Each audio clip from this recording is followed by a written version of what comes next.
agreements. Although weakened, this collection of actors still presents a wide range of threats, including to Israel's population, U.S. forces deployed in Iraq and Syria, and to U.S. and international military and commercial shipping and transit. North Korean leader Kim Jong-un is pursuing stronger strategic and conventional capabilities that can target U.S. forces and allies in the region, as well as the U.S. homeland, to bolster North Korea's leverage and stature, defend its regime, and achieve at least tacit recognition as a nuclear weapons power. Kim's recently cemented strategic partnership with Russia supports these goals by providing him greater financial, military, and diplomatic support, reduced reliance on China, and providing North Korean forces and weapons systems authentic warfighting experience. Kim views his strategic weapons advances since 2019, its deepening ties with Russia, and North Korea's economic durability as strengthening his negotiating position against Washington's demands for denuclearization and lessening his need for sanctions relief. North Korea is probably prepared to conduct another nuclear test on short notice and continues to flight test its ICBMs to demonstrate their increasing capabilities as leverage in future negotiations. Since 2022, China, Russia, Iran, and North Korea have grown closer. Removing the accelerant of the war in Ukraine is unlikely to revert these bilateral relationships to a pre-war 2021 baseline, leaving room for new strategic priorities and world events to create new incentives or challenges to their currently high levels of cooperation. Russia has been a catalyst for much of this expanded cooperation, driven heavily by the support it has needed for its war effort against Ukraine, including protection from U.S. and Western sanctions. In addition to its exchange of military and other resource capabilities with North Korea, Russia has relied more heavily on China's financial and defense industry backing, and also has increased combined military exercises with China to signal shared fortitude against the United States and U.S. allies in the Asia-Pacific region. With Iran, Russia has also expanded financial ties to mitigate sanctions. Iran has become a critical military supplier to Russia, especially of UAVs, in exchange for Russian technical support for Iranian weapons, intelligence, and advanced cyber capabilities. In conclusion, the threats that we see to U.S. national security are both complex and multifaceted, and put the lives, safety, and well-being of the American people at serious risk. As the heads of the American people's intelligence community, we will continue to provide the President, Congress, and our warfighters with timely, unbiased, relevant intelligence to keep the United States secure, free, prosperous, and at peace. To the American people specifically, our intelligence community exists to serve you and to ensure your safety, security, and freedom. Thank you. Thank you, Director Gabbard. As I mentioned in my opening remarks, the annual threat assessment for the first time lists cartels and traffickers as the very first threat. Director Patel, I'm pleased to say that the FBI's Little Rock field office has been doing its part in addressing this threat. The field office, along with other federal, state, and local law enforcement agencies, have arrested nearly 300 immigrants in my state in 2025 so far. Could you provide some color about the nature of the threat these illegal immigrants have posed, not just to Arkansas, but our nation, perhaps including some of the details of the horrific offenses they've committed against the American people? Thank you, Mr. Chairman. Mr. Vice Chairman. The witness will suspend.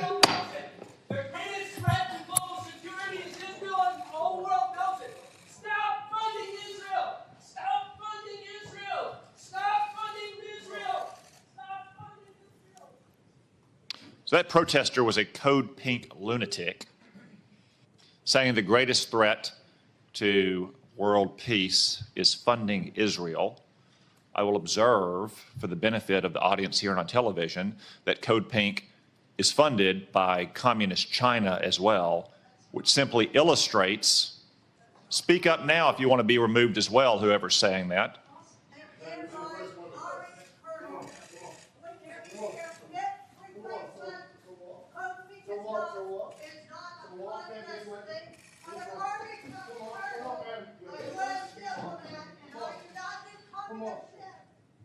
If anyone else would like to join them, speak now, please, so we don't have any more disruptions. As I was saying, the fact that Communist China funds Code Pink, which interrupts a hearing like this about Israel, simply illustrate Director Gabbard's point that China, Russia, Iran, North Korea, and other American adversaries are working in concert to a greater degree than they ever have before.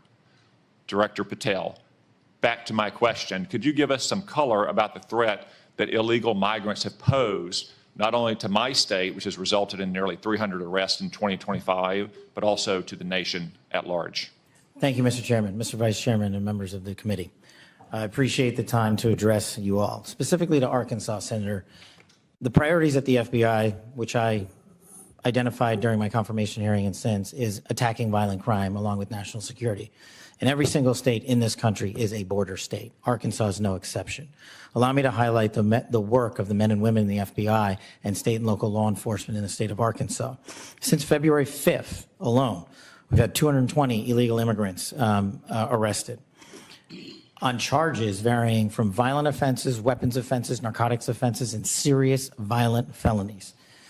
253 separate individuals have been charged related to those offenses. And here's something I want the American people to hear about narcotics and countering narcotics. Thousands of pounds of narcotics were seized in these 3 weeks in the state of Arkansas. Thousands, worth tens of millions of dollars. Everything from fentanyl to meth to cocaine to heroin to marijuana and more. And also including manufactured drugs. The FBI does have the biggest footprint in Arkansas, but we could not achieve this mission without our state and local law enforcement partners, which has been one of the priorities since I took the helm at the FBI. They provide the greatest ground level intelligence to conduct these operations in Arkansas and in every single state across the union. Since February 5th, we've assisted with the arrest of hundreds of criminals and illegals throughout your state, and that was just a 3-week operation. Prior to that, Senator, there was a bust of 17 federal indictments relating to a meth lab in the state of Arkansas in the southwest corner of your state.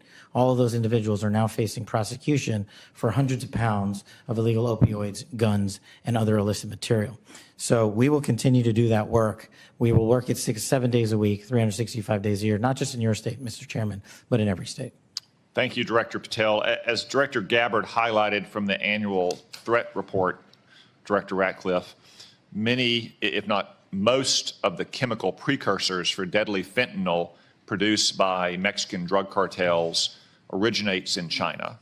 China, of course, is a techno-totalitarian police state. They have technology to monitor their own people that Soviet Russia could have only imagined. Is there any reason, Director Ratcliffe, to believe that China could not monitor and crack down on this flow of chemical precursors to Mexico if it chose to do so? Thank you, Senator, for the question. No, there's nothing that prevent China, the People's Republic of China, from cracking down on fentanyl precursors. As you well know, Senator, one of the reasons that they don't is that there are more than 600 PRC-related companies that produce those precursor chemicals in an industry that generates $1.5 trillion. That is one of the reasons that we see that Chinese efforts to affect the fentanyl precursors are really limited in nature and intermittent in nature, and not a dedicated effort to enforce their own laws and regulations to crack down on this. Thank you, Director Ratcliffe. I have many more questions I could ask, but I'm going to try to lead by example and stay within the 5-minute limit for the benefit of senators. I remind everyone there is a vote scheduled at noon. I hope to finish the open portion of this hearing before that vote closes, after which time we'll move to the closed portion. The Vice Chairman. Thank you, Mr. Chairman. I'll be happy to take your extra 13 seconds, but I want to go back to what I addressed at the outset. I mean, this was not only sloppy, it not only violated all procedures, but if this information had gotten out, American lives could have been lost. The Houthis had this information, could reposition. their defensive systems. So I want to get a little more information about this. Director Gabbard, did you participate in the group chat with Secretary of Defense and other Trump senior officials discussing the Yemen war plans? Senator, I don't want to get into the specifics. Ma'am, were you on? You're not going to be willing to address. So you're not, are you denying? Matt, will you answer my question, ma'am? You were not TG on this group chat? I'm not going to get into the specifics. So you refuse to acknowledge whether you were on this group chat? Senator, I'm not going to get into the specifics. Why are you going to get into the specifics? Is it because it's all classified? Because this is currently under review by the National Security Council. Because it's all classified? If it's not classified, share the text now. As the White House previously Is it classified stated, or non-classified information on this text? I can confirm. Director Ratcliffe, were you on the group chat? Senator, I was on a signal messaging group. So you were the John Ratcliffe on that chat? I was. Thank you. Thank you. Can I provide some context, Senator, to that? Yes, but I've got a series of questions. Well, but I think it's important because at the outset you made a couple of comments about signal messaging using encrypted apps. So that we're clear, one of the first things that happened when I was confirmed as CIA director was signal was loaded onto my computer at the CIA, as it is for most CIA officers. One of the things that I was briefed on very early, Senator, was by the CIA records management folks about the use of signal as a permissible work use. It is. That is a practice that preceded the current administration to the Biden administration. Director Ratcliffe, I've got a series of questions. If you're making the statement, if you're making the statement, the signal is a secure channel. No, can I answer that? It is. I've got a series of encryption. So to finish, I understand encryption. It is permissible to use to communicate and coordinate for work purposes, provided, Senator, that any decisions that are made are also recorded through formal channels. Right. So those were procedures that were implemented. My staff implemented those processes, followed those processes, complied with those processes, and finally, just please. So my communications, to be clear, in a signal message group were entirely permissible and lawful and did not include classified information. Well, we will make that determination, because if it's not classified, share the text with the committee. Let me go on. Director Gabbard, you are the security executive and set access guidelines for classified information. Did you contact the defense secretary or others after this specific military planning was put out and say, hey, we should be doing this in a SCIF? There was no classified material that was shared in that. So then if there was no classified material, share it with the committee. You can't have it both ways. These are important jobs. This is our national security. Bobbing and weaving and trying to, filibuster your answer. So please answer the question. If this was Director Gabbard, if this was a rank and file intelligence officer who did this kind of careless behavior, what would you do with them? Senator, I'll reiterate that there was no classified material that was shared in that. Ma'am, if there's no classified materials, share. And then if there's no classified materials, then you can't even answer the question whether you're on the chat. This is strangely familiar, and I think my colleagues will remember, when you couldn't answer the question, is Edward Snowden a traitor? Ma'am, I have serious doubts about anyway. Director Gabbard, I'm going to give you this. Tweeted just 11 days ago, and I'm quoting you. Any unauthorized release of classified information is a violation of the law and will be treated as such. So if this information is classified, what are you going to do? Senator, 2 points here. First of all, there's a difference between inadvertent release versus careless and sloppy, malicious leaks of classified information. The second point is there was no classified information that was on this committee should get that information. Director Patel, my time's about out, and I'm going to use my 12 seconds that the chairman gave me. Director Patel, has the FBI launched any investigation of this? Senator, I was just briefed about it late last night, this morning. I don't have an update. I would like to get an answer by the end of the day. At this point in the ordinary course of affairs, I would recognize Senator Collins. She asked me to express to you that she is under the weather this morning. She regrets her absence, but anticipates submitting written questions to which I would request your prompt replies for the senator. Senator Cornyn. Director Gabbard, I applaud President Trump's efforts to try to bring an end to the war between Russia and Ukraine. I want to read a statement out of the annual threat assessment and just confirm that you agree with this. It says Russia views its ongoing war with Ukraine as a proxy conflict with the West, and its objective to restore Russian strength and security in its near abroad against perceived U.S. and Western encroachment has increased the risks of unintended escalation between Russia and NATO. Do you agree with that statement?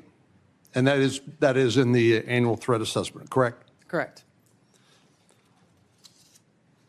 I'd like to refer to an AP story, Associated Press, dated March 21st, 2025. The title of the article is "Western Officials Say Russia is Behind a Campaign of Sabotage Across Europe."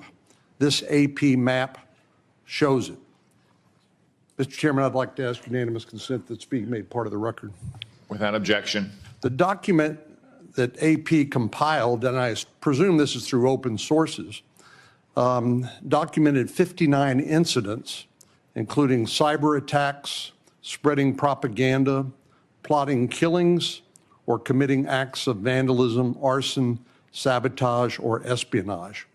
Is that consistent with your understanding and impression of what Russia's currently engaged in Europe? Senator, I haven't seen that specific article, but I can confirm that we assess Russia's attempts to conduct such sabotage activities in Europe. Thank you. One of the things that I'm most concerned about following some of the discussions between Russia and Ukraine and the United States and our other allies, obviously, as I said, peace between Ukraine and Russia is the desirable end state. I think you'd have to be crazy to say otherwise. But I also want to talk a little bit about the unexpected or maybe unintended consequences of European insecurity. I know the incoming Chancellor of Germany has talked about the possibility that Germany might share its nuclear weapons with Ukraine and suggested that the UK would be part of that. I know that Poland has talked about acquiring nuclear weapons, and perhaps other European countries to make up for what they view as a receding of the American umbrella of protection. General Krause, what would be the result of a proliferation of nuclear weapon-armed countries in Europe if, in fact, that would occur as a result of the perception of European insecurity? Senator, thank you for the question. One of the things that the intelligence community works very hard on is to understand who has nuclear weapons throughout the planet. And as discussed in the opening statements, both by the chair and by Director Gabbard, the proliferation and the increase in the types and the lethality of nuclear weapons is one of the things that we have to track and we as a nation are going to have to face. It has changed dramatically in the last 5 years and will continue to change over the next 5 years. The addition of additional countries which have their own deterrence policies and will act in a nuclear dialogue, or the presence of those weapons, the security of those weapons, the movement and the threat of use of those weapons complicates the environment by which all of us will operate and will complicate all of the decisions by which all future conflict and the political decisions that we support of the decision makers. It makes the world a more dangerous place, does it not? Senator, yes, it does. And just by way of history, Ukraine used to have the third largest arsenal of nuclear weapons on the planet, but as a result of negotiations between Russia and Ukraine and the United Kingdom, the Budapest Memorandum documented a commitment by Russia and the United States to protect the territorial integrity of Ukraine in exchange for them giving up their nuclear weapons. Did I correctly summarize the content of the Budapest Memorandum back in 1994? Yes, Senator, you did, and Ukraine willingly gave up its weapons for the protection of others. Thank you very much. Senator Wyden. Thank you, Mr. Chairman. And obviously, my colleagues and I feel very strongly about the war planning meeting over unclassified phones. Obviously reckless, obviously dangerous. Both the mishandling of classified information and the deliberate destruction of federal records are potential crimes that ought to be investigated immediately. And I want to make clear that I'm of the view that there ought to be resignation, starting with the National Security Advisor and the Secretary of Defense. Director Ratcliffe and Director Gabbard, have you participated in any other group chats with senior Trump administration officials in which classified information was shared using phones that weren't cleared for such information? Question for the two of you. Senator, thank you for the question. I haven't, your question was, have I participated in any other group chats sharing classified information? To be clear, I haven't participated in any signal group messaging that relates to any classified information at all. Okay. Director Gabbard? Senator, I have the same answer. I have not participated in any signal group chat or any other chat on another app that contained any classified information. Yeah, and I just think it's important to follow through here. Would the two of you cooperate with an audit to confirm that that is that is the case? I have no objection. Senator, I'll certainly comply with any follow-up that the National Security Council would deem appropriate. But again, to be clear, the use of signal message end-to-end encryption applications is permissible and was, in this case, used permissibly, at least to my understanding, and in a lawful manner. The seriousness of this is so clear. That's why I want to have an audit, and both of you gave me an answer indicating that you would be open to that, and I appreciate it. Director Patel, you weren't in this particular group chat, but have you participated in any chats on unclassified phones with other administration officials relating to national security? And if so, on what other topics? Thank you for your question, Senator, and not that I can recall. Okay. Question I have for you, Director Gabbard, involves this question of Elon Musk wasn't going to see the military's China war plans because he said he, quote, has business in China and he would be susceptible perhaps to that. That was his comment. So as DNI, you're responsible for security clearance policies across the government. Under your watch, how are you going to go about carrying out this obligation? Because I think it obviously is a very significant one in terms of American national security. Thank you, Senator. As you know, the Office of the Director of National Intelligence provides oversight over these different 18 intelligence elements. Leaders within those elements are empowered with that responsibility to uphold the trust that the American people have placed in them. In this example that you cited, both Secretary Hegseth as well as President Trump completely denied the assertion that Elon Musk was going to receive any kind of classified war plan brief pertaining to China or any other country.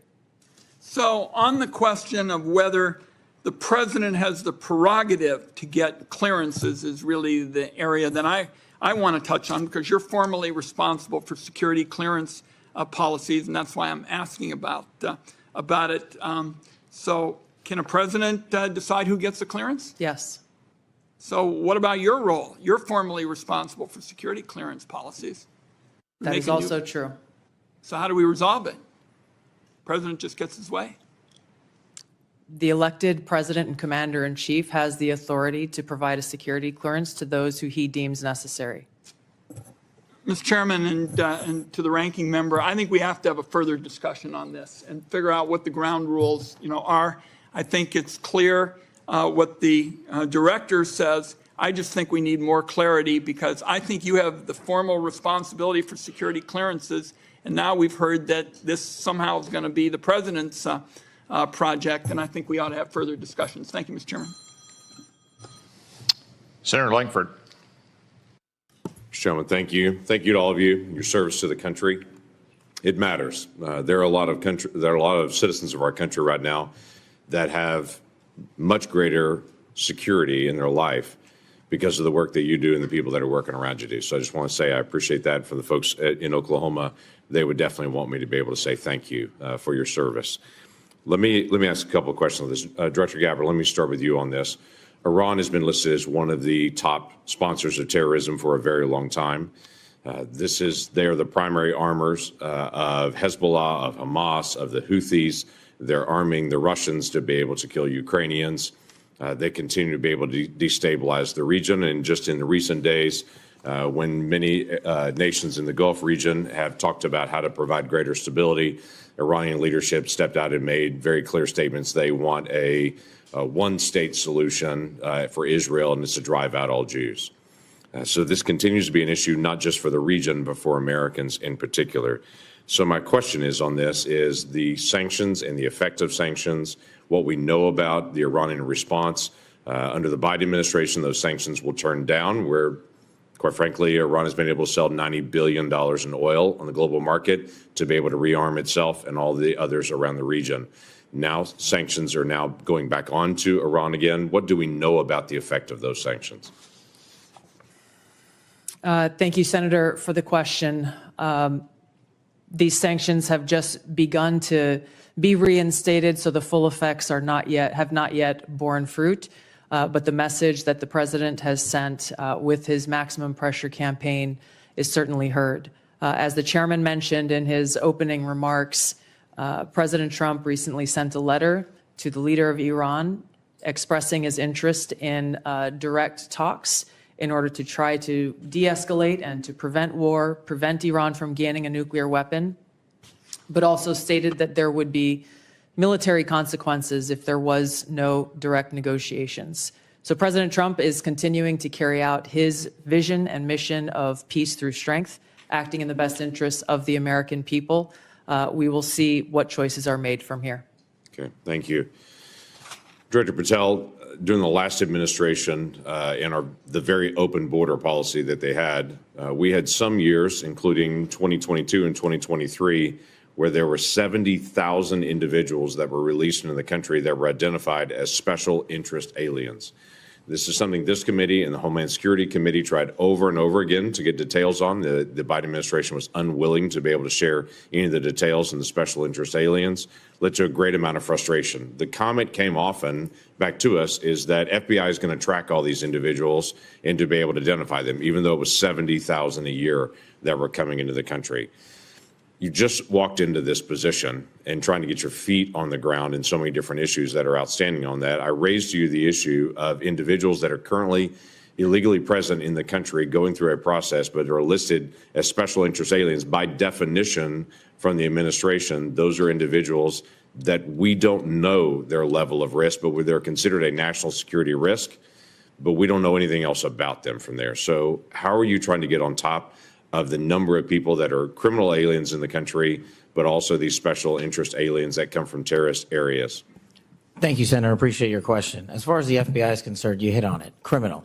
So we are focused across our interagency partners at DHS, ICE, CBP, CIS, and elsewhere to identify through our information sharing networks that we have stood up with state and local law enforcement to provide us the details on any criminal evidence relating to any of the individuals you highlighted.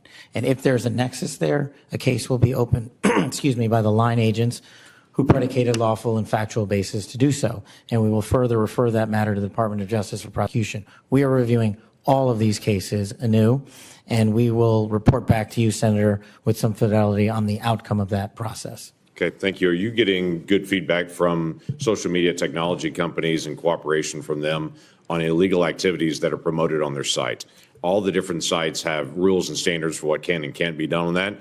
But for instance, in the border areas, Many of the sites are allowing child trafficking, or they're allowing basically the hiring of Americans to come be drivers and such, and they know this is being circumvented. Are they working with you on that to be able to take illegal content off their sites? Thank you, Senator. And we have engaged directly at the top levels of all the private sector software communities and social media companies, and they have been very helpful because they have been told that this is a priority for me at the FBI to work with them because they have so much information to share back with us. Now, that's, of course, just on the public systems. We're not talking about the dark net.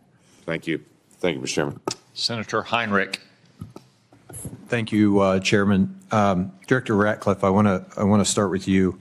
Who determined that the content of this discussion on Signal was not classified?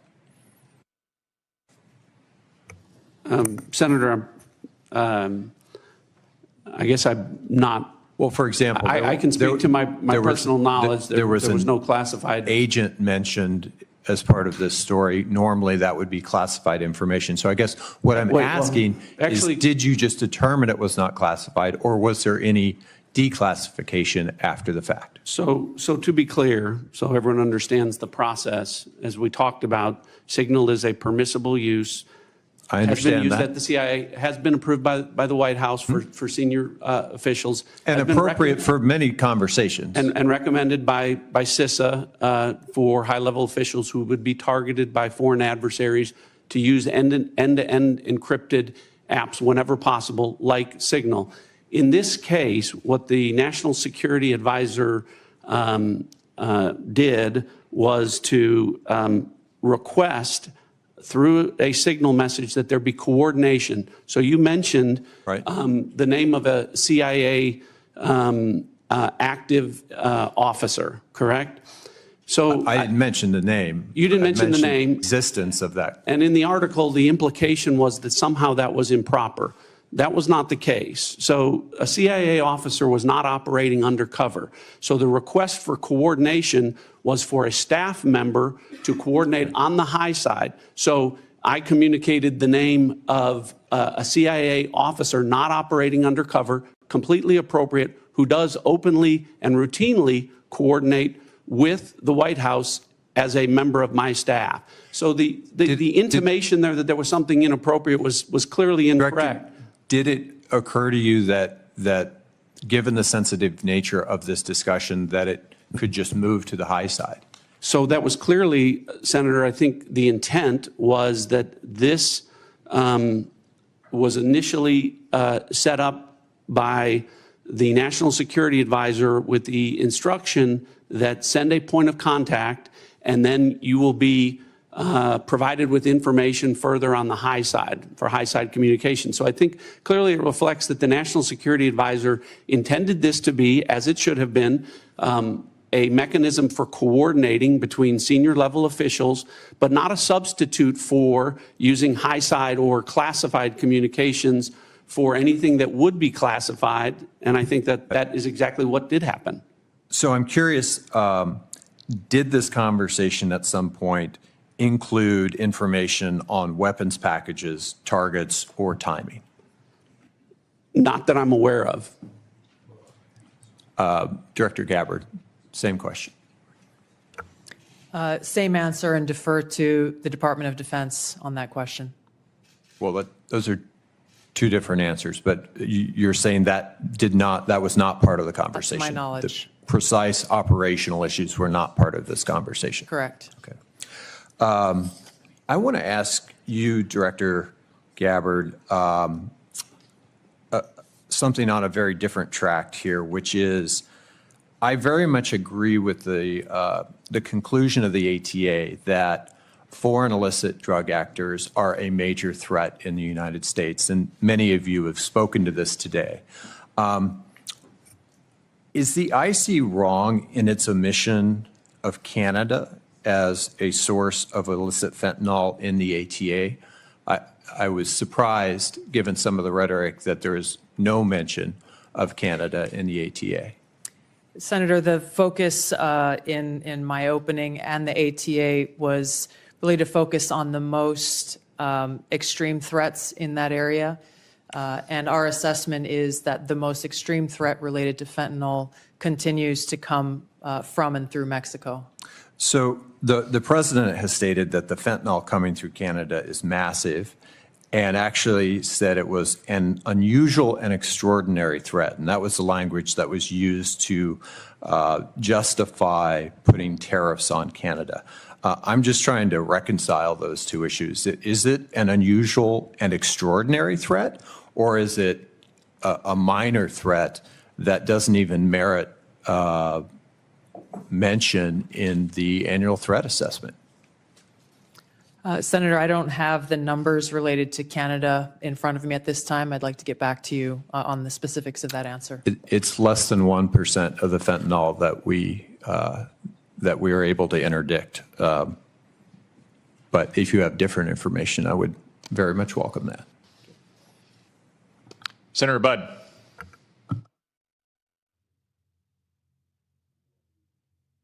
Thank you all for being here. And Director Gabbard, prior to your role here, we had a big storm in western North Carolina, and you were among those first from outside our state to show up. So thank you for your work there. Thank you for your ongoing work there and that of your family as well. It was good to see them when out in western North Carolina last week, so thank you. Director Hawk, so what do we need to do in regards to Volt Typhoon? There's a lot of pre-positioning that went on there. So where are we with that? And what do we need to do in regards to our power companies, whether it's generation or distribution, Duke Energy in my home state, or even the rural electric co-ops? What do we need? What have we learned? And what can I tell them? Senator, 99% of the critical infrastructure in the United States is controlled by private companies. So that really drives us to talk about how do we partner with industry and with the commercial sector, in this case, the power sector. Volt Typhoon began when industry came to the intelligence community and said, we're seeing anomalous activity, can you help us gain context? And we were able to bring context to that to be able to understand what the threat was and then to ultimately be able to identify who was behind that threat. Since that time, we've continued to work very closely with industry to be able to determine what are the right ways for us to be able to pursue these threats within networks to enable the interagency, to enable our partners and industry to be able to pursue them. That's the approach we have to take. It is a collaboration between the government and industry to be able to eradicate these threats, and we have continued to pursue them together since our first identification and notification that we did related to this particular threat. Thank you. What have you done on the offensive side here in regards to, I think there were three, Salt Typhoon, Volt Typhoon, and even Flax Typhoon. Maybe there were others, but those are the three that are known. Senator, I've been given really clear guidance in terms of what the Secretary of Defense expects in terms of our aggressive approach to be able to restore deterrence, and I look forward to talking with you about that in the closed hearing. Look forward to that. Directors Gabbard and Ratcliffe and Patel, thank you all again for being here. So as you're all keenly aware, Section 702 of FISA is an extremely useful authority to help keep our nation safe. I also know that we need to rebuild American people's trust and confidence that such authorities are not being misused by the intelligence community to unlawfully target Americans. So since taking over your respective agencies, can you tell me and tell the American people how effective the recent changes have been in protecting privacy and civil liberties of each and every Americans? And then, if you will, comment on how useful the authority is in generating intelligence that actually protects the homeland. We'll start with you, Director Gabbard.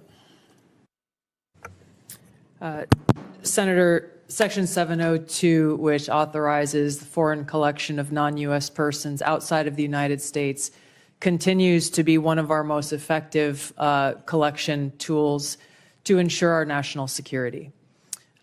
There are a number of reforms that the Senate passed, that Congress passed last year that have proven to strengthen the protections of Americans' Fourth Amendment rights.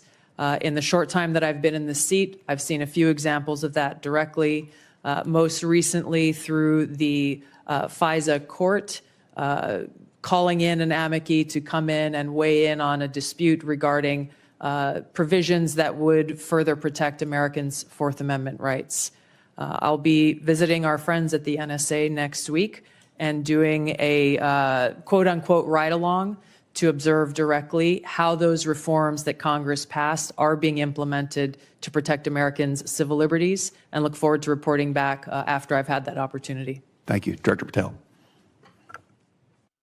Thank you, Senator. With my background in FISA and 702, I just want to clearly delineate between FISA Title 1.3 and 702 collection. We need to both ardently defend its use, but also ardently support reforms that allow the American public to entrust that those charged with those capabilities are not violating the Fourth Amendment or any other violation. Speaking to Title 1, Title 3, when it comes to U.S. persons, I have already included an amendment in terms of FBI language to make sure that when a U.S. person is targeted, that the FBI specifically is responsible for culling through all exculpatory information that is reasonably known and satisfying that burden and stating it in the application. When it comes to 702, Senator, some of the biggest enterprise efforts we have had to thwart national security risk would not have occurred if 702 collection had gone dark. And the FBI continues to use that information to protect the homeland. We've had multiple takedowns in the last 6 months based on 702 and interagency collection processes, but we just need to ensure the American public, and I'm working with my team, that even in the 702 sphere, American citizens' information is protected. Thank you all. I look forward to the discussion in the closed session. Senator King. Thank you, Mr. Chairman. Director Gabbard, I didn't intend to get into the Jeffrey Goldberg story, but something you said has sort of puzzled me.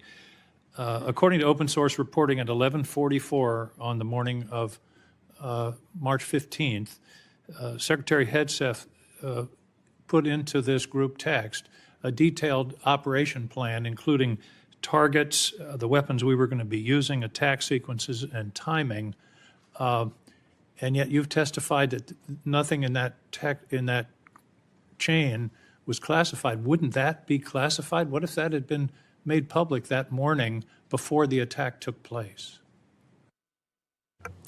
Senator, I can attest to the fact that there were no classified or intelligence equities that were included in that chat group at any time. So, and I so defer, the attack sequencing and timing and weapons and targets you don't consider to should have been classified? I defer to the Secretary of Defense and the National Security Council on that question. Well, you're the head of you're the head of the intelligence community. You're supposed to know about classifications. So your testimony very clearly today is that nothing was in that set of texts that were classified. I'll follow up on Senator Wyden's question. If that's the case, please release that whole text stream so that the public can have a view of what actually transpired on this discussion. It's hard for me to believe that targets and timing and weapons would not have been classified. Well, let me move on. You approved this report, this annual report, prepared by the Office of the Director of National Intelligence. Is this submitted to the White House routinely in anticipation of its public release? I don't know what you mean by submitted routinely. Was this report submitted to the White House before its release today? It was submitted to them once it was completed. I think probably around the same time it was sent to all of you. I want to move on. One note that surprised me, I've been on this committee now this is my 13th year. Every single one of these reports that we have had has mentioned global climate change as a significant national security threat, except this one. Has something happened? Has global climate change been solved? Why is that not in this report? And who made the decision that it should not be in the report when it's been in every one of the 11 prior reports? I can't speak to the decisions made previously, but this annual threat assessment has been focused very directly on the threats that we deem most critical to the United States and our national security.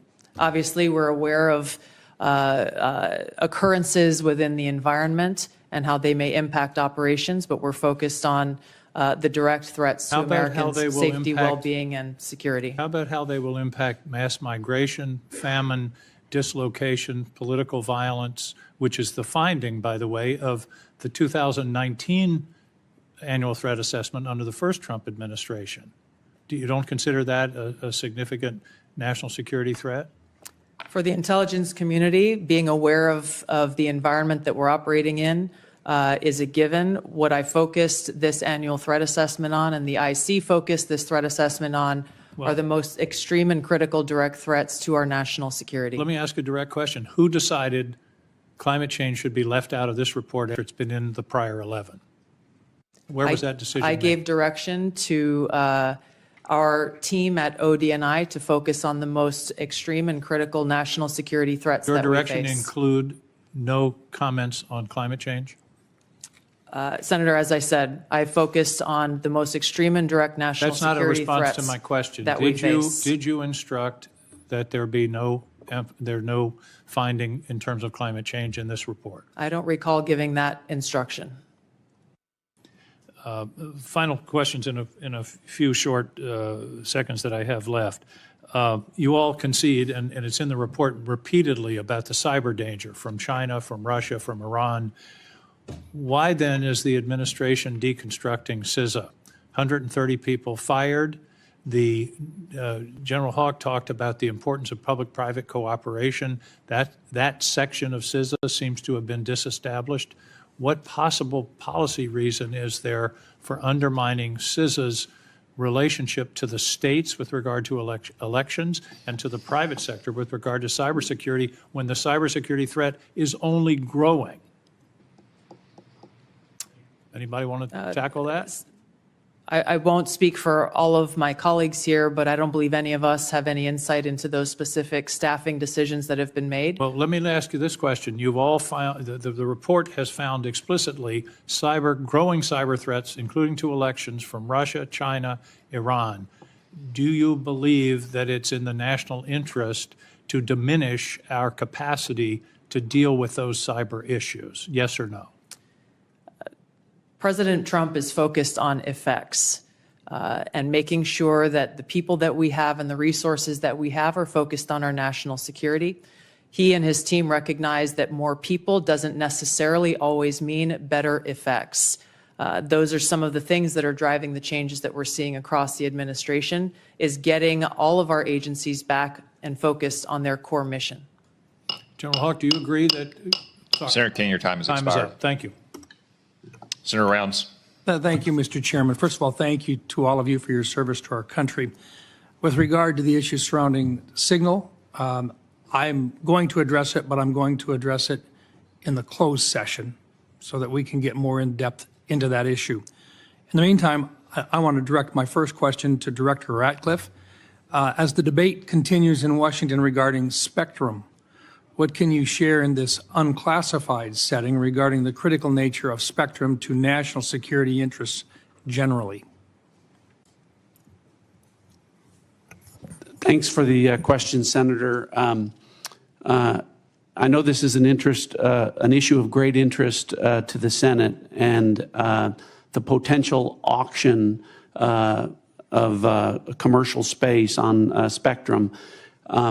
Those, as you correctly point out, the discussions about spectrum, I will start out by saying there are national security implications from such an auction were to take place to both the DOD and the IC. I think the discussions that we need to have in a classified setting, I can relate to you that the direction from early meetings that we've had is that the discussion about where that might take place would not affect specifically CIA or IC equities, and I hope that's the case and where the discussion goes. But I think we need to be concerned that a public auction at bands at certain levels would have an impact on our ability to deliver an accurate intelligence picture. In other words, there are parts of the spectrum which simply cannot be shared with the commercial. That's correct. All right. Thank you. And we can talk about the specific reasons about why in a classified setting that would cause a diminishment of our ability to deliver a good threat picture to the Commander-in-Chief. And in some cases, life or death consequences Absolutely. Involved. Thank you. Director Patel, first of all, I just want to thank you for what you are doing. And I know that there's a number of items that in your previous life you did that simply can't be discussed, but nonetheless, we've appreciated what you have done for your country already. Today, I just wanted to talk to you about, we've seen a series of public news reports about ISIS threats within the United States. And there have been several successful interdictions, Oklahoma City, Philadelphia, New York. Although the question remains as to the total number of ISIS operatives who were able to breach porous borders in the months and years before policy changes in this January of 2025, to what extent is the FBI tracking operatives who remain in the United States today, and what is the FBI doing to track them down? Thank you, Senator. I appreciate your question and your comments. So the priorities at the FBI since I took over have been violent crime and national security, and this speaks directly to national security. The direction for the FBI is to track down any individuals with any terrorist ties whatsoever, whether it be ISIS or another foreign terrorist organization, and now to include the new designations of the cartels down south and elsewhere. So the FBI is utilizing our Joint Terrorism Task Force, which are situated in all 55 field offices. But the key to success there is our partnership with state and local law enforcement who have the ground level intelligence on some of these operatives. And as you've highlighted, we've already shut down numerous threats, and we've identified publicly where permissible these threats and individuals and where they're coming from. And I think the FBI is doing a very good job right now in collecting this information through our interagency process. And we will continue to thwart every bad actor affiliated with a terrorist organization or otherwise. Thank you. And Director Hawk, first of all, look, you've talked a little bit already about Salt Typhoon, but what I want to really get into is the things that are moving right now that you haven't had a chance to address, and in particular, Cybercom 2.0 and the need to accelerate that particular plan moving forward. Can you talk just briefly? I've got 40 seconds left. Talk to us a little bit about how critical 2.0 is in terms of countering the cyber activity that's going on through nefarious actors. Senator, what we were asked to do by Congress was to look at what's the force generation model for the Department of Defense to be able to generate cyber forces. Based off of that request, I produced a recommendation for the Secretary that outlined 3 critical things, which is really how we manage the talent, how we develop the talent in the department, and also how we equip that talent underpinned by compute and AI. We've brought that plan initially back to Secretary Hegseth. He told us to go faster. We've delivered him that plan. And now, based off of his guidance, we will now begin to move forward with the rest of the department. Thank you. Thank you, Mr. Chairman. Senator Bennett. Thank you, Mr. Chairman. Thank you very much for holding this hearing, and thank you for being here. Mr. Director Ratcliffe, it sounds to me like your testimony today and the Secretary and the DNI's testimony is that there was nothing wrong at all with the signal thread that you were on, that it didn't include any targeting information or battle sequence. That is your testimony. That's your testimony. And I'm a little staggered that that is your view, Director Ratcliffe. Does the CIA have any rules about handling of classified information? Yes or no? Yes. Thank you, Director Ratcliffe. Do you agree, Secretary of Defense Pete Hegseth said this morning when asked by members of the press what had happened, he said this morning in Hawaii that Atlantic Editor-in-Chief Jeff Goldberg is a, quote, deceitful and highly discredited so-called journalist who's made a profession of providing hoaxes time and time again. Do you share that evaluation, the Secretary of Defense's evaluation of Jeff Goldberg as a journalist? Senator, I didn't see those comments. I don't know Jeff Goldberg. So do you share that view of the Secretary of Defense? Well, I don't have a view on. Okay. Assuming that he has that view, I'm curious about whether you are the CIA director. Okay, this has happened. We know it's happened. Did Jeff Goldberg somehow, did he create a hoax that allowed him to become part of this signal thread? Please answer the question. You don't insult the intelligence of the American people. Did he invite himself to the signal thread? I don't know how he was invited, but clearly he was added. Clearly it was. Finish your sentence, please. Clearly he was added to the signal group. Your question is... You don't know that the president's national security advisor invited him to join the signal thread? Everybody in America knows that. Does the CIA director not know that? I've seen conflicting reports about who added the reporter to the signal messaging group. You think that it's perfectly appropriate that there was a reporter added, especially one that the Secretary of Defense says is deceitful, highly discredited, a so-called journalist who's made a profession of peddling hoaxes over and over again? Is your testimony that it was appropriate that he was added to this signal thread? No, of course not. And why did you not call? Hold on, Senator. You're mischaracterizing my testimony. Good. You answered the question. Let me ask you: when he was added to the thread, you're the CIA director. Why didn't you call out that he was present on the signal thread? I don't know if you use signal messaging app. I do, not for classified information, not for targeting, well, neither not do I, for anything Senator. remote. Neither do I, Senator. Well, that's what your testimony is today. It absolutely is not, Senator. Were you not listening at the beginning? No. When I said that I was using it as permitted, it is permissible to use. I agree that's your testimony. Yeah. I agree that's your testimony. You asked me if I use it, and I said not for targeting, not for classified information. And I said I don't either. I also know Jeff Goldberg. I don't use it to communicate with him, but you thought it was appropriate. By the way, I think he's one of the more outstanding journalists in America, but I'm shocked to find him on a thread that he's reading in the parking lot of a grocery store in Washington, D.C., and your testimony as the director of the CIA is that it's totally appropriate. No. Is it appropriate that the president? That is not what I. Okay, when did I say it was? When did I use the word appropriate?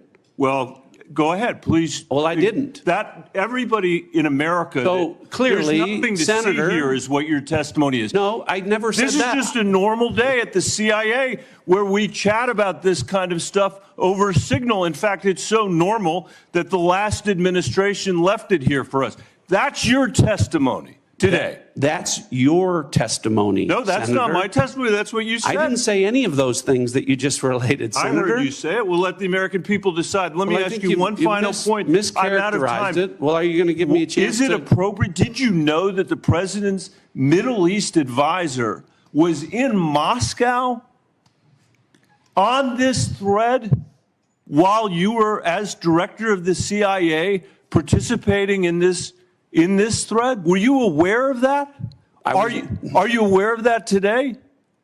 I'm not aware of that today. This sloppiness, this incompetence, this disrespect for our intelligence agencies and the personnel who work for them is entirely unacceptable. It's an embarrassment. Senator? You need to do better. You need to do better. Thank you. I'm being gavelled by the Chairman, and I apologize for going over my time. Senator Young. Thank you all for being here. I'll be asking some follow-up questions, clarifications about this signal episode in a closed setting, and try and work with all of you to bring clarity to that situation. It appears to me there's some unanswered questions. It'll take some time, I think, to get there in a more dispassionate setting. Director Gabbard, I'm going to begin today asking you some questions about emerging technology. This has been a real point of emphasis, I know, of our broader national security community for a period of time. We know that PRC is making generational investments in certain emerging tech, AI, biotech, and other areas of technology to reduce their vulnerability against any supply chain disruptions and to lead the world in some areas. As the IC assesses, the PRC is seeking to, quote, become a global S&T superpower, surpass the United States, promote self-reliance, and achieve further economic, political, and military gain. So, Director Gabbard, can you describe the actions China is taking to operationalize that IC assessment in ways that directly target the security and prosperity of everyday Americans? Senator, what we know is that they are trying to use these capabilities as a means to continue to exploit vulnerabilities within our own critical infrastructure and our cyber technology. The critical infrastructure is a key area of concern given what we know has already been exploited, these asymmetric attacks that have been placed within our critical infrastructure that are of serious concern given how they could be exploited, especially during a time of conflict. We know that they are experiencing a boom in their generative AI capability and are competing very heavily against our own AI capabilities. Obviously, AI can and will be used across a multitude of every sector of our society, both here as we are in our own country, and we expect China to be able to continue to do the same there. So two key areas of vulnerability to the United States, conceivably, susceptibility to cyber attacks and China's leveraging of AI towards misinformation, increasingly into the physical realm. They can pose threats to us as well. As follow-up, Director Ratcliffe, you know, we've had Huawei, we've had TikTok. What do you believe will be the next point of technological friction and competition between the U.S. and China? What should members of Congress be looking for? Senator, I think I can answer this question more fully in the classified setting. What I would say is it relates to the issue of emerging technologies and matters of quantum computing and quantum sensing, and our ability to stay ahead of China on the technological curve with respect to those issues. I'd be happy to get into that in further detail in a classified setting. Excellent. We'll dive into that. Director Haw, General, how do you see biotech playing into this broader competition? I think it's an area that, from our perspective, has increasingly been a priority as we want to understand the approach that China's taken, and also to ensure that as we think about the president's priorities in terms of both economic and technology security, we are certainly, as a community, following DNI's guidance, that we are increasingly putting our resources to be able to ensure that we understand where China is investing in those resources and how that will impact our economy and overall the overall health of our national security. Thank you, General. Director Gabbard, not a lot of time left on this end, but I do have a little crypto interest I wanted to communicate to you. Can you share with this committee how we're positioned to disrupt foreign cyber efforts to steal cryptocurrency, such as the North Koreans have successfully done? If others would like to pull this thread and weigh in on this question very briefly, that would be great. Senator, we're obviously aware of North Korea's revenue generating by stealing cryptocurrency has had a significant effect on North Korea's capabilities. I defer to our technical experts on the actions that are being taken. Senator, I think this would be a great topic when we go to closed session. It's going to be a busy closed setting. Yes. Director Patel? I agree with the general. In closed session, I can provide some details. It's what you get when you visit with a bunch of spies. All right, Chairman.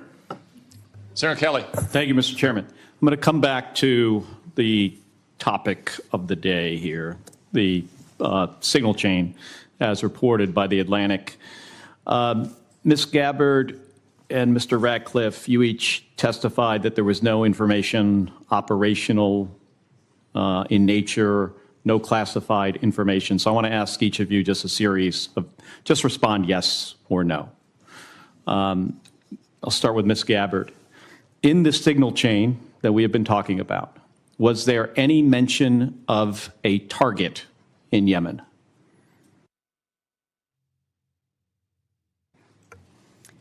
I don't remember mention of specific targets. Any generic target?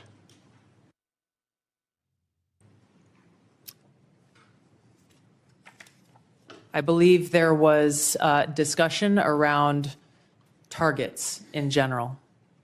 Mr. Ratcliffe? I think that's consistent with my recollection. Again, I don't have access to that. Was there any mention, Ms. Gabbard, of a weapon or weapons system? I don't recall specific weapons systems being named. I'm not talking about specific, any weapon or weapons system. I don't recall specific names of systems or weapons being used or named within the Well, I'm chat. not asking whether, I don't want you to tell me what the specific weapon was, but any weapon at all. Mr. Ratcliffe, same question. I don't recall. How about anything about timing? Ms. Gabbard? I don't recall specific timing. Was there any I mention? won't get into the detail of the conversation, but obviously there was a significant amount of planning and internal discussions that had occurred prior to and outside of this signal chat. Mr. Ratcliffe, you're nodding your head. Any mention of any military unit whatsoever? Mr. Ratcliffe? Not that I recall. Ms. Gabbard? Not that I recall. Okay, so I understand that DoD policy prohibits discussion of even what is called controlled unclassified information, or CUI, on unsecured devices. Are both of you aware of that DoD policy? I haven't read that policy. Not familiar with the DoD policy, but I would say that the Secretary of Defense is the original classification authority for DoD in deciding what would be classified information. Ms. Gabbard, does the intelligence community have a policy that prohibits discussion of controlled unclassified information? Yes. It does. Okay. Controlled unclassified information, according to DoD, includes information that is information that has not been approved for public release. Would you, of what's been disclosed publicly of the signal chain, would either of you feel that that would be approved for public release? Ms. Gabbard. The discussion that took place in that signal chat group was a conversation reflecting national security leaders and the vice president around the president's objectives. So yes or no, would you approve that for public release? I don't feel I can answer that question here. Because of the nature of this hearing? Because of the nature of a private discussion that took place between individual leaders in our government. It would make sense that you would not approve it for public release, wouldn't it? There are other factors that would go into that consideration. Mr. Ratcliffe, yes or no?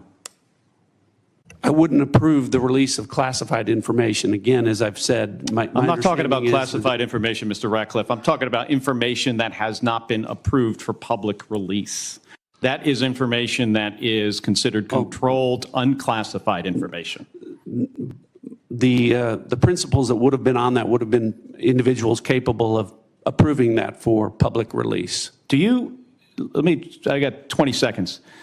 The deliberation as to whether or not we should launch a strike on another country, would you consider that classified information, Ms. Gabbard? Well, the information was not classified. This is not, I'm not talking about this. I'm just talking about deliberation from principles as to whether or not we should launch a strike on another country. Would you consider that classified information? I'm not talking about what happened this week. There are other factors that would go into determining that classification. Mr. Ratcliffe, the deliberation between principals in our national security apparatus about whether or not to strike another country, would you consider that to be classified information? Pre-decisional strike deliberation should be conducted through classified channels. Thank you. Thank you, Mr. Chairman. If I may, I just want to return, Mr. Ratcliffe, to your answer there in part to Senator Kelly. It's been raised at several occasions now in this hearing about whether classified information was discussed in this chat. And you mentioned about the Secretary of Defense being what you called, I think, the original classification authority. Correct. Correct. I think it's important for the public to understand that although you and Director Gabbard are original classification authorities on many matters, you're not that for all matters that might be classified in the government. Is that right? That's correct. So if the Secretary of State has classified sensitive diplomatic details, that's his authority. If the Secretary of Energy has sensitive classified information about our national laboratories, that's his authority. And the two of you can't speak to other departments who have their own original classification authority, and which, of course, as Director Gabbard said, ultimately rested with one person, the President of the United States. Is that correct? That's correct. Okay. I just wanted to clarify that. It looks like the Vice Chairman wants to weigh in as well. Just very briefly. I mean, I think it strains the audience and the watching public's credibility if we're talking about timing, packages, that somehow this would be okay to put out, or just, frankly, senior American officials trashing Europe. I've been around this for a while. This is not information you generally put out. And the notion there's not even acknowledgement of, hey, gosh, we screwed up, is stunning to me. And the idea somehow, well, none of this was classified, but we can't talk about it here. You can't have it both ways. I think the witness's point is that they can't speak for every official in the government who has original classification authority. Chairman, I don't, that's not what I'm not trying to litigate that. I'm trying to litigate on the face unless, as Senator Bennett said, this reporter is somehow making this all up. And I think the White House has acknowledged that the text chain that he submitted was authentic. It strains my mind to think, again, it strains my mind if the shoe had been on the other foot, what my colleagues would be saying about this. And again, we're going to get to the bottom of it.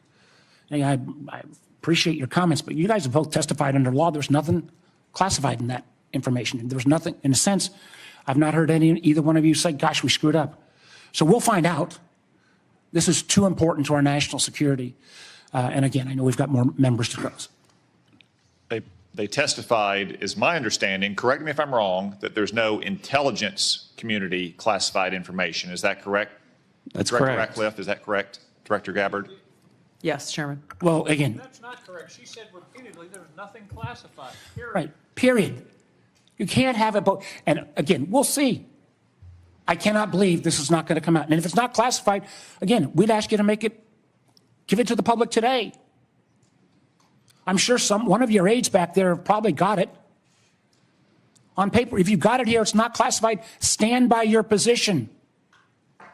Or is this just one more example of a careless approach to how we keep our secrets in this administration? With apologies to Senator Moran. Thank you, Mr. Chairman, and thank you to our witnesses for being here. I want to explore a little bit about Ukraine, and I'll direct this to Director Ratcliffe or Director Cruz. The ATA assesses that, quote, the grinding war of attrition in Ukraine, quote, will lead to a gradual but steady erosion of Kyiv's positions on the battlefield. Are Ukrainian forces at any significant risk of collapse this year?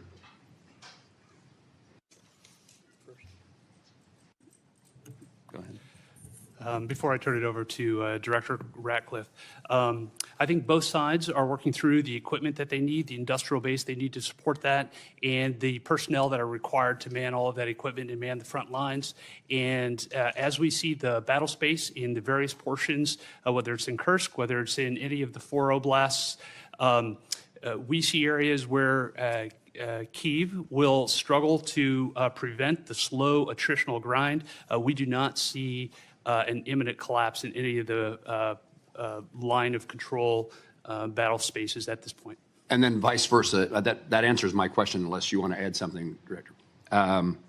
Whatever advantages in manpower and material they have, can Russia maintain its operational tempo without significant changes to how it's conducting the war?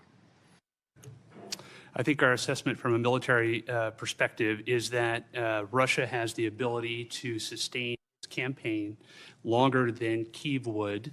Now, when that timeline hits, we do not have an assessment of, but I believe that if this were to go on for more than the remainder of this year, both sides would have a significant challenge maintaining their defense industrial base as well as their operational ops tempo. Longer than this year? That is correct, and they will each have difficulty at various points throughout the spring, summer, and fall as well. Thank you. Director Ratcliffe, ATA says continuing the Russia-Ukraine war perpetuates strategic risks to the United States of unintended escalation to large-scale war and heightened insecurity among NATO allies. What are the strategic risks to the United States if Russia were to achieve its maximalist objectives via peace agreement? Achieve via peace agreement? Yes. Well, I think that clearly the negotiations that are going on reflect that President Trump is seeking a cessation of the war on terms that will end the war permanently. From an intelligence community standpoint, and specifically with regard to CIA assets, we've taken steps to support that, the president's goal of an enduring peace. To General Cruz's comments, I agree with his assessment and generally the public assessment that Russia has the battlefield advantage, is grinding forward slowly. I want to comment on that, however, to say that with regard to the Ukrainian resistance, the Ukrainian people and the Ukrainian military have been underestimated for a period of several years now. And ultimately, I'm convinced from my reflections in observing from an intelligence standpoint that they will fight with their bare hands if they have to, if they don't have terms that are acceptable to an enduring peace. Obviously, to the point of maximalist goals, President Trump has communicated that he is aware of the dangers of that, of Russia getting what they want. And I think that the peace talks that are taking place would reflect, if successful, and they are making progress, that both sides would not get everything that they want and no one's maximalist goals would be achieved. Thank you both. In the short time I have, I'm going to skip a question and ask that I intended to ask, but ask the director of the FBI. Director, I chair the subcommittee that appropriates money for the Department of Justice, including the FBI. It has been our practice that the FBI director, as well as the Attorney General, appear before our committee each year.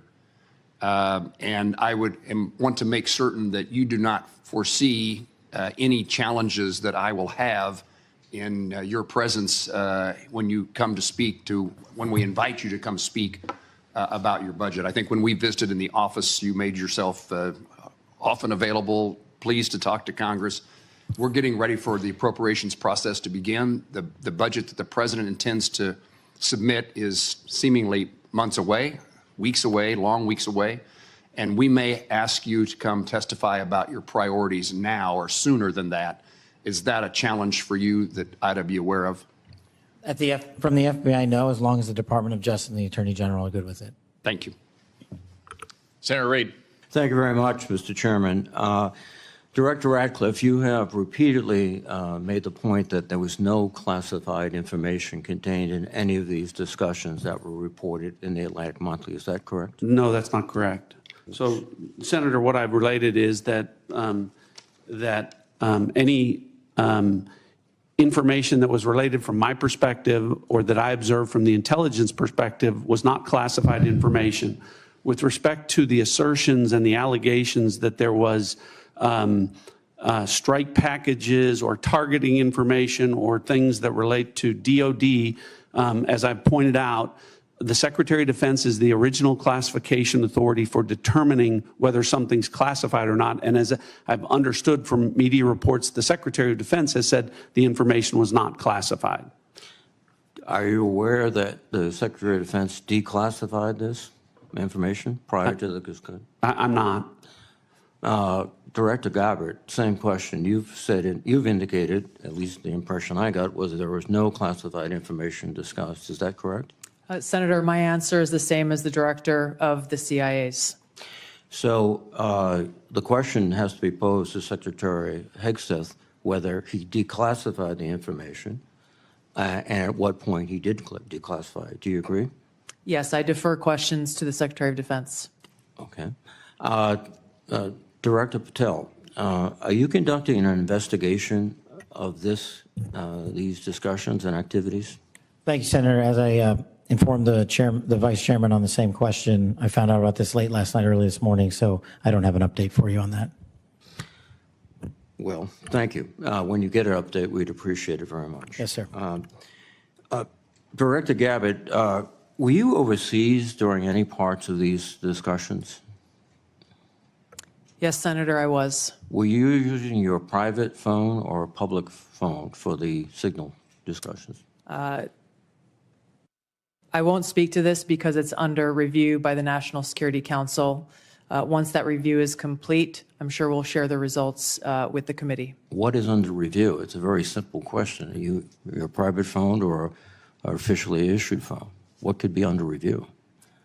National Security Council is reviewing all aspects of how this came to be, how the journalist was inadvertently added to the group chat, and what occurred within that chat across the board. But so you were not going to disclose anything about whether you use the phone. Director Ratcliffe, there's been indication that the CIA has warned recently retired personnel about the vulnerabilities of Signal and other encrypted messaging applications. If that's the case, why were you discussing these issues on Signal? Senator, Signal use, as I've said repeatedly, is permissible for work purposes. I've never said that end-to-end encryption apps like Signal are a substitute for classified systems. And I was not discussing classified information in this setting.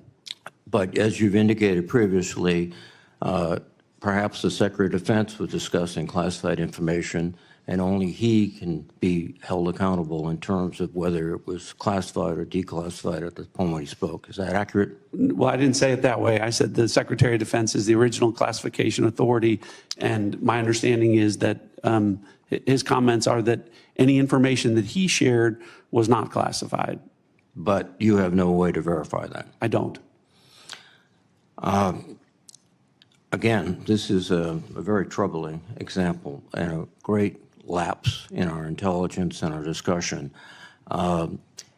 One further point, if you are not aware of any classified information on the discussions back and forth, would it be appropriate for the author to release the entire text of what he heard or transcribed? I think the author has released, my understanding, essentially almost all of the information as it's been related to me. I don't know what calculation the author made with regard to what information would be released or not. Well, but again, I can again confirm that with respect to the communications that were related, as to me, there was no classified information. According to the article, quote, the message contained information that might be interpreted as related to actual and current intelligence operations, and the author did not disclose that information. So the question would be, if he disclosed everything he heard, in your view. That wouldn't be classified information. I know the context of what that is, and I think the author said might be interpreted as related to intelligence information. It was not classified information. So it goes back to my point. If you released all this information he did not release, he could do so without any liability at the federal level? I think you're asking for a legal answer that I'm not able to give you, but. Mr. Patel, can you opine? You're a lawyer and you're the director of the FBI. Would he face any legal liability if he released the information? Because of the questions you and the vice chairman have put to me, I'm not going to prejudge the situation, and that legal call is ultimately for the Department of Justice. Thank you. Thank you very much, Mr. Chairman. Senator Ossoff. Thank you, Mr. Chairman, and thank you all for joining us and for your service. Just to make sure I understand some of the basics here. So, Director Ratcliffe, you were a member of the Houthi PC small group signal chain, correct? I was. Yeah, and so were the Vice President, the Secretaries of State and Defense, the National Security Advisor, and Ms. Gabbard, correct? I believe so. I don't have a list of who was invited to be on. And so was National Political Reporter Jeffrey Goldberg, correct? I don't know that. Yes, you do. I don't know Jeffrey Goldberg, and I've already testified. I don't know whether or how he was added. Okay, well, he was a member of the signal chain, and the discussion included the Vice President's private opinion on the wisdom of proposed U.S. strikes in Yemen, correct? I don't recall. Vance, quote, "I think we are making a mistake. I am not sure the President is aware of how inconsistent this is with his message on Europe right now. There was a strong argument for delaying this a month." You don't recall? I don't. As you don't recall seeing that? Read that? I don't. It included the private opinions of the Secretary of Defense on the timing of strikes in Yemen, correct? I don't recall. Director Ratcliffe, surely you prepared for this hearing today. You were part of a group of principals, senior echelons of the U.S. government, in now a widely publicized breach of sensitive information. You don't recall whether the Vice President opined on the wisdom of the strikes? That's your testimony today under oath? In that setting, I don't recall. Here's what Secretary Hegseth said, quote, "Waiting a few weeks or months does not fundamentally change the calculus. Two immediate risks on waiting. One, this leaks and we look indecisive. Two, Israel takes an action first or Gaza ceasefire falls apart and we don't get to start this on our own terms." Your testimony is you don't recall the Secretary of Defense sending that message or reading it? I recall there being an exchange. I don't recall the specifics as you're reading it.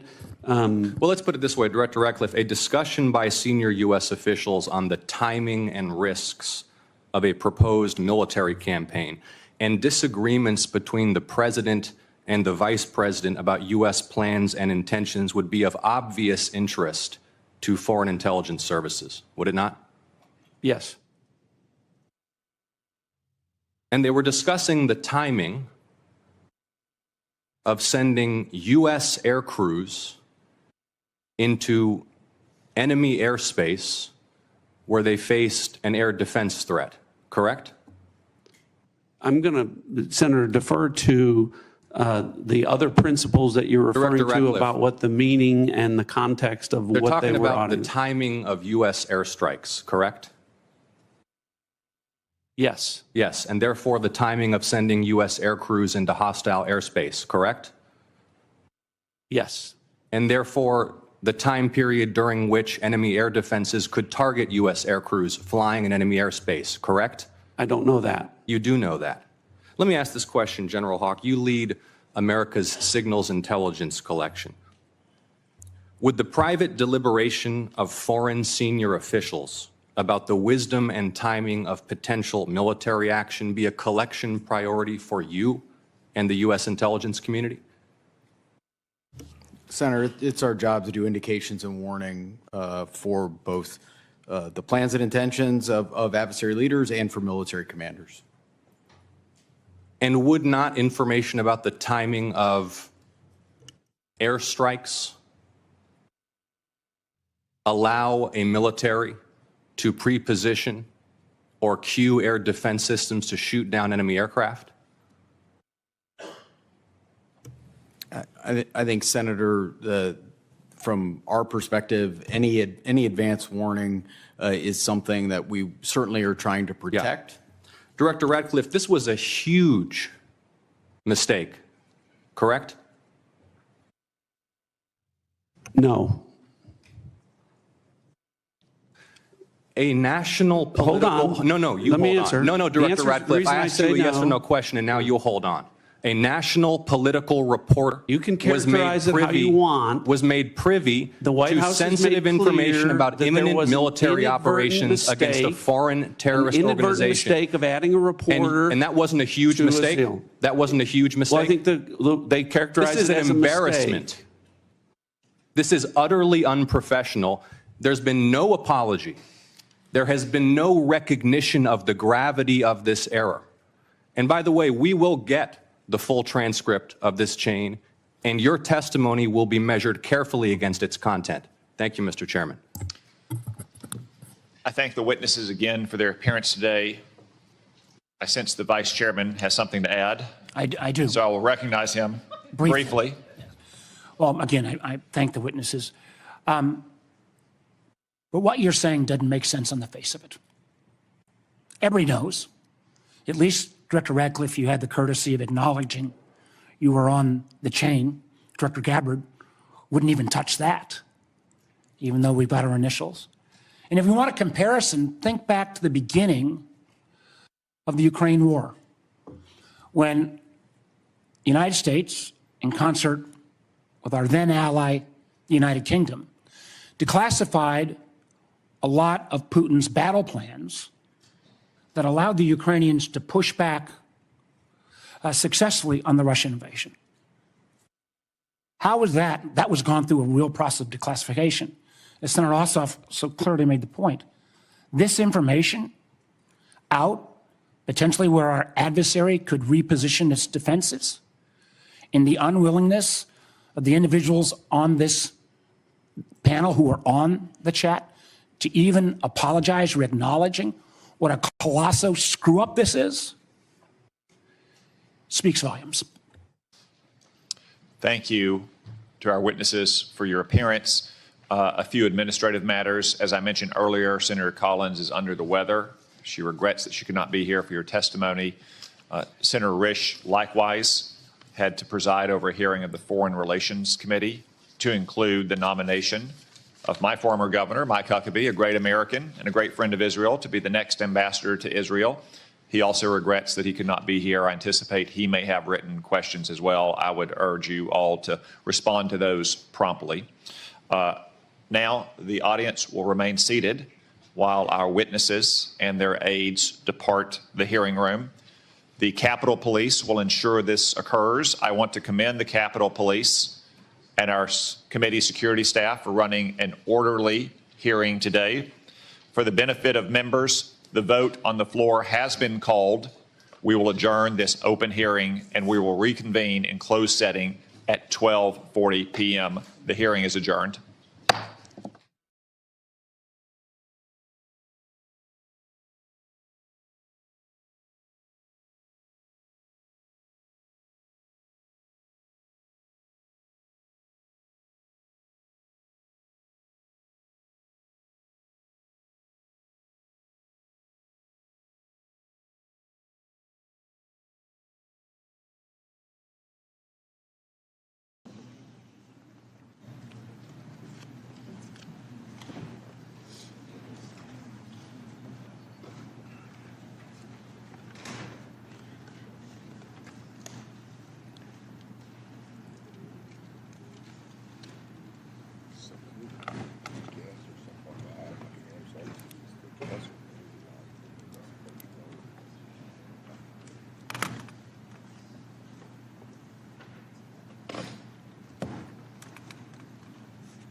Once again, good morning, everyone. Without objection, the chair may declare the committee in recess at any time. Before we begin today's hearing, I want to provide a few important reminders. First, today's open portion is being broadcast live on C-SPAN and streamed on the committee's YouTube channel. This open portion of the hearing will be conducted entirely on an unclassified basis. All participants are reminded to refrain from discussing classified or other sensitive information protected from public disclosure. I will adjourn this open session following completion of one round of questions, and we will then move into a closed session where such questions can be asked. Second, I want to inform the audience that while I fully support constitutionally protected free speech and the right to assemble, this is not the time or place. Any would-be disruptors in the audience who interfere with the committee's business will not be tolerated. For this event, members will have 5 minutes with witnesses. I would ask each of my colleagues to keep both your questions and complete answers from the witnesses within those allotted 5 minutes. Any last questions that can't be answered in time will be submitted for the record. In the same manner in which the House Permanent Select Committee on Intelligence has conducted itself in recent worldwide threats hearings, I expect that we will continue to act in a bipartisan and a respectful manner during today's event. I'm confident all members can treat each of our witnesses today with due respect, consistent with past practice. This worldwide threats hearing provides the American people the opportunity to hear directly from our intelligence community leadership on the threats that face our nation. It's my pleasure to welcome our witnesses to today's hearing. Director of National Intelligence, the Honorable Tulsi Gabbard. Director of Central Intelligence Agency, the Honorable John Ratcliffe. Director of the Federal Bureau of Investigation, the Honorable Kash Patel. Director of National Security Agency, General Tim Hawk. Director of Defense Intelligence Agency, Lieutenant General Jeffrey Cruz. Thank you all for being here. First, I want to address an issue that was made public earlier this week regarding a group text message exchange that included several members of President Trump's national security leadership team and a journalist. Yesterday, our colleagues on the Senate Select Committee on Intelligence held their hearing on the annual threat assessment, and unfortunately, instead of exploring the real and existential threats that face our nation, which is the purpose of this hearing, this issue consumed most of their time. While I will address this topic further in my questions, it's my sincere hope that we use this hearing to discuss the many foreign threats facing our nation. I have deep concerns about the state of our national security. The war between Russia and Ukraine has just surpassed 3 years and now includes North Korean troops on the battlefield. Iran remains the world's largest state sponsor of terrorism, supporting terrorist organizations throughout the Middle East like Hezbollah and Hamas, fueling the latter's war with Israel and Gaza. The threat of the Chinese Communist Party, or CCP, has metastasized worldwide, expanding a robust military and espionage capability well beyond the Pacific, including here within the Western Hemisphere. The CCP's aggressiveness in operations below the level of armed conflict continues to grow. For example, they have sponsored cyber attacks against United States critical infrastructure and even recruited a New York State governor's office employee into being an undisclosed agent of the CCP. And after 4 years of a catastrophic open border policy and limited and in many cases no vetting, we have seen an explosion of illegal migrants crossing our border since 2021. In fiscal year 2024, 516 were identified to be known or suspected terrorists, 106 of whom tried to sneak into our country between ports of entry. And these are just the ones we caught of the nearly 3 million encounters recorded by Customs and Border Protection. We've also seen an ISIS-affiliated human smuggling network bringing more than 400 migrants into the United States. And this occurs through networks associated with cartels and gangs from Sinaloa to CJ&G, who present an unacceptable risk to the security of the American people. In the midst of such threats, many have understandably lost trust in the intelligence community. One reason I'm particularly concerned about is the pattern of lapses I've seen in analytic integrity and objectivity in some of the assessments provided by the IC in the last few years. From President Trump-Russia collusion fiasco to the origins of the COVID-19 pandemic to anomalous health incidents, there have been numerous instances of the IC suppressing certain reporting, using substandard reporting to support a pre-decided thesis, and failure or refusal to consider plausible alternative analyses. That, combined with many other examples of weaponized government, results in a situation where the United States is facing very real threats, while many of our citizens lack trust in those they empower to inform on or counter these threats. Look, I've been honored to serve our country for many years now, first as an explosive ordnance disposal technician in the Army, now as a representative for the 1st District of Arkansas and chairman of this committee. In my time here, I've traveled the world and met with countless IC employees, from everyday Americans doing challenging and often dangerous work of intelligence to agency directors like yourselves. The vast majority of those people are honest, hardworking, patriotic Americans that silently and without accolades do difficult jobs, often in austere places, sacrificing time with their families and in some cases putting themselves in danger, all in order to serve the United States. These silent warriors deserve our gratitude and our respect. They do not deserve to have their reputations besmirched by poor leadership. Unfortunately, in recent years, we've seen instances of politicized, self-serving, dishonest leaders sustaining the reputation of our institutions and patriots by abusing the powers and sacred trust given to them by the American people. We have some real work to do. You in your roles as leaders of prestigious organizations and us as members of this committee charged with conducting honest and rigorous oversight must ensure that our institutions work for the American people. Those that don't uphold the stringent standards of integrity that the American people expect and deserve must be held accountable. In the instances where trust is breached, those involved must be held accountable. This will help rebuild the trust between the American people and those that serve them in the intelligence community. Today, we need you to be candid about the threats facing the United States. I have deep concerns that many threats have been downplayed or not taken seriously enough for some time, particularly in the homeland and the Western Hemisphere. I look forward to hearing your assessment. Thank you again to our witnesses for being here today, and with that, I want to yield to the distinguished ranking member, Mr. Himes, for his opening statement. Thank you, Mr. Chairman, and good morning and welcome to our witnesses. As the chairman said, this hearing is an important opportunity for our committee and the American people to hear directly from the senior leadership of the intelligence community about the threats that our nation faces. I read the unclassified report and I found a lot of continuity in the IC's assessment about critical threats to our national security compared to last year's assessment. The IC continues to see threats from our principal adversaries, China, Russia, Iran, and North Korea. I must say, though, that after these last 2 months, I'm worried that the call may be coming from inside the House. This report calls Russia, and I quote, an enduring potential threat to U.S. power, presence, and global interests. But as far as I can tell, we're now on Team Kremlin. We vote with them and against our allies in the United Nations. We humiliate President Zelensky in the Oval Office. The president's chief Russian negotiator, Steve Witkoff, is repeating Russian talking points and participating on a madcap signal chat about an attack on Yemen while inside Russia. USAID is gone, and with it, all American soft power. If I had time, I would ask the generals at this table about what it means to our national security to give up our soft power. We're no longer helping struggling nations in Africa. China, or worse, terrorists, are filling the vacuum. I wonder how many of those African countries will be named in next year's threat assessment. Thanks to DOJ, the men we paid to guard the most vicious ISIS terrorists in the world in Syria walked off the job. Do you think we'll see their names in this document next year? Elon Musk fired the people who maintain our nuclear weapons. Does that feel like a threat to you? Apparently, all of this mayhem is cheered by the President of the United States and by 20-somethings with laptops and nicknames like Big Balls. But I've been doing this for a long time, and I know that Moscow and Beijing and Tehran and Pyongyang cannot believe their luck. Now we come to learn that people in the most dangerous and sensitive jobs on the planet put extremely specific pre-decisional discussions about a military attack on signal which could be intercepted by the Russians and the Chinese.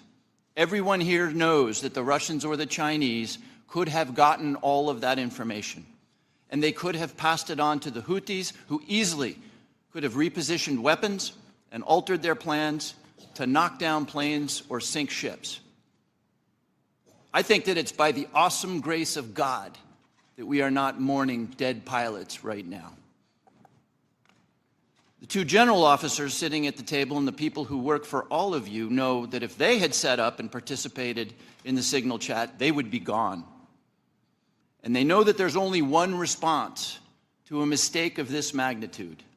You apologize, you own it, and you stop everything until you can figure out what went wrong and how it might not ever happen again. But that's not what happened. The Secretary of Defense responded with a brutal attack on the reporter who did not ask to be on the signal chain. Yesterday, our former colleague Mike Waltz did the same in the White House and then went on Fox to call Jeff Goldberg a loser. What do you think the people who work for you are seeing and learning from that? Now, except for that last part, almost all of the mayhem slowly eroding our safety, our standing, and our security in the world has largely happened outside the IC. If you had a part in that, and I suspect you did, I thank you.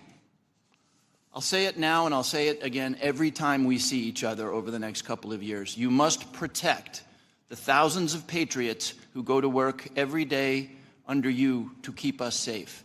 You need to go to work every day thinking about their morale, their well-being, and their protection. I've done intelligence oversight for more than a decade.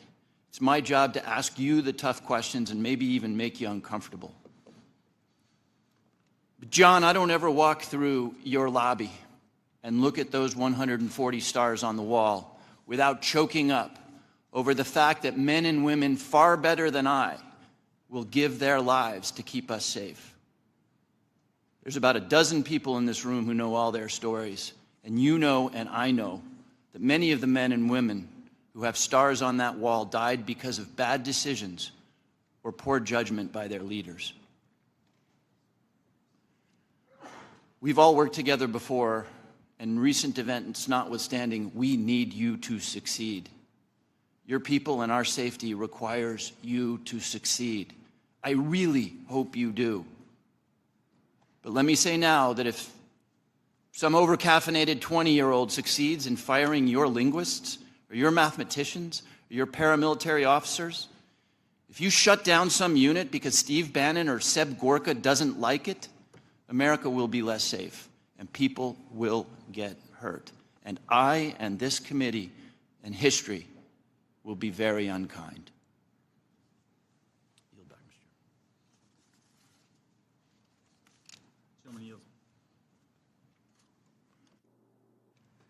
Gentleman yields. Now recognize Director Gabbard to make a statement on behalf of the intelligence community. Thank you very much, Chairman Crawford and Ranking Member Himes. Members of the committee, thank you for the opportunity for us to be here to present the 2025 Annual Threat Assessment. I'm joined here by my colleagues from the CIA, DIA, FBI, and NSA. Our testimony today offers the collective assessment of the 18 U.S. intelligence elements making up the U.S. intelligence community and draws on the intelligence collection and information available to the IC from open source and private sector and the expertise of our analysts. It evaluates what the IC assesses most threatens our people and our nation's ability to live in a peaceful, free, secure, and prosperous society. As you know very well, we face an increasingly complex threat environment that is threatening us here at home and our interests abroad. I'll begin by focusing on what most immediately and directly threatens the United States and the well-being of the American people: the non-state criminal groups and terrorists putting American lives and livelihood at risk. I'll then move on to focus on the key nation states who have the capability to threaten our security and the interests of the United States. Cartels, gangs, and other transnational criminal organizations in our part of the world are engaging in a wide array of illicit activity, from narcotics trafficking to money laundering, to smuggling of illegal immigrants and human trafficking, which endanger the health, welfare, and safety of everyday Americans. Based on our latest reporting available for the year-long period ending October 2024, cartels were largely responsible for the deaths of more than 54,000 American citizens due to synthetic opioids. Mexico-based transnational criminal organizations are the main suppliers of illicit fentanyl to the U.S. market and are quickly adapting to enforcement and regulatory pressures by using multiple sources and methods to procure precursor chemicals and equipment, primarily from China and India, many of which are dual-use chemicals used in legitimate industries. Independent fentanyl producers are also increasingly fragmenting the drug trade in Mexico. The ready availability of precursor chemicals and ease of making illicit fentanyl have enabled independent actors to increase illicit fentanyl production and smuggling operations in Mexico. Cartels are profiting from human trafficking and have likely facilitated more than 2 million illegal immigrants encountered by law enforcement at the U.S. southwest border in 2024 alone, straining our vital resources and putting the American people at risk. Criminal groups drive much of the unrest and lawlessness in the Western Hemisphere. They also engage in extortion, weapons and human smuggling, and other illicit and dangerous revenue-seeking operations, including kidnapping for ransom, forced labor, and sex trafficking. While some of these key drivers of migrants are expected to persist, heightened U.S. border security enforcement and deportations under the Trump administration are proving to serve as a deterrent for migrants seeking to illegally cross our borders. U.S. Border Patrol apprehensions along the southwest border in January 2025 dropped 85% from the same period in 2024. Transnational Islamist extremists such as ISIS and al-Qaeda and affiliated jihadi groups continue to pursue, enable, or inspire attacks against the United States and our citizens abroad and within the homeland to advance their ultimate objective of establishing a global Islamist caliphate. This includes heightened efforts to spread their ideology to recruit and radicalize individuals in the U.S. and the West. While the New Year's Day attacker in New Orleans had no known direct contact with ISIS terrorists, he was influenced and radicalized by ISIS ideological propaganda, as one example. Al-Qaeda and its affiliates continue to call for attacks against the United States as they conduct attacks overseas. These jihadist groups have shown their ability to adapt and evolve, including using new technology and tactics to spread their ideology and recruit new followers. A range of non-state cyber criminals are also targeting our economic interests, our critical infrastructure, and advanced commercial capability for extortion, other coercive pursuits, and financial gain. These actors are using a variety of tactics, including phishing, ransomware, and denial of service attacks to disrupt our systems and steal sensitive and lucrative information, using available technologies and taking advantage of U.S. cyber vulnerabilities. Ransomware actors last year, for example, attacked the largest payment processor for U.S. healthcare institutions, and another set of criminal actors conducted cyber attacks against U.S. water utilities. Some of these non-state cyber actors also operate as proxies for or emulate similar activities being carried out by major state actors. The IC sees China, Russia, Iran, and North Korea engaging in activities that could challenge U.S. capabilities and interests, especially related to our security and economy. They are in some cases working together in different areas to target U.S. interests and to protect themselves from U.S. sanctions. At this point, the IC assesses that China is our most capable strategic competitor. Under the leadership of Xi Jinping, the People's Republic of China seeks to position itself as a leading power in the world stage, economically, technologically, and militarily. Beijing is driven in part by a belief that Washington is pursuing a broad effort to contain China's rise and undermine CCP rule.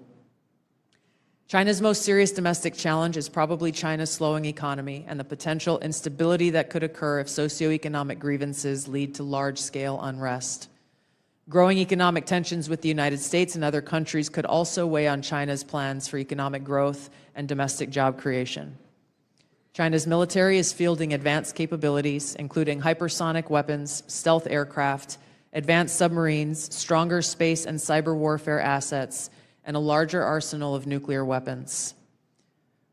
While it appears they would like to develop and maintain positive ties with the United States and the Trump administration to advance its own interests and avoid conflict, China is building its military capability in part to gain an advantage in the event of a military conflict with the United States around the issue of China's efforts towards unification with the Republic of China or Taiwan.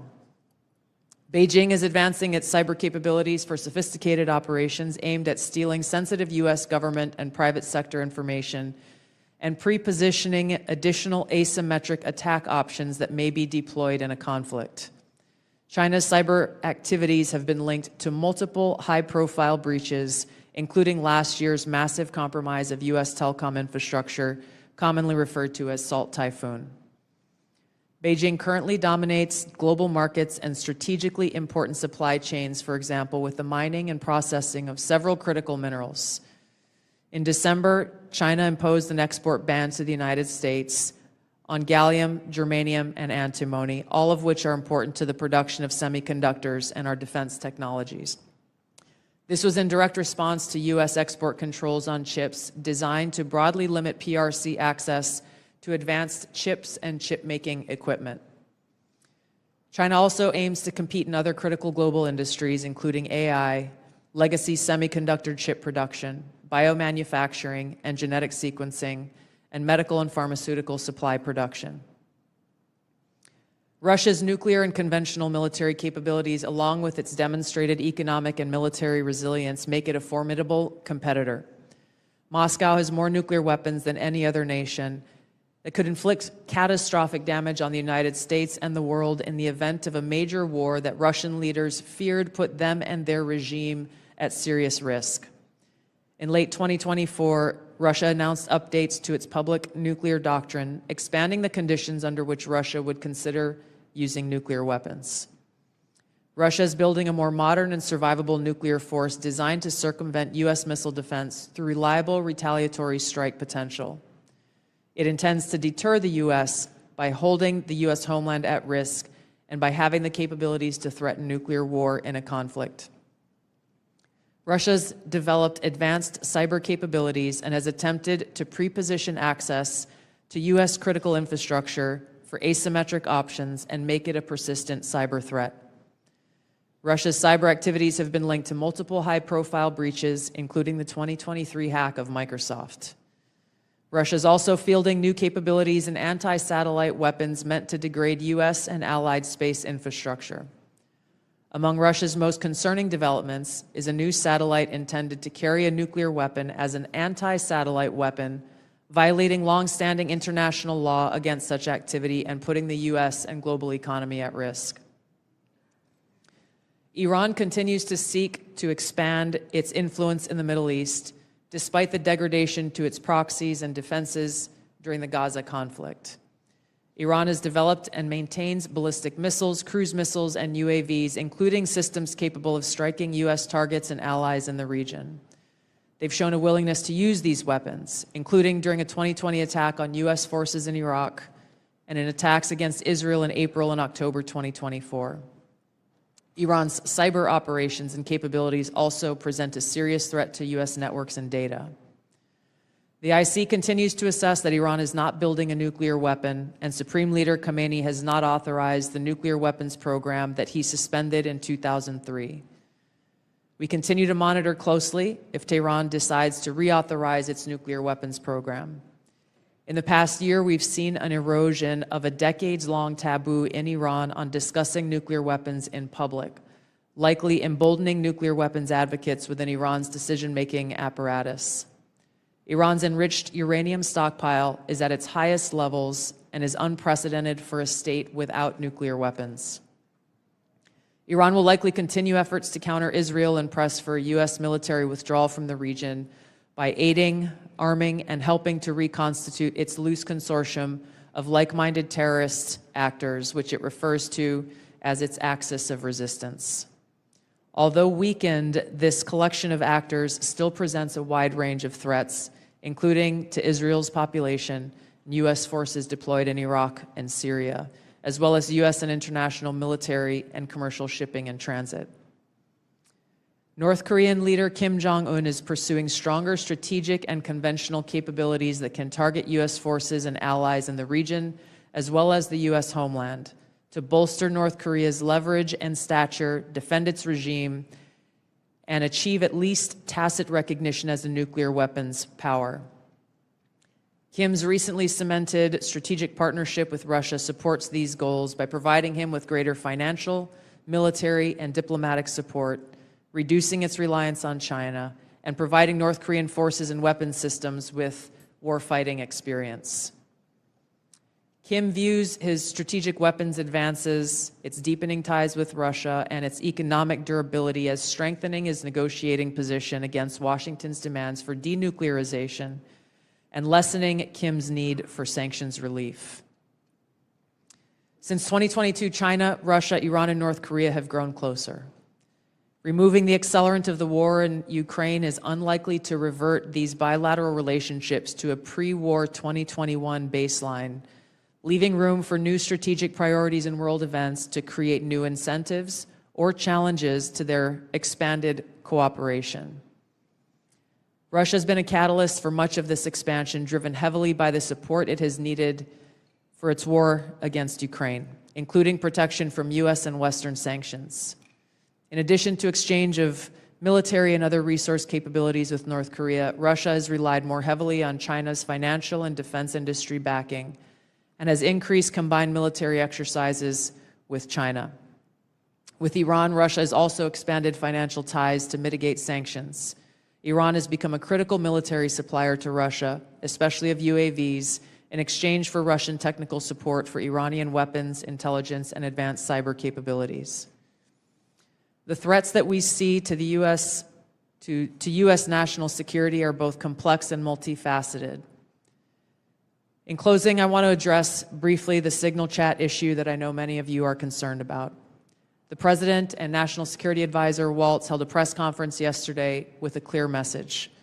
It was a mistake that a reporter was inadvertently added to a signal chat with high-level national security principals having a policy discussion about imminent strikes against the Houthis and the effects of the strike. The National Security Advisor has taken full responsibility for this, and the National Security Council is conducting an in-depth review along with technical experts working to determine how this reporter was inadvertently added to this chat. The conversation was candid and sensitive, but as the President and National Security Advisor stated, no classified information was shared. There were no sources, methods, locations, or war plans that were shared. This was a standard update to the National Security Cabinet that was provided alongside updates that were given to foreign partners in the region. The Signal Message app comes pre-installed on government devices.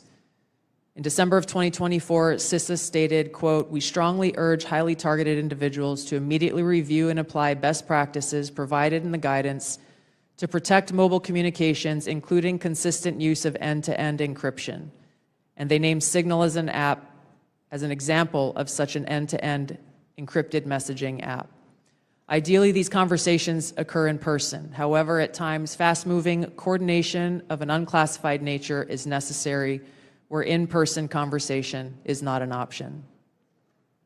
I'm also aware that a lawsuit was filed yesterday on this issue. As a result of that pending litigation, I'm limited in my ability to comment further on that specific case. My Office of General Counsel will be in close contact with the Department of Justice on this matter. The most important thing to the American people and to all of us is the success of this military operation against terrorists who have been and continue to attack American service members was extremely successful, thanks to the leadership of President Trump and the actions of our brave men and women in uniform. As the heads of the American people's intelligence community, we will continue to provide the President, you in Congress, and our warfighters with timely, unbiased, relevant intelligence to keep our country secure, free, prosperous, and at peace. Thank you, Mr. Chairman. Thank you, Director Gabbard. We now turn to member questions. I'll recognize myself for 5 minutes. I want to talk about, before I get into the threats, I want to talk about something we've talked about in this committee and in this setting before. We've had IC agency leaders commit to complying with our document requests but not follow through. And I don't know if this is due to direction from previous administration or middle management obstruction, but I find it completely unacceptable. In fact, I had to subpoena the NSA in order to cooperate with our AHI investigation last year. As you all know, it's the charge of this committee to conduct rigorous oversight, and part of that oversight is occasionally requires us that we request documents from your organizations to enable our investigations. We cannot adequately do our jobs without your partnership and your cooperation. General Hawk and General Cruz, we had this conversation here before last year, and I'm not satisfied with your responsiveness. Therefore, I'm going to ask that question again on the record in this open setting to each of you. Do I have your unequivocal commitment to cooperating with document or other information requests from this committee, General Hawk? You do, Chairman. Thank you, General. Director Patel. You do, Mr. Chairman. Director Gabbard. Yes, Chairman. Director Ratcliffe. Yes, you do, Chairman and Ranking Member. And I want to start by saying it's good to be back. It's good to see you.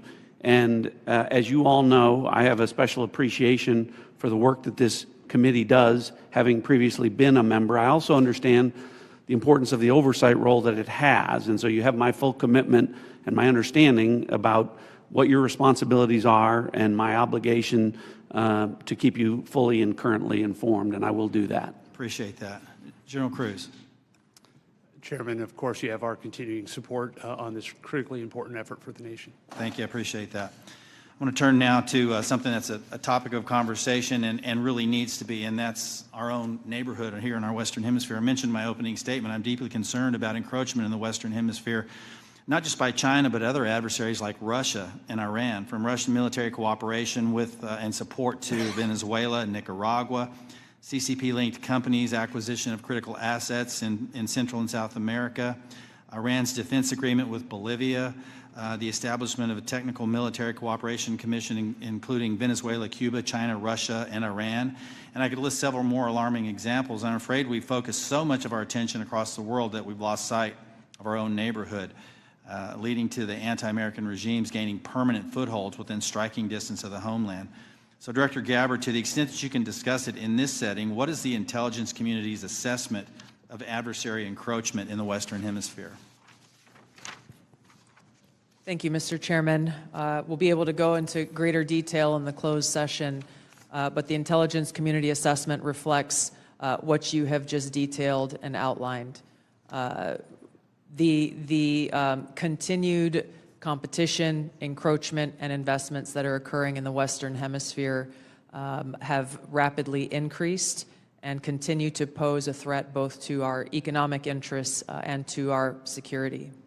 Every day there are new reports of further attempts. One just recently that came up yesterday with investments that are being made in the southeast part of the United States.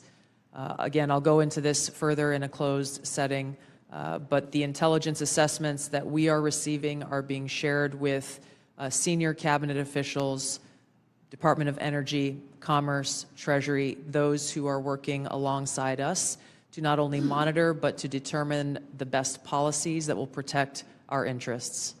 Thank you. I want to turn to Director Patel real quick in the time that I have left. If you can flesh this out for me just a little bit. You indicated something that caught my attention in the proceeding yesterday, and that was your involvement with the Judicial Drug Task Force that you partner with at the state level, and how that has yielded positive results with regard to cartel activity. Can you put a little finer point on that to describe those partnerships in the 53 seconds we have remaining? Yeah, I'll try to be brief. Mr. Chairman, Mr. Vice Chairman, thanks for having us, Ranking Member. My priorities at the FBI have been to partner with state and local law enforcement in ways that we have not done so before, particularly on information sharing, and it's a two-way street. And in order for us to effectuate drug seizures and narcotics interdictions in the 50 states, we treat them as all border states because that's what's happening. We have an American citizen die of a drug overdose every 7 minutes. That is wildly out of control and unacceptable. But the FBI cannot do that mandate and secure the American people from Washington, D.C. So we're putting resources in the field. We are working with our partners at the state and local level. And we are seeing immediate results, as we are seeing in Arkansas, as I outlined yesterday, with hundreds of arrests, thousands of pounds of narcotics seized, dozens of weapons, and multiple indictments. Thank you, Director. I'm going to yield and recognize Ranking Member Himes for 5 minutes. Thank you, Mr. Chairman. If there's something I care as much about as the national security of the United States, it's the powers and prerogatives of this Congress and its oversight duties. So I want to spend a minute or so on yesterday's testimony in front of the Senate and direct these questions in particular to Director Patel and Director Gabbard. Yesterday, Senator Heinrich asked, did this conversation, referring to the signal chat, include information on weapons, packages, targets, or timing? Director Patel, you said not that I'm aware of. Director Gabbard, you said same answer. This morning we learned that the signal chat included the following update, forward-looking update from the Secretary of Defense. Time now, 11:44 Eastern Time. Weather is favorable. Just confirmed with CENTCOM. We are go for mission launch. 12:15 Eastern Time. F-18 launch. First strike package. 13:45 trigger-based F-18 first strike window starts. Target terrorist is at his known location, so should be on time. Also, strike drones launch. MQ-9s. 14:10 more F-18s launch. Second strike package. Do either of the directors want to reflect on their testimony yesterday in the context of what I just read? Sure. One, I was not on that signal chat. Two, I have not reviewed it. And three, as you just indicated, that was made public this morning. But Director, you didn't prior to yesterday's Senate. You were on this. You were on the signal chat, correct? No. Okay, but did you review the material on the signal chat? No, I wasn't on it. Director Gabbard. Yes, Ranking Member. My answer yesterday was based on my recollection or the lack thereof on the details that were posted there. I was not, and what was shared today reflects the fact that I was not directly involved with that part of the signal chat and replied at the end reflecting the effects, the very brief effects that the National Security Advisor had shared. So it's your testimony that less than 2 weeks ago, you were on a signal chat that had all of this information about F-18s and MQ-9 Reapers and targets on strike, and you in that 2-week period simply forgot that that was there. That's your testimony? My testimony is I did not recall the exact details of what was included there.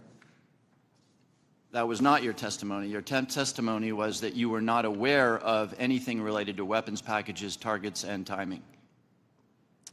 As the testimony yesterday continued on, there were further questions related to that, where I acknowledged that there was conversation about weapons, and I don't remember the exact wording that I used, but I did not recall the specific details that were included.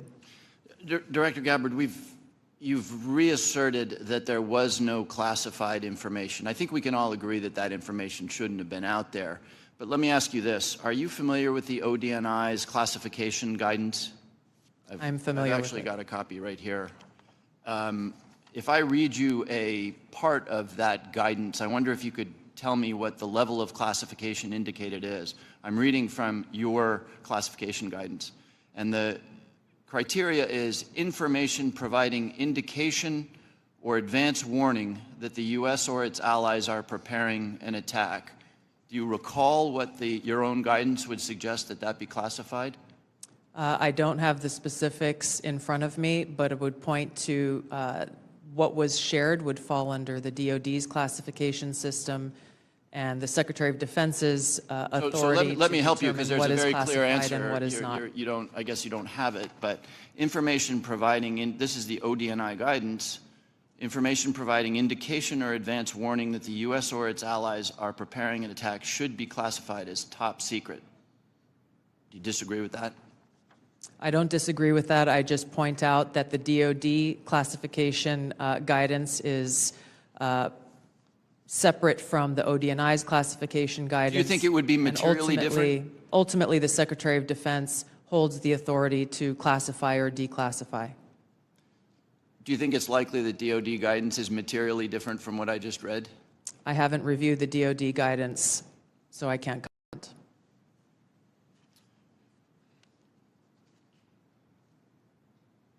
Director Gabbard, a lot of this suggests sort of a lack of sobriety. When there's punch emojis and fire emojis, it's a lack of sobriety. I don't mean that literally. But I have one last question for you, because I think people really listen to what you have to say. You, on March 15th, as DNI, retweeted a post from Ian Miles Chong, who is listed on RT, that's Russia Today's website, as, quote, a political and cultural commentator who has contributed content to RT since at least 2022. Director Gabbard, do you think that it's responsible for you as head of the intelligence community and the principal presidential intelligence advisor to retweet posts from individuals affiliated with Russian state media? That retweet came from my personal account, and I would have to go back to look at the substance of the tweet. Can I, just so that we don't have a lack of confusion amongst our allies and enemies and us, can I act perhaps that you not think that you should be saying one thing on your personal account than you say officially? I maintain my First Amendment rights to be able to express my own personal views on different issues. Thank you. I yield back, Mr. Chairman. Gentleman yields now recognize the distinguished Vice Chairman, General Kelly. Yeah, I now, for the first 30 seconds, Mr. Ratcliffe, or Director Ratcliffe, formerly known as Texas, from this Mississippi guy, I'd like to give you 30 seconds if you have anything to respond to what Ms. Gabbard just, Director Gabbard, I'm sorry, just said. Well, Mississippi, it's good to see you again, and I appreciate the opportunity. You know, there's so much talk about this Atlantic article and about things that were said and that could have happened instead of a focus on what did happen. So my responsibility as CIA director, one of its responsibilities is to kill terrorists. And that's exactly what I did along with President Trump's excellent national security team. That's what we should be focused on. With regard to that article, I also would appreciate the opportunity to relay the fact that yesterday I spent 4 hours answering questions from senators as a result of that article that were intimating that I transmitted classified information because there were hidden messages. Those messages were revealed today and revealed that I did not transmit classified information and that the reporter, who I don't know, I think intentionally intended it to indicate that. That reporter also indicated that I had released the name of an undercover CIA operative in that signal chat. In fact, I had released the name of my chief of staff, who is not operating undercover. That was deliberately false and misleading, and I appreciate the opportunity to reflect that my answers haven't changed. I used an appropriate channel to communicate sensitive information. It was permissible to do so. I didn't transfer any classified information. And at the end of the day, what is most important is that the mission was a remarkable success, is what everyone should be focused on here, because that's what did happen, not what possibly could have happened. Thank you, Director Ratcliffe. Director Patel, thank you for the great job that you've done. So, first of all, your coordination and trying to comply with the letter that was sent last year and the year before asking for the baseball shooting, of which what I got was basically what happened on the field, and I was there, so I don't need to know that, although no one from the FBI ever talked to me about what happened. They talked to people who were not there. But I appreciate your commitment to getting us the full unredacted report, or the redactions, or to protect innocent people who are not part of the process, not the people who made decisions to classify that as suicide by cop as opposed to an assassination attempt of many members of Congress, of which I was one. Thank you for your commitment, Director Patel, because I know that you will give us what we have asked for so that we can put this to rest, Mr. Winstrup, myself, and several others. Can I get your commitment to do that, Director Patel? In fact, I just got an update, Mr. Vice Chairman, from my team. You'll have all of those materials to you and your committee by the close of business today, or at the latest tomorrow morning. And just really quickly, Director Ratcliffe, and I don't want to go over time. I think it's so important for everybody to have their time. Can you tell me the impact that DOGE has had in causing you to fire people you shouldn't have fired, or release people who are instruments of national security no longer there? Tell me if you've had any impact specifically that DOGE has caused you to lose someone who was necessary for national security. Given the fact that as of this date, no one from DOGE has been on the CIA campus, and I've had no direct communication with DOGE other than conversations with Elon Musk at cabinet meetings, I would say the impact is zero. Director Patel? I'm in a similar situation. We do work with DOGE on government efficiencies, but I have not seen any negative impacts at the FBI. Thank you very much. And Director Gabbard, it's good to see you again, too. You know, I think we were freshmen together, you and I and Director Ratcliffe, and I'm here and you guys are like there. Have you seen any impact across the whole IC that DOGE has caused things that you can't respond to? Yeah. Thank you, Congressman. It's great to see you all again here. The answer is no. Similar with Director Ratcliffe, DOGE has not been at ODNI. The President understands the essential national security mission that we have, and we are going through our own internal assessments to ensure we're achieving the effects in an efficient way that is responsible to the American taxpayer. Yield back, Mr. Chairman. Gentleman yields. Mr. Carson. Thank you, Chairman, to the witnesses, many of whom I've worked with in the past. It appears that this year's report omitted any discussion of national concerns like global health security, infectious diseases, and the role of conflict, violence, and political instability play as drivers of migration. Coupled with the administration's cuts to USAID and other international assistance, particularly health and humanitarian assistance, won't these reductions and eliminations increase regional instability and volatility in areas already at high risk for threats? Was the IC consulted at all in the decisions to eliminate such critical funding, and why weren't these risks included in this year's report? Thank you for the question, Congressman. The direction that I gave to our National Intelligence Council as they were putting together the annual threat assessment was to focus on the most direct and extreme threats that we face from non-state and state actors. While I acknowledge the factors that you've mentioned create an environment that our operators and intelligence officials need to be aware of, this year's annual threat assessment was really more targeted to focus on the direct threats that we have the ability to affect and impact. Some of those were included here that you mentioned with regard to the effects and impacts of USAID. That assessment has not yet been done, or at least to my knowledge, and was not considered to be included here. Director Patel, this year's assessment, sir, confirms a threat I've worked on for a number of years, domestic extremists, including lone wolves, white nationalists motivated by racial or anti-government grievances, even religious grievances. Mr. Director, a few yes or no questions.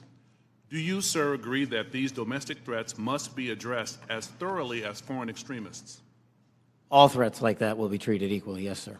Is it true, sir, you moved personnel out of the FBI section responsible for countering domestic violent extremists? I don't believe I did that. Is it true, sir, that you've discussed disbanding this section? I don't believe I've done that. Will you pledge today, sir, not to disband this critical section? I will pledge to you today that any personnel matters that are being worked on currently, once finalized, the congressional notification will be published to your committee. Mr. Chairman, I yield back. The gentleman yields. Now recognize the gentleman from Illinois, the former federal prosecutor, Mr. LaHood. Well, thank you, Mr. Chairman. I want to thank all of our witnesses today for your service to our country. And I want to focus my questions this morning on FISA Section 702. And Director Ratcliffe, welcome back to the committee.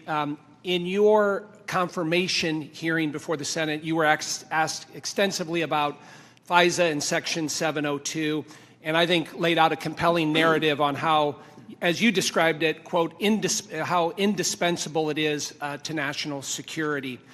And you were also asked about a warrant requirement on Section 702. And your answer to that was, quote, on whether a warrant makes sense on 702, your quote was, the answer is no. We're talking about national security issues where sometimes minutes matter in the ability to disrupt or interdict the bad actors or to act upon the intelligence that you can gain from that, unquote. Director, I wanted to ask you, is that still your belief today regarding the warrant requirement? Congressman, it absolutely is. You've accurately reflected my prior testimony. It is also my testimony that 702 is indispensable to our intelligence picture, and the loss of it would be catastrophic to CIA. And the reason that I say that from this position is not only is 50% of all of our critical analysis provided to the President as Commander-in-Chief in the President's daily brief 702 derived, 70% of CIA's success with regard to advanced weapons counterproliferation is the result of 702 collected information. And finally, 90% of CIA's successful interdictions with regard to synthetic drugs like fentanyl are the result of 702 collection. It's absolutely indispensable to the work that CIA does, and I'm glad that you gave me the opportunity to reflect that to this committee.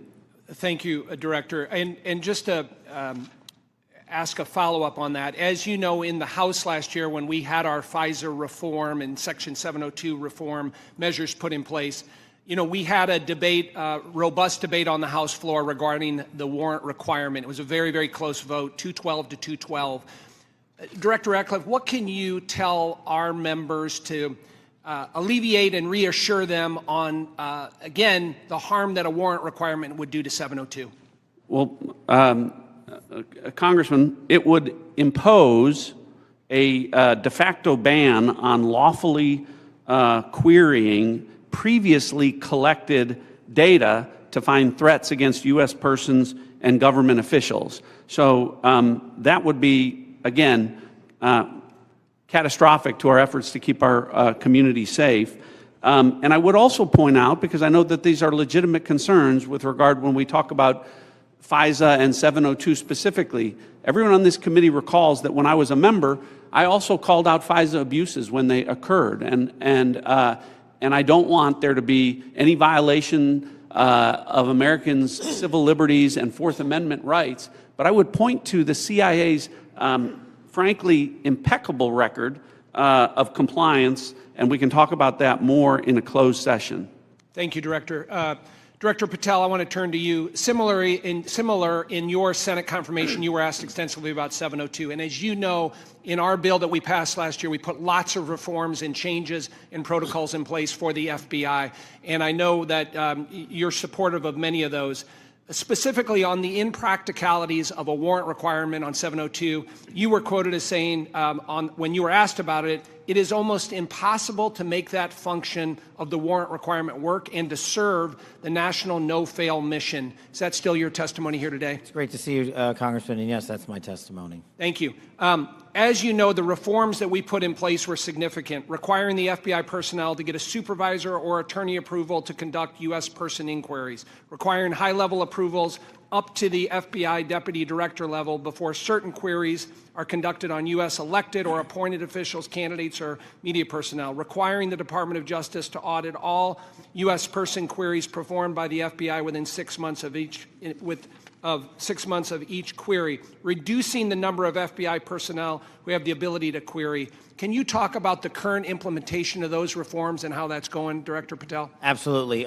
With probably the most recent one, in terms of 702 query reviews, we only have about 200 left when it comes to U.S. persons, and we will promulgate those findings to you. But as of today, of all the U.S. persons queried in the 702 databases, there's only been one instance of negligent conduct. We have already implemented limited access to those who actually know how to use the FISA process in 702, and we have implemented a direct reporting structure to the Office of Director and the Deputy Director to make sure that anyone, whether it's intentional or unintentional, abuses the 702 query system is brought to our attention immediately, and we will take that on for action directly. And in terms of piggybacking off Director Ratcliffe's, the public defender in me realizes the importance of constitutional due process more than anyone. The staffer in me from the House Intelligence Committee may be the only person who has worked more on FISA reform and exposing FISA abuse in modern congressional history. And the terrorism prosecutor in me and the JSOC civilian in me tells me that we cannot do away with 702 or FISA Title I and Title III, but we can work with you and your committee to make it better. I don't know all those ideas. I don't have all those answers, but you have my commitment that we will use it appropriately going forward. Thank you, Director. I yield back. Gentleman yields. Mr. Castro. Thank you, Chairman. Tulsi, you and I came into the Congress together in 2013. And Kash, you and I was serving on the Intelligence Committee when you worked on the Intelligence Committee. And John, you and I are both from Texas, and we both served together on the Intelligence Committee. The idea that this information, if it was presented to our committee, would not be classified, y'all know is a lie.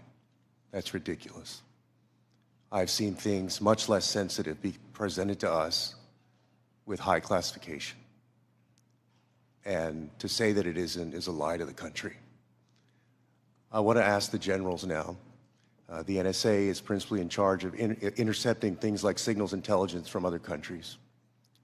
General, I want to ask you, if your organization, your agency, intercepted something like this from Russia or China or some other country, would you consider this classified information? Representative, we would be classifying based off of our sources and methods. So those would be the things that, in terms of how we process, how we would be able to obtain the information and how we'd report it, Sure. we would classify based off of our source and method. So if you knew that the Secretary of Defense and the National Security Advisor of Russia or China and the head of the Foreign Ministry and all of the folks who were associated with that signal chain, if you intercepted that information, General, would you consider it classified? So it would be classified based off of our collection. So the NSA would classify it, would Based off determine it as of classified. the protection of our own source and method, not necessarily based off the content, but how we collected that information. But it would be classified. Well, we certainly wouldn't be collecting on a U.S. person conversation. No, I understand. I'm We're saying collecting but if you did your job and collected it from the Russian Foreign Ministry and the National Security Advisor and the Secretary of Defense and the President's Chief Advisor, there is no way, having sat on this committee for 9 years, that somebody would come in with that information and give us something that says, unclassified, you can walk out of this room with this information and give it to whomever you want. You know, with all respect, you and I worked on the committee at the same time. Tulsi, you and I came in together. I've never had an issue of beef with you. John, you and I are both from Texas. Y'all know that's a lie. It's a lie to the country. I want to ask about the Alien Enemies Act really quick while I have time. The President has used the Alien Enemies Act, a wartime authority last used to detain German and Japanese nationals during World War II, to summarily deport people accused of being members of the Venezuelan gang Tren de Agua. To invoke this law, the President must demonstrate that the United States is under invasion by a foreign nation or government. They have alleged that we are under invasion by the Venezuelan government. The idea that we are at war with Venezuela would come as a surprise to most Americans. The unclassified version of the annual threat assessment the intelligence community just released makes no mention of any invasion or war that we are fighting with the nation of Venezuela. You would think our nation being at war would merit at least a small reference in this threat assessment. And Director Ratcliffe, does the intelligence community assess that we are currently at war or being invaded by the nation of Venezuela? We have no assessment that says that. Thank you. In invoking the law, the President alleged that Tren de Agua is, quote, undertaking hostile actions against the U.S. at the direction, clandestine or otherwise, of the Maduro regime in Venezuela. Director Gabbard, does the intelligence community assess that the Venezuelan government is directing Tren de Agua's hostile actions against the United States? There are varied assessments that came from different intelligence community elements. I'll defer to Director Patel to speak specifically to the FBI assessment. But let me ask you, so you're saying there are conflicting assessments that have come from the IC? That's correct. Okay, thank you. We'll take it up in closed session. All right. You know, your threat assessment makes issue of, highlights fentanyl trafficking as a top threat to the United States, yet support for law enforcement cooperation with Mexico has been put on hold, and there's been a threat of invasion to Mexico by the United States. You assess that Russia's advanced cyber capabilities make it a persistent counterintelligence cyber threat, yet the administration shut down the unit at the Cybersecurity Infrastructure Agency tasked with stopping Russian cyber attacks. There are so many other ways that the actions of this administration have contradicted this threat assessment, and the administration is making the world and the United States more dangerous. I yield back. The gentleman yields. The gentleman from Pennsylvania, Mr. Fitzpatrick. Thank you, Chairman Crawford. Thank you to all of our witnesses for being here. I look forward to working with each and every one of you to keep our country and our planet safe. I wanted to carry on the topic of Section 702 reauthorization. Representative LaHood and I did a lot of work on this over the past 2 years. As you all know, last Congress, this committee worked in a bipartisan manner to advance the reauthorization of what most of us, if not all, deem to be our country's single and most important national security tool. The result was what was titled the Reforming Intelligence and Securing America Act, which not only reauthorized Section 702, but equally important, it provided necessary reforms to our intelligence community in an effort to address past abuses. This was the largest single reform of the FBI and the IC in a generation, making sure that there are appropriate compliance guardrails that enhance accountability while still protecting the critical tools necessary for our nation's security. Just to name a few, in 2009, Section 702 protected our nation from an attack by an al-Qaeda member who intended to detonate explosives in the Manhattan subway lines. In 2014, Section 702 helped prevent attacks by assisting in the removal of ISIS leader Haji Imam. In 2022, Section 702 contributed to the U.S. government's operation against the last remaining 9/11 architect, Ayman al-Zawahiri. And as we saw in the horrendous attacks of October 7th, an attack on the people of Israel, where Hamas killed over 1,200 innocent civilians, intelligence collection is essential to the safety and security of our population. We must never, ever see another attack the likes of 9/11, especially as a result of a self-inflicted intelligence failure. Not reauthorizing the use of this authority in this coming year would intentionally and willingly put the United States at a disadvantage against actors who seek our destruction. Representative LaHood touched on the warrant requirement. As you all know, that is really the linchpin here. And I think it's abundantly clear for members of this committee, members of this Congress, and for members of our intelligence committee to understand that a warrant requirement is on the collection of data. A warrant requirement cannot apply to the querying of already lawfully collected data. To follow that theory to its logical extreme would be to say that a police department who has an evidence locker containing lawfully collected data has to get a warrant to re-enter that evidence locker. It'd be akin to say to a police officer they cannot run a license plate, which is querying off of lawfully collected Department of Transportation data without getting a warrant. It would shut down the courts, it would shut down law enforcement, it would make our country much less safe. So I want to ask Director Patel, Director Ratcliffe, I want to yield the floor to you as we will be working with all of you, particularly your two agencies, on reauthorization, to share your thoughts.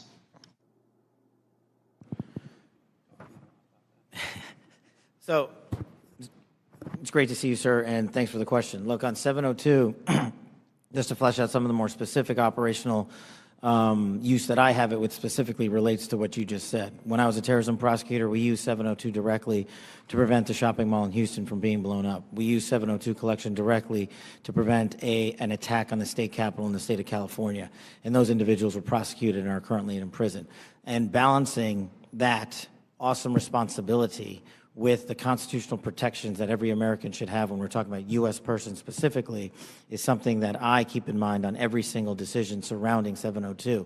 But as Director Ratcliffe stated, and has been my experience, while I understand and appreciate the concerns for the warrant requirement based on U.S. persons, if there is a solution that allows that to happen in real time, then we can have that discussion. But I have not encountered one, and thus it obviates the need in my perspective, in my mission set, to protect the American people and hunt down criminals in its application. So where it is now with the reforms you all have implemented, we've done a great job on protecting American civil liberties, and I'm always open to, and I do believe we can do some more.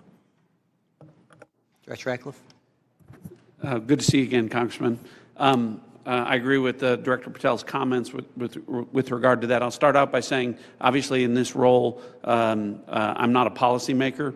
But at the appropriate time, when this comes up for renewal, I think I've made it clear and will make it clear from the CIA's perspective the indispensability of 702 as a tool to providing the Commander-in-Chief an accurate picture of the threat environment. You mentioned some examples of 702 success. When we get into the classified session, later this afternoon, I have some further examples of 702 success that we can talk about, and I think that reflects my position. Thank you all. I yield back. The gentleman yields. Mr. Krishnamurthy. Good morning. Thank you, Mr. Chair, and thank you to our witnesses for coming. Thank you for your service. Director Gabbard, you said no classified information was included in the signal chat, correct? That's correct. And President Trump also said there was no classified information in the signal chat, and Secretary Hegseth said nobody was texting war plans. There was absolutely no classified info in that chat. Lieutenant General Cruz, I'd like to talk to you about a couple things real quick. Executive Order 13526, Section 1.4a. This is the Trump administration's executive order with regard to classified information. It says, information shall be classified if its unauthorized disclosure could reasonably be expected to cause damage to national security, including military plans, weapons systems, or operations. You don't disagree that that's accurately quoted, right? That's an accurate quote from the executive order. And DOD 5200.01, this is the DOD's manual on classification, says, quote, information shall be classified if its unauthorized disclosure could reasonably be expected to cause describable damage to national security. This includes military plans, weapon systems, or operations. You don't disagree that I quoted that accurately, right? That's also an accurate quote. Can I show you I'd like to show you the text that Secretary Hegseth actually published to the world. Now, Lieutenant General Cruz, as Ranking Member Himes said, it says, time now, weather is favorable, just confirmed with CENTCOM we are a go for mission launch. Then it says at 12:15 Eastern, F-18s launch first strike package. F-18s are military systems, correct? Weapon systems. They are. Okay. 1345, trigger-based F-18 first strike window starts. Target terrorist is at his known location, so should be on time. Also, strike drones launch, MQ-9s. MQ-9s is a weapon system, correct? They are. Okay. I think applying the executive order as well as the DOD manual to this fact pattern, we clearly have weapon systems that have been identified. That is classified information. Now, the reason why it's important that this information not be disclosed is that we don't want the adversaries to know what's about to happen, right, sir? Well, I would draw a small distinction there. You referenced and asked if that platform, those two platforms are weapon systems. They are, but those terms are used all across the globe in a lot of contexts. So it's really about how they're used in the context of this particular document. I just want to clarify that the use of those terms, I understand. Yeah. In this situation, those are operational details. They are operational details, but again, as you quoted the DOD instruction, it's about operations. So as you further go down into what are the operational details, I think as we had a discussion yesterday, the important aspect, I think all of us are very familiar. This is classified information. This is classified information. It's a weapon system as well as sequence of strikes as well as details about the operations.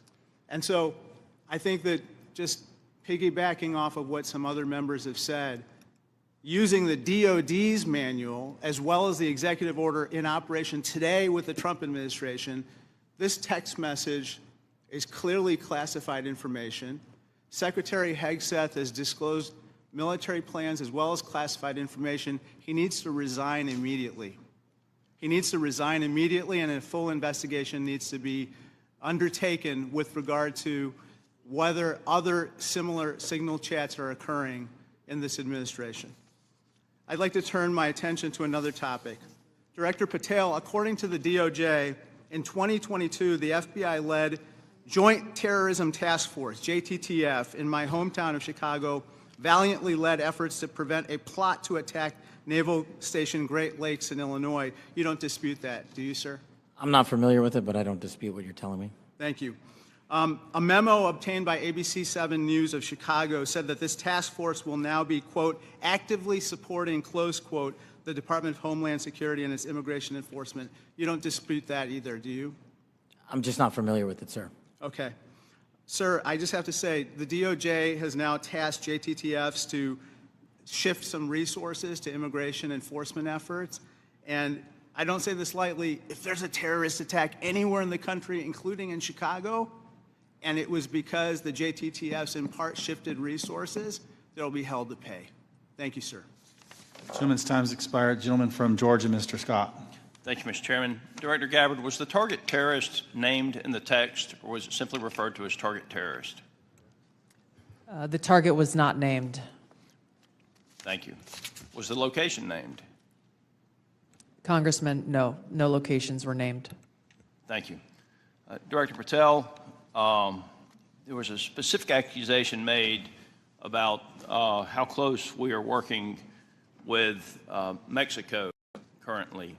My understanding, and I want to congratulate you on this, and I think it shows a shift of focus at the FBI since you've taken over to what it should have been doing all along, which is chasing the 10 most wanted that are threatening our country. My understanding is that 2 of the 3 were actually arrested in Mexico and are being extradited back to the United States. Is that correct? Yes, sir. We have been working. One of the first meetings I took as FBI director was my counterpart, Secretary Farouche in Mexico. And subsequent to that, we have repaid or extradited or expelled from Mexico 2 top 10 of the FBI's most wanted list and 33 other criminals.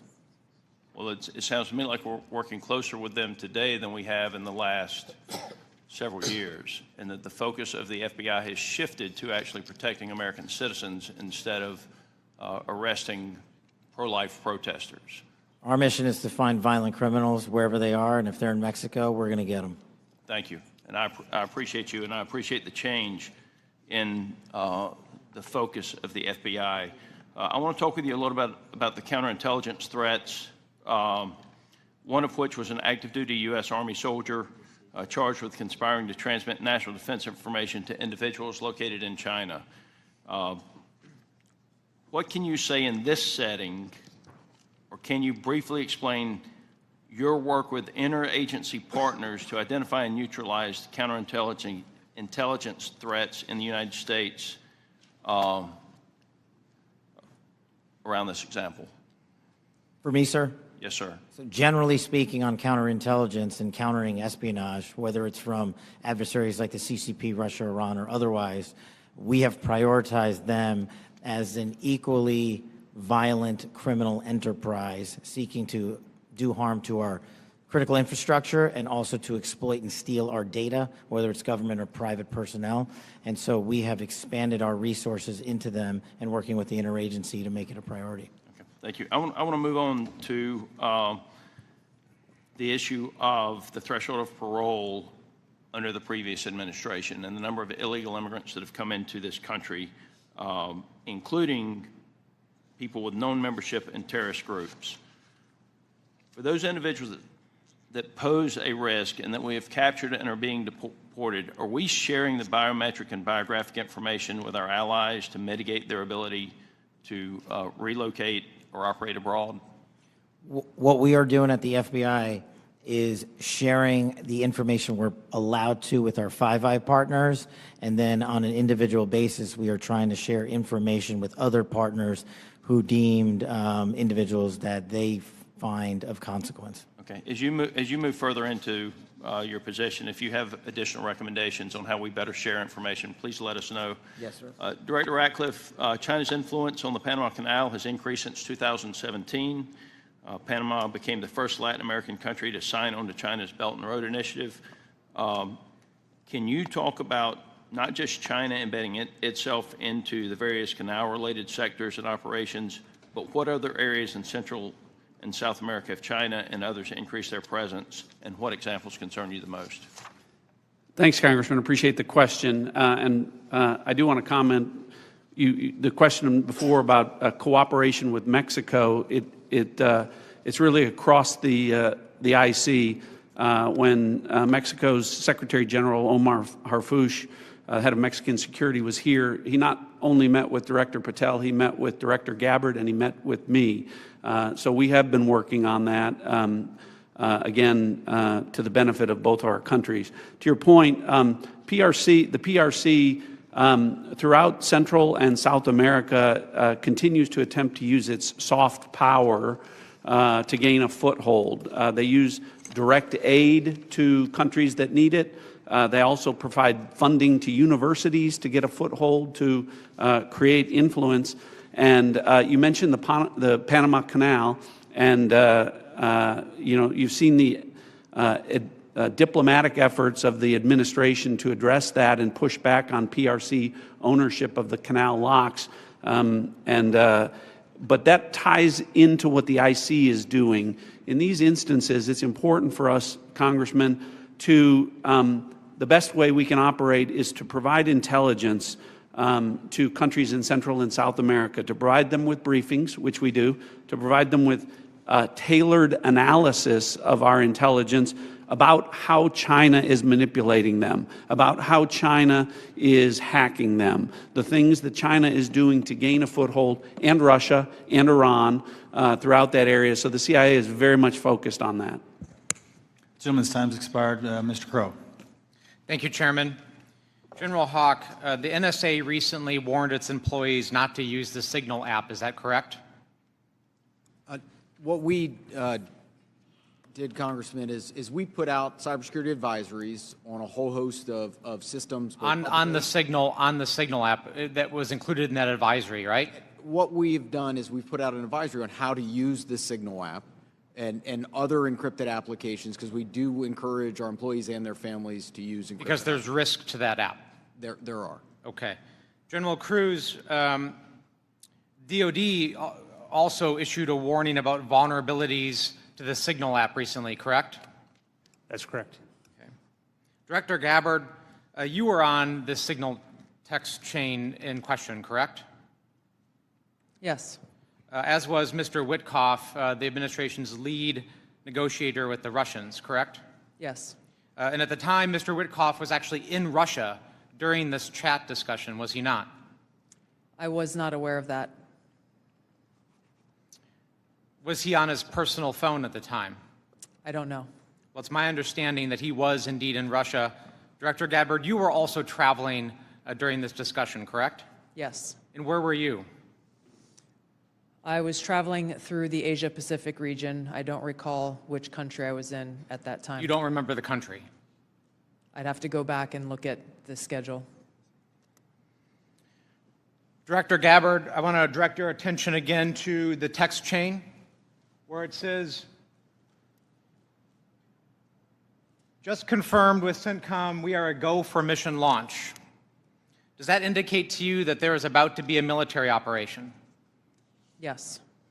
Director Gabbard, earlier in this hearing, we heard about the DOD's classification standards. I want to now turn my attention to your classification standards. You're the Director of National Intelligence. The Office of the Director of National Intelligence classification guide says, quote, information providing indication or advance warning that the U.S. or its allies are preparing for an attack, end quote, is to be classified as top secret. Are you familiar with that? Yes.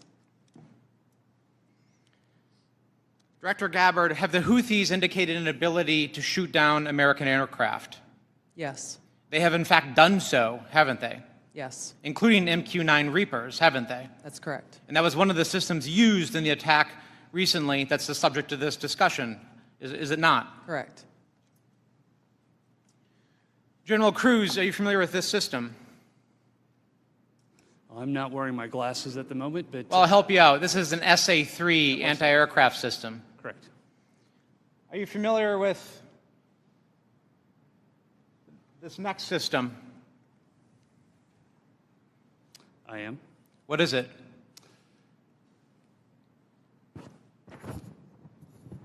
I'm going to have to ask you. It's an SA-6. I'm going to guess that this is also an advanced anti-aircraft system, is it not? It is. It was used widely in the Balkans in the 90s, correct? And the Houthis also have this system, don't they? They certainly do. And they've employed it against our aircraft, have they not? They have attempted to, correct.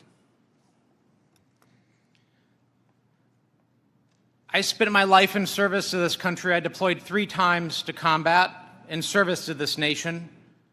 I learned in that time in service that responsibility is core to leadership. You accept responsibility when things go wrong. You admit mistakes. You set the standard from the very top.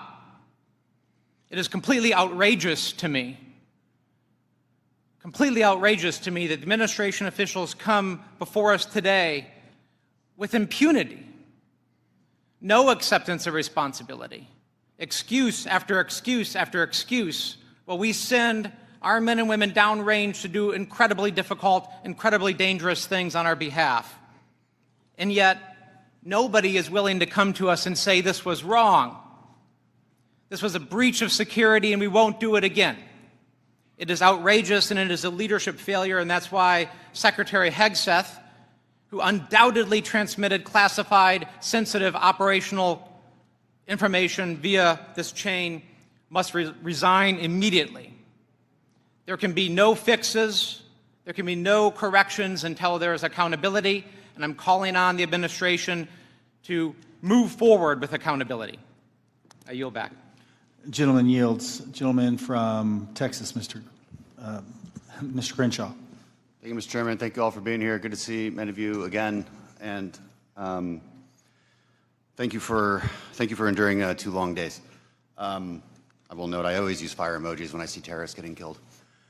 And I want to talk about cartels. This is a subject that is near and dear to my heart. I've been investigating it thoroughly for the last couple of years, and I'm glad to see that it's mentioned in all of your opening statements. I mentioned it at the very beginning of the threat assessment.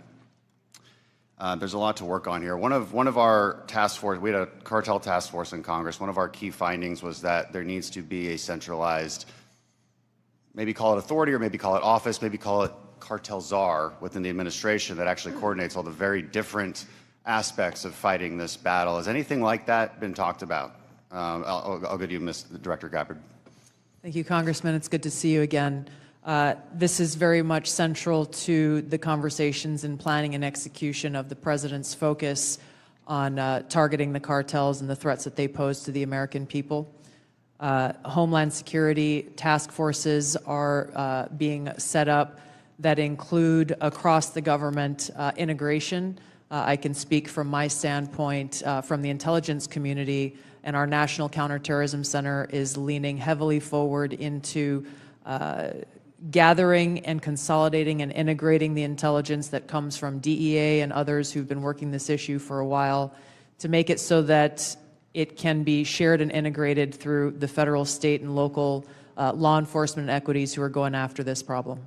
Yeah, we'll talk a lot more about that exact thing in closed session, but at a higher level, our recommendation is there needs to be someone at a much higher level that coordinates state, DOD, CIA, FBI, Homeland. It's a massive problem, one I'm all too familiar with. Director Patel, the FBI is tasked with working foreign corruption charges. In the past administration, the FBI told me they actually don't focus on Mexico very much. Because now, in their defense, they say the reason is because they won't get anything out of it, because they don't have a cooperative government to work with. I think a lot has changed. Do I have your commitment that we will at least start following up on those, because the judiciary system in Mexico is a key component in our failures to address the cartels? You do, Congressman. Apologies for not getting back to you sooner. You're good. Appreciate it. I also want to ask you that the FBI has disrupted an alarming number of terrorist attacks in the last 2 years. Great on the FBI for doing that. I don't think many Americans realize how good the FBI has been at this. But this also gets to the conversation earlier about FISA 702. One of the main arguments I wanted to argue with my colleagues on this was when you have a warrant process for the query, what you will fail to do is connect the dots between the domestic and the international threat, and those connections are there, as we see all the time. Would you agree with that? That we need to maintain that process in a responsible way, of course. I do, sir. I appreciate that. Director Gabbard, in my remaining time, I want to ask you, because of my, and this may go to our General Cruz as well. Because of my work on energy and commerce, we have an issue there with broadband spectrum auctions, and of course this affects our intelligence community in a very large way, and our DoD. Getting right to the question here, how much, if any, spectrum can the DoD give up without having a significant effect on the administration's prioritization of lethality and deterrence? I'll defer to General Cruz, specific to DoD. I certainly wouldn't want to speak for all of DoD, and I think the committee is already in a fantastic conversation with the DoD on that issue. But broadly, what I would say is DoD has laid out the portions of the spectrum that it believes for both operational capabilities, and in closed session, I am more than happy to walk you through from the intelligence portion of the mission that we do.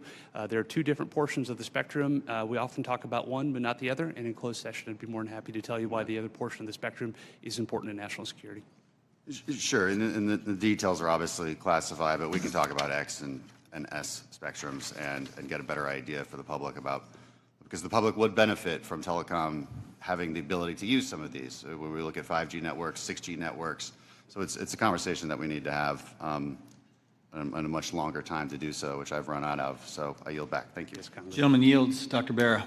Thank you, Mr. Chairman. You know, I associate myself with the comments of my colleague, Congressman Crow. I'm deeply disappointed in how we're handling this breach of protocol and so forth. You know, every year at the beginning of Congress, we take an oath to office. You know, this is an awesome responsibility to be a member of Congress, to protect our country. We have no greater responsibility than to protect our homeland. And, you know, when I walk into this committee and the honor of being on this committee, I don't see Democrats and Republicans. I see folks that every day want to do the same thing. But as Congressman Crow suggested, the mark of leadership, and we all are leaders in this room, is to accept responsibility when mistakes happen. And that signal chat was a mistake. I'm not here to impugn your character. You were all nominated by the president. You were all confirmed by the president. But we have an awesome responsibility and incredible responsibility to the American people. And then given that we are the United States of America, we have a responsibility to the world. And this really was a breach of protocol. I'll take you at your word that we are going to do a full investigation of it. Our responsibility as oversight is to understand this breach, understand who leaked information, how that happened, and then hold those responsible. You know, I 100% agree with the chairman in his opening statement. He said, where trust is breached, those responsible need to be held accountable. So do I have, you know, Director Gabbard, we served together, we came into Congress together. Do I have your word, when this investigation is fully completed, we will get the full breadth of the investigation? Thank you, Congressman. That would be my intent. I will caveat that by saying that this is being conducted by the National Security Council. I've not gotten any indication that they would try to withhold that, but I can't speak for them. Okay. I also, you know, I see way too much politics when it comes to our national security and our national defense. We've got to keep politics out of this. We're not Democrats or Republicans. We're Americans. We're tasked with the responsibility of keeping our country safe.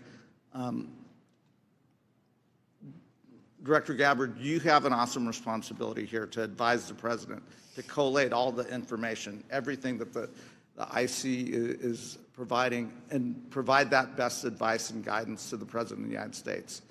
We have to keep politics out of this. Even if the President disagrees with this, if it goes against his personal wishes, if he's considering an order that potentially is unconstitutional or illegal or compromises our security, I want your word that you will always provide and give that honest advice to the President, even if it will make him angry.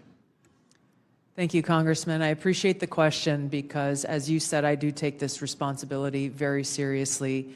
And it was my commitment to the President, to the Senate, the American people, that as the Director of National Intelligence, I will ensure to provide the President and all of you as policymakers with that unbiased, relevant, and timely intelligence.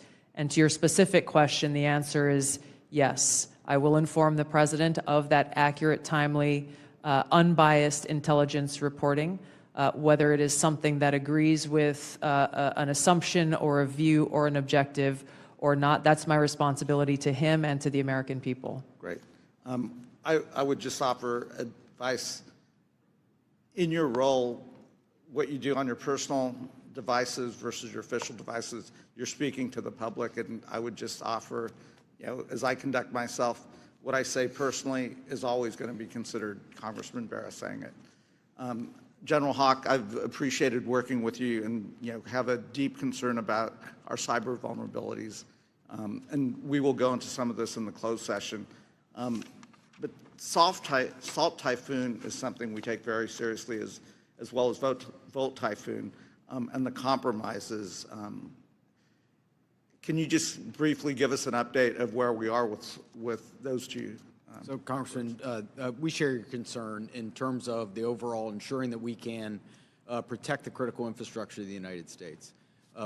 The area that we have been deeply focused on is our ability to partner with industry. 99% of our critical infrastructure is controlled by our industry. So our ability to bring government information to be able to understand what threats look like and the origin of those threats, help inform how industry can defend that and also create the necessary equipment to ensure that we're secure. That partnership continues to grow, and that's really one of our key priorities. And I'll be able to go in closed session into more detail about the specific actions we've done together as an interagency with our industry teammates. Great, thank you. I yield back. Gentleman yields. Gentleman from Pennsylvania, General Perry. Thank you, Mr. Chairman. Thank you, ladies and gentlemen, for your attendance and your service to national security for our country. I'm going to start with Director Patel and then go to Director Gabbard. I'm concerned, like many Americans, about the wide-scale purchase of land, real estate, et cetera, by the Chinese Communist Party or those sanctioned by the party in America, especially those lands proximate to sensitive military sites or sensitive national security sites. Director Patel, I think we can all understand that that could lead to the ease of nefarious activities of numerous sorts. What do you think should be our posture or our policy from a national security standpoint regarding the purchases of these land and the ownership, occupation, utilization, et cetera, by the Communist Party sanctioned use? Well, Congressman, I appreciate the question, and I'm not going to shape foreign or national policy, but from the FBI perspective, if we had federal statutes to enact criminal allegations and pursue those relating to these matters, we would do so. I agree with you that having CCP actors purchasing large swaths of land next to military installations is a national security issue, a major one, and I would highlight to the American public, we're not allowed to buy farmland in mainland China or in Russia. So I don't know why we let that happen here, but that's a personal matter for me. If I were given more legislation on it, I would love to act on it. Thank you. I'm going to look at, keeping with the same theme, crypto mining by the sanction. Well, you can't crypto mine in China, right? It's outlawed in China. However, of course, we're supportive of crypto, I am, in the United States of America, but China's mining in America where they can't mine in China. And in particular, I'm thinking about one site where the mining was occurring close to intercontinental ballistic missiles, and CFIUS was tipped off by Microsoft. And of course, there are actions ongoing. Should the Chinese Communist Party, sanctioned individuals or interests, be allowed to crypto mine near sensitive military or national security sites in the United States of America? And if not, what should we be doing about it? Thank you for your question, Congressman. I'm not fully aware and up to date on the specific example that you've mentioned, and I'll go and look into that and get back to you further. Right. Absolutely. Look forward to having the conversation with you. Broadly, this is obviously a concern, that any of these activities occurring near or around any of our military sites creates that potential national security risk and the potential for foreign intelligence collection. I'm hoping it's a priority for everybody on the dais there. It is a priority, I think, for the American people, certainly for me. I want to move on in the time remaining with a related topic, which is the hundreds of incidents by predominantly Chinese students, oftentimes called gate crashers. So this includes the two gentlemen in uniform on the dais. I'm going to kind of point to three events that happened just last year. One in Grayling, Michigan.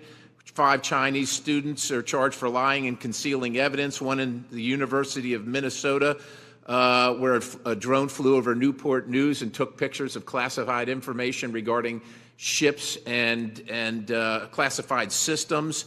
and then one at the University of Florida regarding the illicit acquisition and shipment of toxins, biomedical drugs, and research supplies to China. In these cases, or most of these cases, we encounter these people and then we release these people.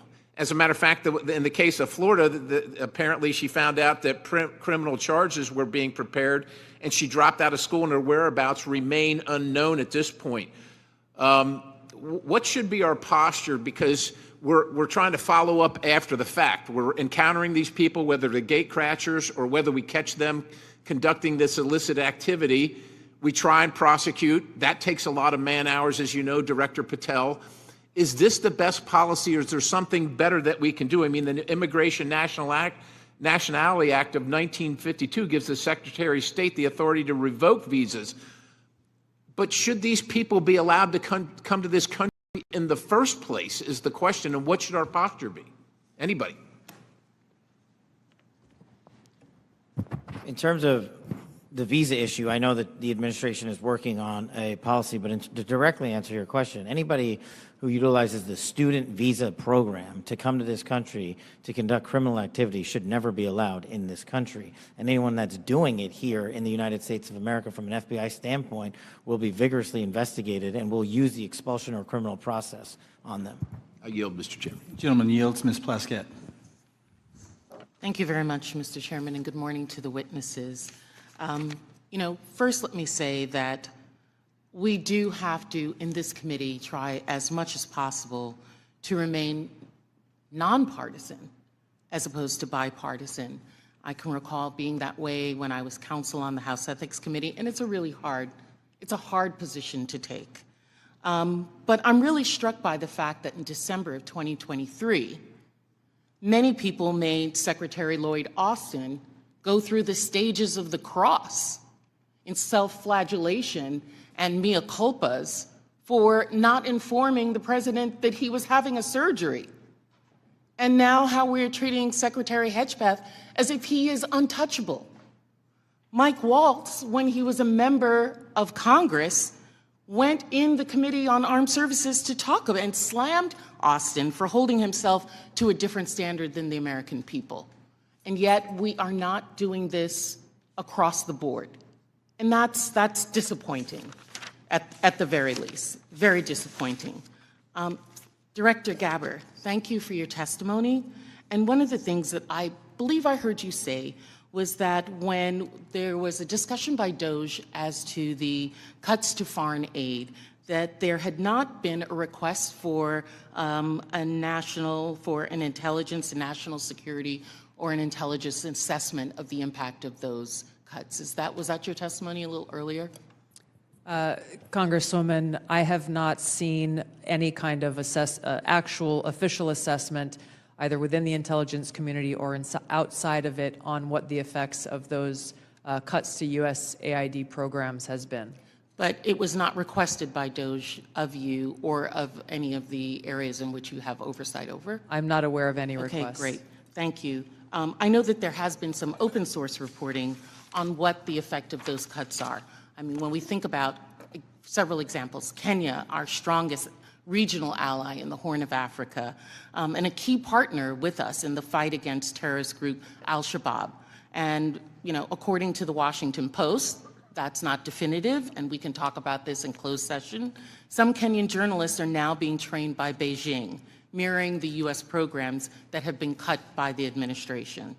Director Gabbard, is letting China train Kenyan journalists going to make Kenya more or less receptive to American requests of the Kenyan government, do you believe? As you said, Congresswoman, our relationship with Kenya has been very long-standing. So do cuts of ours to train journalists in Kenya make them more or less, and Beijing having that make them more or less receptive? Clearly there is strategic competition taking place. I'll withhold my personal view to look at an official assessment. Well, I was asking for your director view, not your personal view. And then additionally, we have ended Voice of America, which provided accurate, unbiased news, in our opinion. Meanwhile, St. Petersburg University has announced that it's opened 11 Russian language centers across Africa. that pay special attention to the promotion of traditional Russian spiritual and moral values. Director Gabbard, is Russia a friend or a foe? Are they our friend or our adversary? They are an adversary. Thank you. I believe that this reckless cuts make terrorism and our influence in Africa, which is on the front lines of terrorism, a real threat to us, and we need to be careful of it. Director Patel, one of the benefits of being here kind of in the middle is I get to hear other people's testimony and the questions that are asked. I know that Mr. Carson asked you questions specifically about the Counterterrorism Division. And we know that there has been some open source reporting that says that individuals within that division have been removed or been moved, not necessarily fired, but moved. Do you know if that is correct? I don't have any personal information on that, but people within the CTD component, which is a large component of the FBI, move all the time. And have they been moved? Are you able to get that information to us, whether they have or have not been moved? I'll go back to my team and see who has been moved. If you have a particular interest, we'll share it with you. Of course, we have an interest in Counterterrorism Division and movement of individuals within that. Because one of the other things I'm concerned about is you have stated, I believe in other areas, that the disbandment of certain sections of the FBI related to intel and breaking up components. Can you explain to us how you intend to do that or what you would like to do and why? My intention is to reprioritize counterintelligence authorities and cyber capabilities to focus on violent crime and national security, and that's what I'm doing. The gentlewoman's time has expired. Thank you. The gentlewoman from Missouri, Madam Ambassador, Ms. Wagner. I thank you, Mr. Chairman. I thank all of you for being here and for your continued service to our country. Director Ratcliffe, you have repeatedly stated that China is our top national security threat, and I agree. What was the biggest gap in intelligence collection toward China during the previous administration? Good to see you, Congresswoman. I think our collection against China as a hard target in the prior administration was lacking in several areas. I would say primarily in human collection and also with regard to the processing of open source information relating to China. I think part of that relates, Congresswoman, to the policies of the prior administration about treating China as a pacing competitor, I think was the word, as opposed to an adversary. So one of the things in my focus as CIA director, which carried over from my time as DNI, in seeing all of our intelligence, seeing that China is our greatest geopolitical threat, yes, and focusing the CIA specifically more directly in all areas of our collection on China as a hard target. Well, and I'm grateful to hear you say the words open source. So as I hope that all of you may be aware, I am honored to be the chair of the new Open Source Intelligence Subcommittee for HIPSI. It is the first time this committee has focused specifically on an intelligence discipline, I'll say. We established this subcommittee because private companies, researchers, and most importantly, foreign adversaries, as we speak, are taking full advantage of the explosion of commercially available information. HIPSI has taken a stance that OSINT, open source intelligence, should mature as a primary discipline on its own accord. Director Ratcliffe, your agency kind of produces the lion's share, I'd say, of OSINT. Do you agree, sir, that open source intelligence should mature to be a primary discipline? Absolutely agree. So as you know well, Congresswoman, the CIA is the functional manager for OSINT, just as we are the functional manager for HUMINT across the IC. And OSINT, open source intelligence, reaches, frankly, policymakers as the most cited material in the President's daily brief as part of a long list of tailored production that we do. By a large percentage. But also, as you know, and as you've pointed out, Congressman, until recently, one of the greatest weaknesses with regard to OSINT was that the collection was so large that it was daunting for use by mission partners across the IC. So the CIA's open source enterprise pioneered the use of AI to triage that collection as it comes in. And what that allows us to do is to summarize collection from over 225 languages into English and to put that in the hands of policymakers, again, showing that the CIA is focused on using technology to tackle some of the challenges to intelligence collection. There is so much innovation in technology in this, and the investments being made across the IC to purchase data, but it appears to be in silos, to be perfectly honest, and lacking maybe an integrated approach. I believe that that is because there, frankly, is no clear lead for OSINT in the IC. And as part of my oversight responsibilities, I plan to review the various ways in which the intelligence community buys commercially available information to determine if there is a more efficient, cost-effective approach, especially when it comes to the taxpayer's expense. Director Gabbard and then Director Ratcliffe, can you, and in my brief time, quickly share your thoughts on which agency should be the primary organization to manage OSINT and why? Thank you, Congressman, and thank you for your leadership in this area.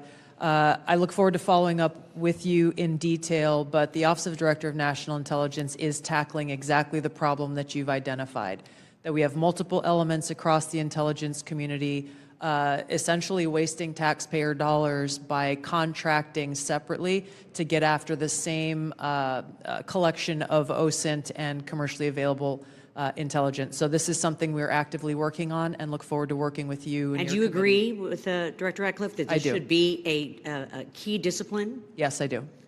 Thank you. My time's expired, Mr. Chairman. I yield back. The gentleman yields. Mr. Gomez. Thank you, Mr. Chairman. So I want to make a few things clear before we move on to other questions regarding the Signal chat. Director Gabbard, yesterday before the Senate Intelligence Committee, specifically when answering Senator Kelly, you repeatedly said you did not recall any discussion in the Houthi PC small group discussing operational details, strike targets, the type of vehicles and military units involved, or the timing and order of strikes. Do you stand by your testimony from yesterday that you do not recall any of the discussions regarding this type of classified information? Yes or no? My response in the Senate yesterday, yes, I stand by that response.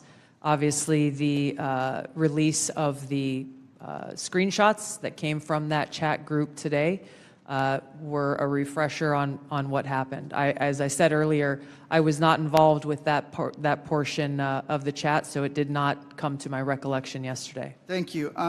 So I take that as you stand by your do not recall yesterday stance when you're asked those questions. You've been in office 43 days. Director Ratcliffe has been in office 62 days. This was considered the first major military operation using lethal force of the Trump administration. Was this the first, this was probably the first time that you've been involved with a discussion like this on a thread. It was not discussing, you were not on a group chat discussing where we're going to go for lunch. You're discussing putting men and women of the armed services in harm's way. That's a major decision. So, and when did that happen? 10 days ago? Okay, I'll answer that. It happened 10 days ago. Here's the point. Like something of this magnitude, it's something that you would not forget. It's something that most people, if you're taking this job so seriously, that you would not forget. I mean, since I've been on this committee, there's been days that I have woken up in the middle of the night from the things I learned in SCIF. So deciding to use military force is something hard to imagine. So the do not recall doesn't pass the smell test.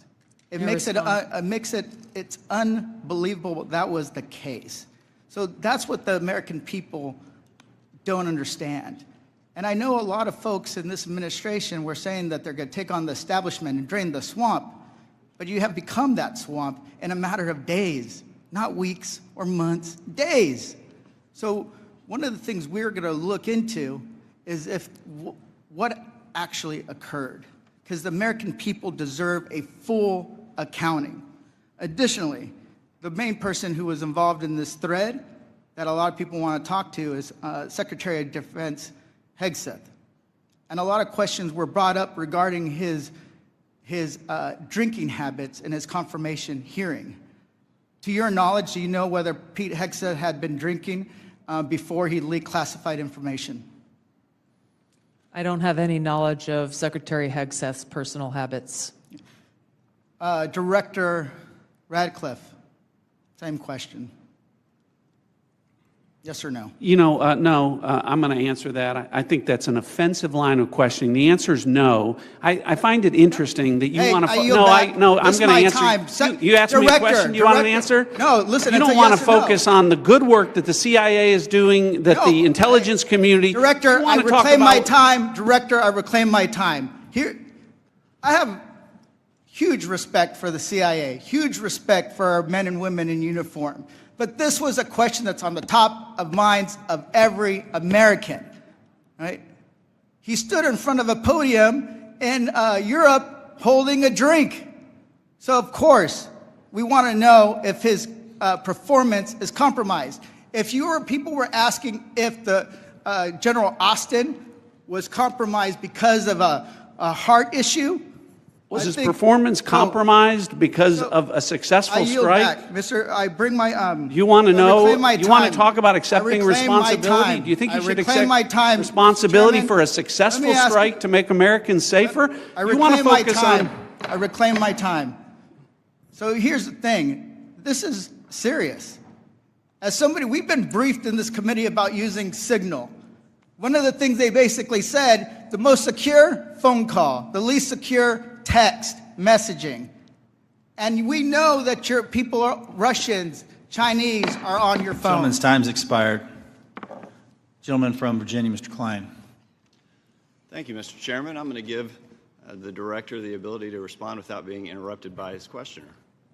I appreciate that, Congressman. I guess, just a general reflection here, again, that for the last 2 days, members of the intelligence community have been asking questions about a signal messaging group and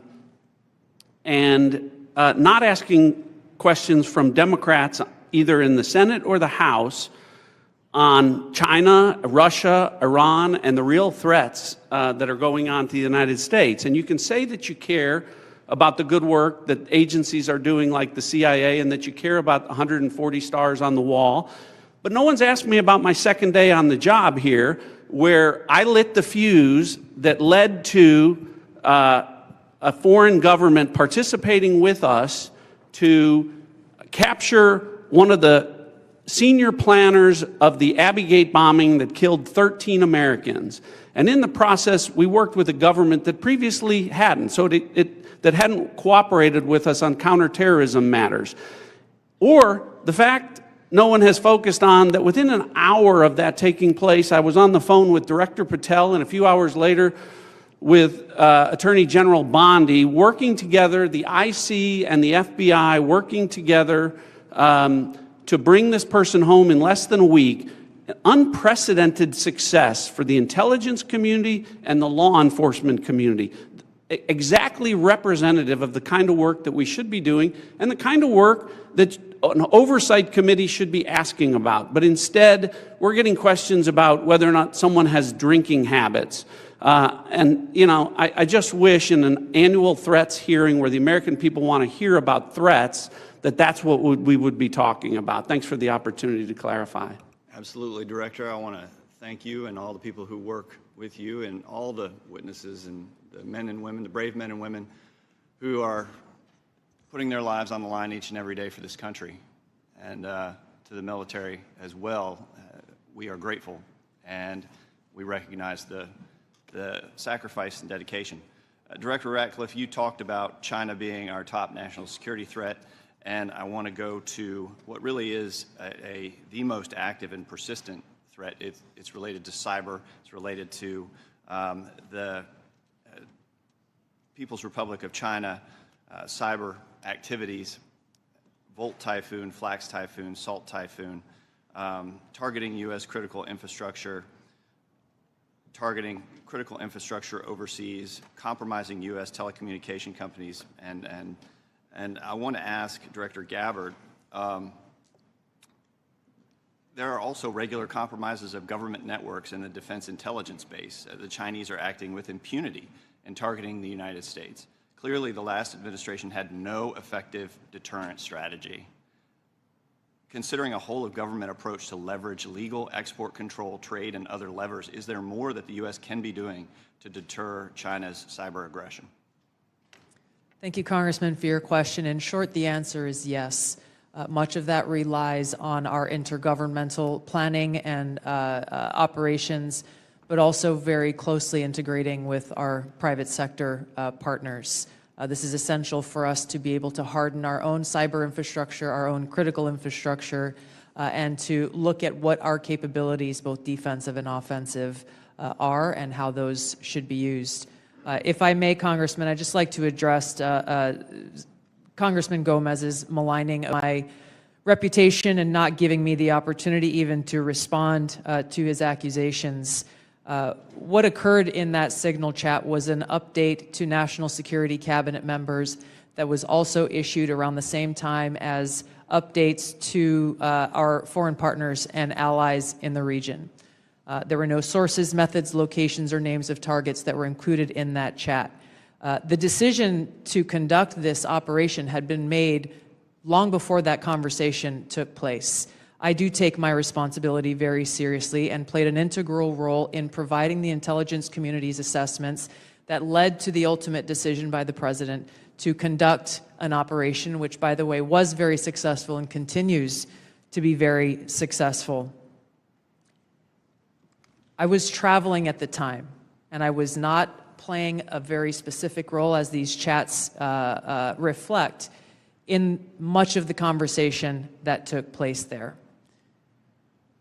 Secretary Hegseth, in my experience, has continued to operate in the way that President Trump's confidence in him inspires, which is in the best interests of the American people and our war fighters and ensuring our national security. I think it's wrong to impugn him, especially at a point where he is not here to defend his own honor. Thank you, Congressman. I agree with your assessment and support for the Secretary, and I yield back. Gentleman yields. Ms. Houlihan. Thank you for the time, and I struggle, and if you look at my notes, I've changed my mind about 1,000,000 times what I'd like to talk about. I'd like to first start with Director Ratcliffe. I find it offensive for you to accuse me as a Democrat of not caring about national threats. I very much wanted to talk about those, in fact, had prepared questions in advance of this hearing about those threats, specifically about biosecurity and bioterrorism, but I don't have time to ask those questions because the threat is in the House. The threat is across the dais, and I need to ask these questions. It's my job to ask these questions of you. Because when I served in the military and I served in classified environments, had this happened to me, I would have walked my resignation in immediately. This is not okay. Communicating these sorts of things in Signal is not okay. Targets, times, those kinds of things are absolutely classified, and we all know it. I know it, these people know it, you all know it. And the fact that we're having to have these conversations now means that I can't ask the questions that I need to ask about things like bioterrorism and biosecurity. And so I'd like to put you in check as well, sir, because you can't assume who I am any more than I can assume who you are, sir. I would like to move my questions, however, over to Director Gabbard, because you are the DNI. You do have an obligation and a responsibility. I'm going to speak to you specifically about the fact that you have spent much of your 40 days talking about the importance of making sure that we don't reveal classified information, making sure that we don't leak information. You're a former battalion commander in the Army. I don't think that you would have necessarily appreciated the kind of leaking of information that I believe absolutely did happen in this Signal channel and is worthy of a further investigation. In fact, this committee established something called 50 U.S.C. 3235A, and this committee, on a bipartisan, apartisan basis, requires you, the DNI, to swiftly notify Congress and the Intelligence Committee if you're aware of any sort of significant unauthorized disclosure or compromise of classified information, which I would argue this has all of the markings of being that. And so if you, as the DNI, see such a thing anywhere within your organization's purview, you have the obligation to begin an investigation to report back to us on that. Would this seem to qualify to you as something worthy of that investigation? Thank you for your question, Congresswoman. In this situation, Secretary Hegseth has the Yes or classification no? and You are the declassification DNI. authority over DOD information. This chat did not have the auspice of being a DOD chat. There's no such thing as labeling it as DOD. This was a chat amongst a great variety of people, and you, according to our law that we passed here bipartisanly, have an obligation when you think there has been a tangible, significant leak of information to instigate an investigation. Do you not think it's important to do such a thing? Well, the National Security Council is investigating no? this inadvertent leak. And again, I point to Secretary Hegseth as having the classification. I and would argue that declassification Secretary authority. Hegseth, if he had the dignity that he needs to have, should be walking his resignation in, because I believe that his probably is heading toward being relieved of his duty based on what I think are significant and illegal leaks, most likely. I would like it if you would please commit to this organization that you will follow the law, and I would like it if you would also investigate what is likely to be more than just this chat. Because if there's one, there's more than one. If there's smoke, there's fire. Would you please obligate yourself and your organization to that investigation? Yeah, Congresswoman, yes, I will follow the law. Thank you. I appreciate that. And Director Patel, I learned just recently that you only heard about this yesterday, which blows my mind since I heard about it 2 days ago, and I'm just a low on the dais, junior chipmunk here. Did you really only hear about this yesterday? The exact timeline I'm not aware of, but yeah, I think it was yesterday or the night And now before. that another day has passed, do you Well, believe, actually, it was the night before the hearing. now that another day has passed, do you believe that it's now time potentially for the FBI to open an investigation into this? I'm not going to comment on that Because you're the director of the FBI, you don't believe it's appropriate to comment on that? because there's a process in place. There's an ongoing litigation, and the National Security Council is reviewing this matter. And I'm not going to discuss any open or closed That investigations. ongoing investigation, literally, the lawsuit happened today or yesterday afternoon, and the idea that you don't have an opinion on this at this point is frustrating to me. No, it's not. My I'm not final going to question, prejudge any reclaiming my matters, time, my and the men final and women of the question, reclaiming FBI my will time, reclaiming call my the balls time, and strikes. Reclaiming my time, not sir. you. Sir, Mr. Chairman, I'd like to have... Gentlewoman's recognized. You have Thank 4 you. seconds remaining. No, I have more than You have that 2 because seconds Mr. remaining. Patel would not acknowledge Gentlewoman's time has expired. Mr. Stubbe. Thank you, Mr. Chairman. Director Gabbard, were there any sources described in the signal chat? No, Congressman. Were there any methods described in the signal chat? No. Were there any locations? No. Therefore, due to the fact that there were no sources, no methods, nor locations described in the signal chat, it does not make the discussion classified. Is that correct? That is up to the Secretary of Defense determination. The Democrats are obviously making the assertions that what was in the signal chat was classified and claiming that Secretary Hegseth put this war plan out to the world, which he clearly did not. Were there any names in the signal chat? No. Any targets? No. Any locations? No. Was there a unit name or location of that unit? There was not. Were there any routes described in the signal chat? No. Wouldn't an operational plan contain that type of information? Every operational plan I've ever seen has contained that information. Thank you. Shifting to the real threats to America, the southern border. Due to the previous administration's open border policies, they allowed over 10 million illegals into our country. And during that time, there was 1,511 terrorist-related encounters at land border ports of entry, according to CBP. As someone who fought in the war on terror, I find this deeply offensive that the previous administration would sacrifice the security and safety of the American people in the manner in which they allowed terrorists, criminals, and rapists into our country.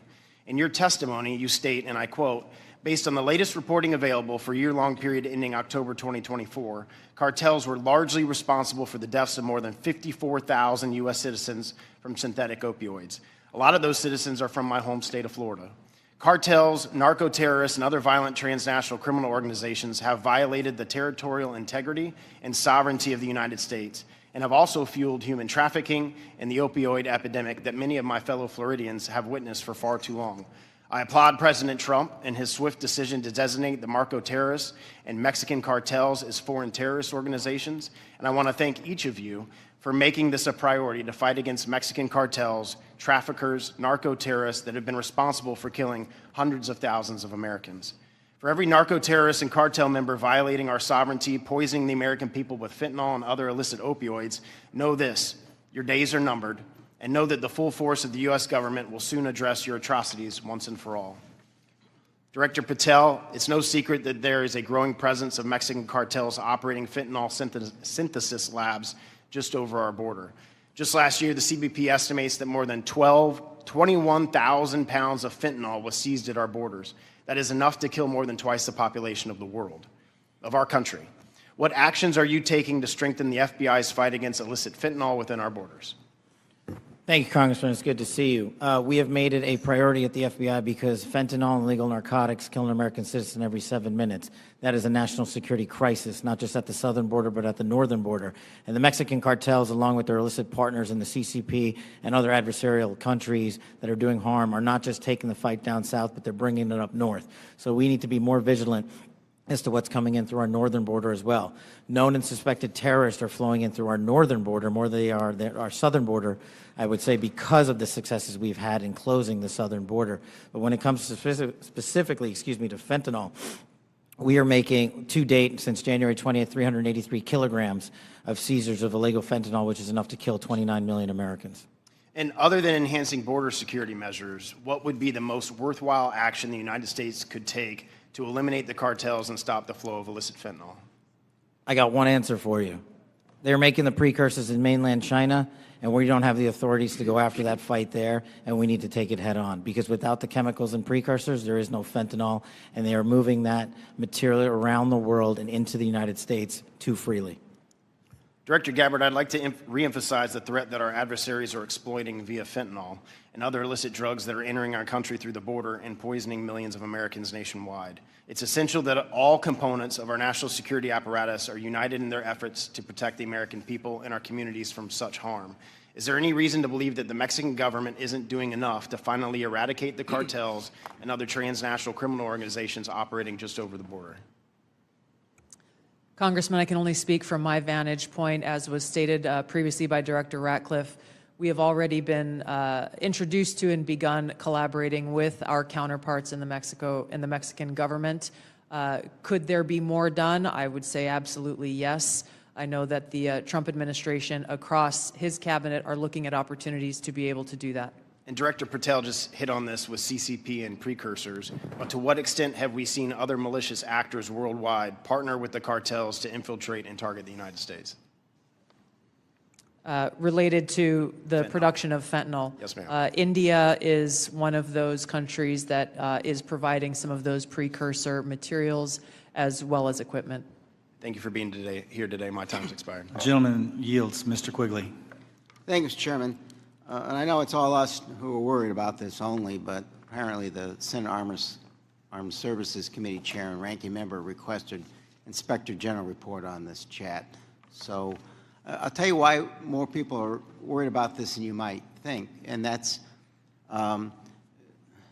Director Gabbard, your position was created post 9/11 because of the horrible intel failure that took place there, where we weren't sharing information.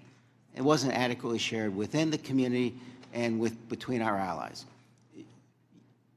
We have to believe that our allies look at this as a colossal mistake and will at least hesitate to a certain extent, wanting to share sensitive information with us that keeps us safe because they're worried about their sources and methods as well. Wouldn't you be at least somewhat concerned that our allies would look at this and say, that wasn't the perfect way to communicate? Congressman, thank you for the question. If that information that was put out in the chat by the Secretary of Defense had included specific sources and methods and targets and names, then the answer would be yes, but that was not the case. Let me stop you there because there's such a limited time. Generals, look, you're here because you got tough spots, so I have to put you on the spots. You're passing information like this just within your agency, and you know that it's going to include We are go for mission launch. Houthis, sea lanes, the information about the weapon systems, that gets to the Houthi military commanders. Doesn't it make you think they're at least going to say duck? Thank you for the opportunity to weigh in on the issue.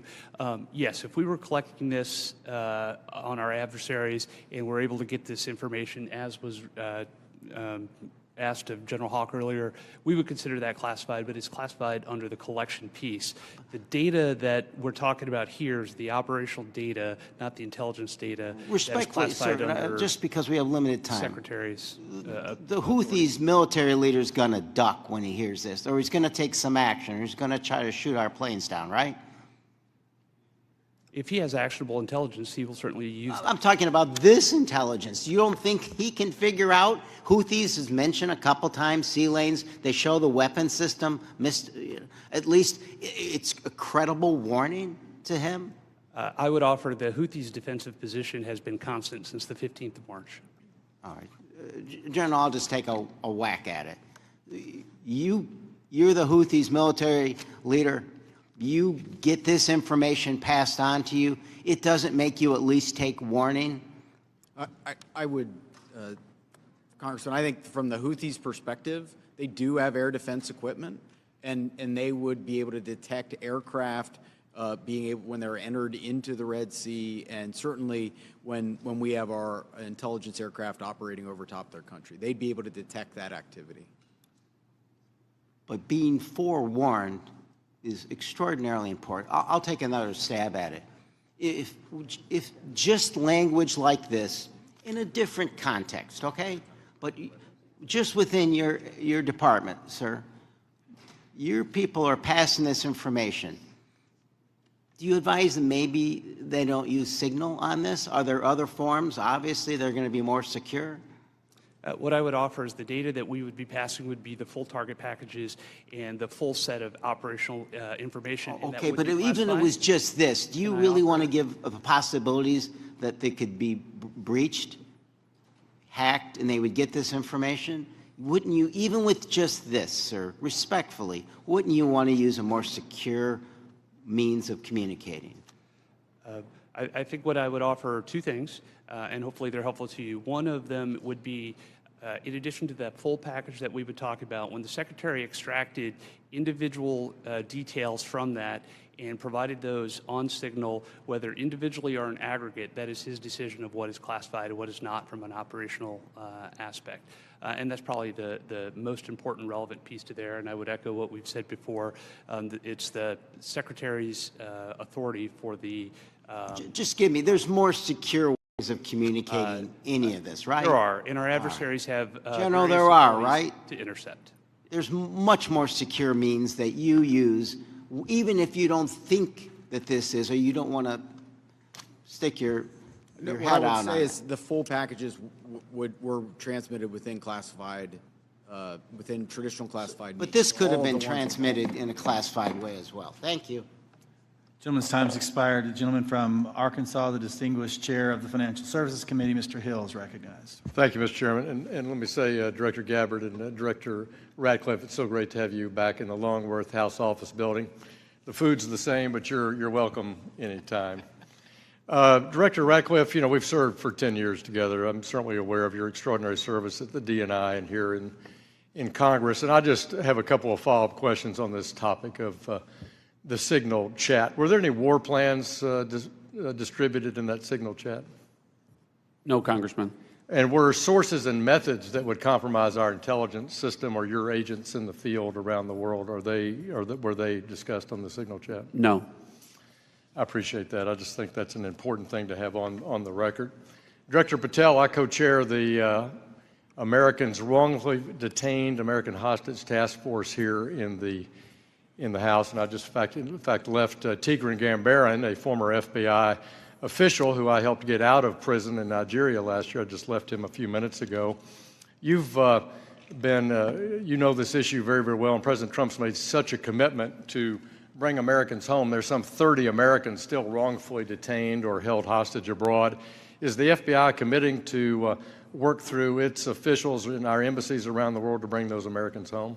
Thank you, Congressman. And as you know from my prior service in the prior administration, President Trump brought home over 50 hostages and detainees worldwide, and that effort is being redoubled now until every single American is home. And the FBI, from my perspective, has been given a directive that any wrongfully detained or captured person overseas is a priority to bring back. We're so grateful to the President for making this a priority. We don't want our citizens that hold a blue passport to suddenly be a target in all their interactions around the world. That's wrong, and I'm glad President Trump's made it a priority. I look forward to working with you on that.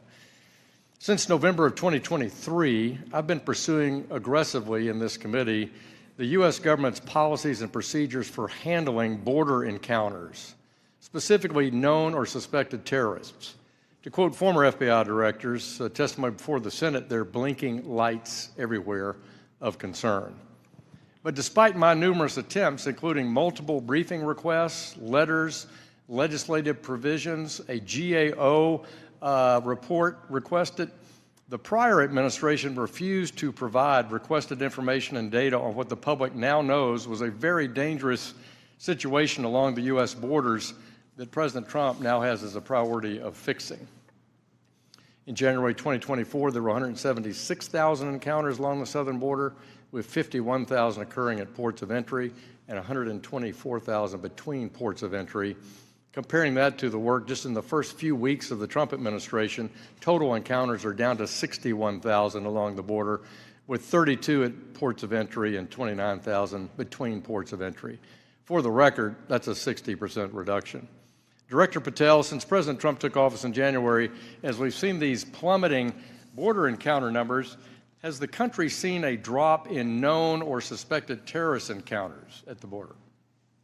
Thank you, Congressman. It's one of the issues I really wanted to address today. And I think the country deserves to know that known or suspected terrorists, KSTs, are coming in with much less frequency at the southern border. In fact, if my information is correct, 2 since January 20th. And they are coming in with much greater frequency in the northern border, and since January 20th, that number is 34. And those metrics carry out over the last year in terms of ratio. So what it tells me is that known or suspected terrorists, the individuals that want to do the most harm to this country, are utilizing the northern border, and we got to refocus assets up there. Yeah, which I think is good. And I'm glad the prior administration did declassify the ISIS arrests in Philadelphia and did declassify the a citizen that was coming across the northern border to do harm on Election Day. That's good, but we have much more to do. And Director Gabbard, I need your help working with your colleagues here. It's this idea of requesting coordination between Director Patel, Secretary Noem, and the committee with fused data on known or suspected terrorists. Whether it's TSA data, BPP data, FBI internal data, we want to have that coming to us. Where are these people? What's been done with them? What is the government's position on them? Will you commit to work with us as OD&I to get this information from across the government IC? Absolutely, Congressman. And as you know, our National Counterterrorism Center was really created to fulfill exactly that task, so that we're not dealing with multiple vetting systems that are coming up with different results, that we have this central vetting database to be able to identify those known or suspected terrorists who may be trying to come into our country, or who may be one of the tens of millions who illegally crossed into our border, may have come into our country during the last 4 years. We look forward to working with you. Thank you for your answers, and I yield back. Gentleman yields. Ms. Tinney. Thank you, Mr. Chairman, and thank you so much to all of you. There's so many great questions that I have to ask, but I want to start with Director Patel, and I just want to first, before I get into a couple issues, thank you so much for your outstanding service and your recognition and focus on the northern border. My entire district is the northern border of New York with Canada. I just want to first jump into this issue for, Hamas attacked October 7th. The world watched in horror. Designated a foreign terrorist organization in 1997, killed over 1,200 civilians, and including American citizens, and many remain hostages.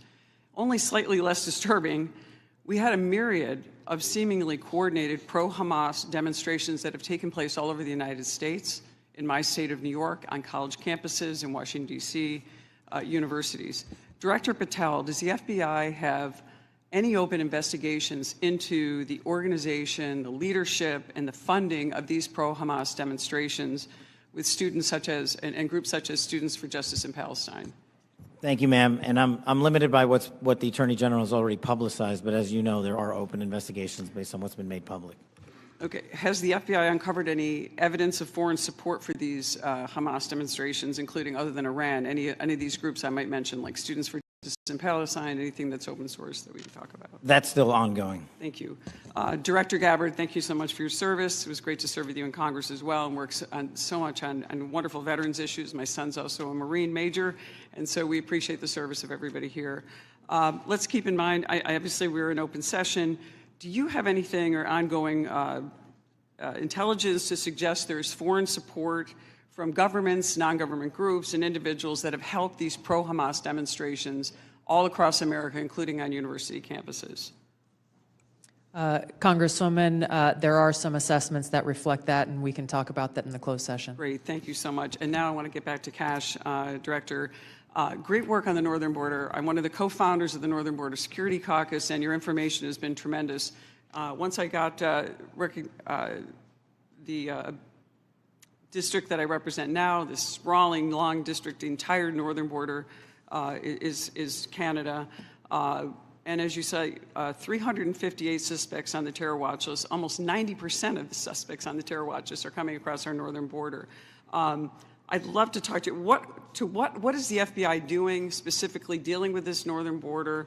And what access point are you? Who are you working with? Is there a way that we have got a way to handle this with the foreign terror threats? And I say this in light of my district specifically, where New York State, led by Democrats, by the way, is notorious for their unwillingness to work with law enforcement. Under Governor Cuomo, we cut off the ability. I know Congressman Quigley talked about working together after 9/11. The state hit hardest by 9/11. And Governor Cuomo put in a law that prohibited law enforcement from working together in 2019. What are we doing so we can work with New York, the government and others, to make sure that this doesn't happen across our New York northern border? Well, one, and this is out of my lane, but what we need to be doing is working with the Canadian government because they sit on top of our northern border. We do have the problem of tyranny of distance and sheer geography as compared to the southern border, but when we were told that the Mexican government would not work with us, we overcame that hurdle, and we've seen the immediate results, as I highlighted to your colleague, about northern border contacts with KSTs versus the southern border. The other thing we can be doing is working across every northern border state who has a geographic border with Canada and their local and state affiliates, which we are doing at the FBI, but it is such a vast enterprise that we would need a huge increase in resources to cover down on that the way we do in Mexico. In addition, thank you for that. In addition with working with the Canadians, are you also working with the New York State government? Because we do have a number of interesting assets, a sprawling Akwesasne Mohawk Reservation that kind of goes across the northern border with New York and Canada. Are those types of things ways that you can work with the New York government and also in coordination with the Canadian Royal Police? Absolutely, ma'am, and you highlight a great point. A lot of the northern border touches upon tribal lands, and we need to work with tribal leaders throughout the country as effectively as we do with state and local governments, and at the FBI we're doing just that. Thank you so much, and I really appreciate all of your service, and I yield my time back. Gentleman yields. Gentleman from Texas, Mr. Fallon's recognized.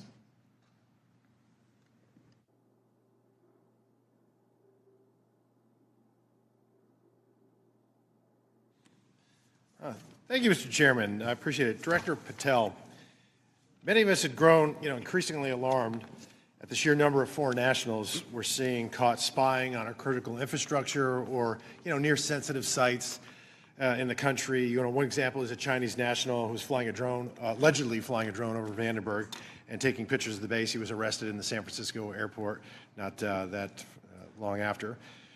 Director Patel, would you agree that the two most dangerous nation states to our homeland and our interests are China and Russia? Yes, Congressman. So it would stand to reason that we should pay particular attention when foreign nationals from these two countries, who we've already established are the greatest threats to our country now and in the future, when they try to sneak into our country illegally. Absolutely, sir. Can you speak on the illegal migration we see from Russia and China and the differences that we saw from the first Trump administration to the Biden administration? Well, one, The problem you have when you have an effective resolution to that set of issues is that the enemy adapts. And what they've done is utilize, as we were just discussing with your colleague, the northern border to shift their resources and affiliations to pour in known or suspected terrorists through the northern border. They haven't stopped through the southern border. They just know that we are setting up a pretty monumental effort down there to stop any known or suspected terrorists from entering the country. But the thing is, the Chinese, the Russians, Iranians, and other adversaries are utilizing their partners, just like they are doing in terms of how they move illicit fentanyl precursors into this country. They're moving humans in the same fashion, and we need to treat it as such. Did you see an increase from the first Trump administration to the Biden administration on Russian and Chinese nationals crossing the border? Did it increase or decrease? Yes, actually, so the PRC nationals crossing the southern border from 22 to 25 was 178,000. And I don't have the number for the northern border, sir, but I'll get that to you. So, well, yeah, what we found was that there was actually a market increase, alarming, with the Chinese illegal migration increasing 527% all in, and Russian 2,400%. And if just 1/10 of 1%, some fraction, some tiny fraction, 1/10 of 1% are actually asset sleeper agents loyal to Moscow or Beijing, they could wreak havoc and mayhem in a free and open society. It's very dangerous. And then those are the ones we know about. What about the ones that snuck across and we never found them? The unknown gotaways, if you will. So, Director Patel, there's also great concern about the increasing number of counterintelligence threats that are penetrating all levels and branches of government, both local, state, and federal. The number of elected and appointed officials willing to betray this country is becoming increasingly pervasive. Last year, we saw a former senior aide in the New York governor's office, Linda Sun, and her husband, Chris Hu, indicted on charges of money laundering and acting as foreign agents to the People's Republic of China. Ms. Sun used her position to block Taiwanese representatives from access to New York State officials. Instead, we're rolling out the red carpet for those PRC officials to have those meetings. I mean, that's some scary stuff. So when we have someone like Sue Terry, who also worked covertly spying on Korea while working simultaneously with various think tanks, and she had been national security official, and she'd worked for the CIA and the National Security Council. And because of her job, members of Congress and their staffs had access to these Korean intelligence officials, and she was paid with, thousands of dollars in luxury gifts. But Director Patel, I get that these investigations are ongoing and sensitive. But to the extent that you can, could you please briefly highlight the severity of these counterintelligence threats, including a rough estimate of the number of open counterintelligence cases that are pending? We have many, and I'll get you the exact number, sir, in closed session. But what it highlights is that the enemy is not relenting. They're actually doubling down and tripling down on their efforts, and there's no sector in government that they won't go to and try to infiltrate and penetrate access and turn people in this country against our own nation. So that is a national security threat of our time, as is the terrorism threat and as is the fentanyl threat. It needs to be treated as such equally, and at the FBI we're doing that. Thank you. And Director Patel, will you commit to providing this committee with classified briefing on the severity, the FBI processes and procedures, including defensive briefings related to counterintelligence threats involving elected and or appointed officials? For defensive briefings, Congressman, I commit to you that the FBI will give you everything we have in our holdings. I can't comment on other people's. Thank you. And Mr. Chairman, I want to thank all the witnesses for being here, particularly Mr. John Ratcliffe, Congressional District 4 as well. I yield back. Gentleman yields. Just got notice that the baseball shooting report discussed by Vice Chairman Kelly earlier today has been delivered to our SCIF, and I appreciate, Director Patel, your responsiveness to that issue. Thank you so much for your commitment and the appropriate transparency demonstrated in that. We appreciate that very much. Since each member has had an opportunity to question our witnesses, I will now close this portion of the hearing, and we'll reconvene in closed session at 2 p.m. in the HIPSI spaces. I ask the public and staff to please remain seated and intelligence community whom you're here to represent today. Their successes are seldom celebrated. Their accomplishments are often unseen.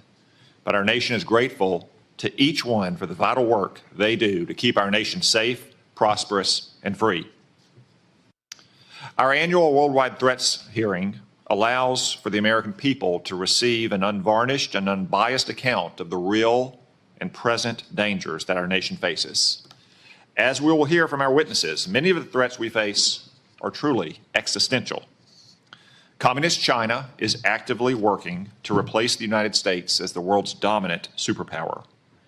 China uses coercive military, economic, and influence operations, short of war, to shape a world favorable to its interests and hostile to ours. These methods include the biggest peacetime military buildup in history, rapidly expanding its nuclear forces, providing critical assistance to help Russia withstand U.S. sanctions, obscuring its role in accelerating the spread of COVID-19 beyond Wuhan, turning a blind eye to Chinese companies that enable the production of fentanyl flooding into the United States, and putting space weapons on orbit, among other tactics. Iran, despite setbacks inflicted on its so-called axis of resistance by Israel over the last year, still aims to destroy what it calls the little Satan, the state of Israel, and what it calls the great Satan, the United States. It continues to arm Yemeni rebels to attack global shipping, though these outlaws have suffered terrible losses over the last 2 weeks thanks to decisive action by President Trump and our brave troops. I commend the President, Mike Waltz, Pete Hegseth, and his entire national security team for these actions. Iran also continues its decades-long effort to develop surrogate networks inside the United States to threaten U.S. citizens. Furthermore, Iran's nuclear program continues apace.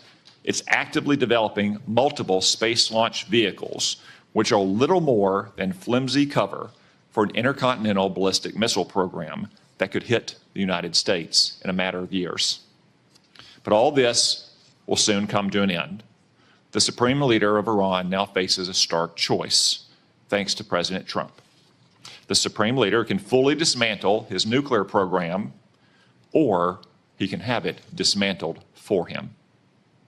Finally, today's report also acknowledges that illicit drug production endangers the health and safety of millions of Americans.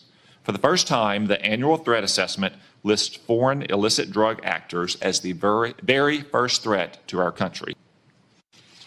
As the report highlights, Mexican-based cartels using precursors produced in China continue to smuggle fentanyl and synthetic opioids into the United States. Last year alone, these deadly drugs tragically killed more than 52,000 Americans, more than the number killed in attacks by foreign terrorists or foreign nations. Given these threats, we have to ask, are our intelligence agencies well postured against these threats? I'm afraid the answer is no, at least not yet. As the world became more dangerous in recent years, our intelligence agencies got more politicized, more bureaucratic, and more focused on promulgating opinions rather than gathering facts. As a result of these misplaced priorities, we've been caught off guard and left in the dark too often. I know that all of you agree that the core mission of the intelligence community is to steal our adversaries' secrets and convey them to policymakers to protect the United States. At the same time, it's not the role of intelligence agencies to make policy, to justify presidential action, or to operate like other federal agencies. After years of drift, the intelligence community must recommit to its core mission of collecting clandestine intelligence from adversaries whose main objective is to destroy our nation and our way of life. The reason is not that our intelligence community lacks dedicated patriots who show up to work every day to protect the American people. On the contrary, it has an abundance of them. The reasons are a misuse of resources, bureaucratic bloat, a default to play it safe, and a past administration that prioritized social engineering over espionage. Coupled with recent failures, the finding in today's Worldwide Threat Report should be a wake-up call to all of us to get our house in order. The status quo is proving inadequate to provide the President and Congress with the intelligence needed to protect the American people. As more storms gather, America's intelligence capabilities require urgent reform and revitalization. As the chairman of this committee, I look forward to working with each of you to strengthen America's intelligence edge and refocus our intelligence community on its core mission, stealing secrets. The American people deserve nothing less. We've assembled an impressive team to get this done, and I look forward to hearing your comments. Now I recognize the Vice Chairman for opening remarks. Well, thank you, Mr. Chairman, and good morning, everybody. I want to thank all the witnesses for being here. I got to say, I've been on the committee now for 14 years, and this year's assessment is clearly one of the most complicated and challenging in my tenure on the committee. And I want to get into that in a moment, but I want to first of all address the recent story that has broken in the news. Yesterday, we stunningly learned that senior members of this administration, and according to reports, two of our witnesses here today were members of a group chat that discussed highly sensitive and likely classified information that supposedly even included weapons packages, targets, and timing, and included the name of an active CIA agent. Putting aside for a moment that classified information should never be discussed over an unclassified system, it's also just mind-boggling to me that all these senior folks were on this line and nobody bothered to even check. Security Hygiene 101. Who are all the names? Who are they? Well, it apparently included a journalist. And no matter how much the Secretary of Defense or others want to disparage him, this journalist had at least the ethics to not report, I think, everything he heard. Question I raise is like, everybody on this committee gets briefed on security protocols. We're told you don't make calls outside of SCIFs of this kind of classified nature. We don't know, and I'm going to ask, obviously. Director Gabbard is the executive in charge of all, keeping our secrets safe. Were these government devices? Were they personal devices? Had the devices been collected to make sure there's no malware? There's plenty of declassified information that shows that our adversaries, China and Russia, are trying to break in to encrypted systems like Signal. I can just say this, if this was the case of a military officer or an intelligence officer and they had this kind of behavior, they would be fired. As I think this is one more example of the kind of sloppy, careless, incompetent behavior, particularly towards classified information, that this is not a one-off or a first-time error. Let me take a couple minutes and review some of the other reckless choices that this administration has made regarding our national security. We all recall, it seems like it wasn't that long ago, but less than 2 months ago, in the first 2 weeks, the administration canceled all U.S. foreign assistance. Now, some may say, how bad can that be? It's foreign assistance. Well, U.S. foreign assistance paid for the units in Ukraine that provide air defense to civilian cities being attacked by Russia. Foreign assistance paid for guarding camps in Syria where ISIS fighters are detained. Foreign assistance paid for programs abroad that ensure that diseases like Ebola don't come home. And until recently, it paid for the construction of a railway in Africa that would have helped given the United States much needed access to critical minerals in Congo. Now that project, China's going to try to finance it. As well, in the first 2 weeks, Director Patel, the administration fired several of our most experienced FBI agents, including the head of the Criminal Investigative Division, the head of the Intelligence Division, the head of the Counterterrorism Division, the heads of the New York, Washington, and Miami field office, all individuals who were distinctly and directly responsible for helping to keep America safe. The irony in a little bit was the recently dismissed head of the Counterterrorism Division was involved in disrupting the ISIS attacks planned for Oklahoma City and Philadelphia, and helped lead the effort to bring to justice the key planner of the Abbey Gate bombing in Afghanistan. It killed 13 U.S. servicemen and 150 civilians. That very Abbey Gate effort was actually praised by the president in his State of the Union address. Yet the response, the administration's response to these agents, I believe, good works and years of service, was to force these folks out. It's hard to imagine how that makes our country safer. Nor can I understand how Americans are made more secure by firing more than 300 staff at the National Nuclear Security Administration, including those responsible for overseeing the security and safety of the nuclear stockpile. Or by ousting 130 employees at CISA, the agency directly responsible for trying to take on China's Salt Typhoon attack. Again, after Salt Typhoon, I would have thought folks on that group chat might have thought twice. Or how we made safer by sacking 1,000 employees at the CDC and NIH who are actually directly working on trying to keep our country safe from disease. Or by pushing out hundreds of intelligence officers. The amazing thing is that our intelligence officers, they're not interchangeable like a Twitter coder. These intelligence officers, our country makes $20,000 to $40,000 of an investment just in getting a security clearance. Literally goes into six figures when you take the training involved.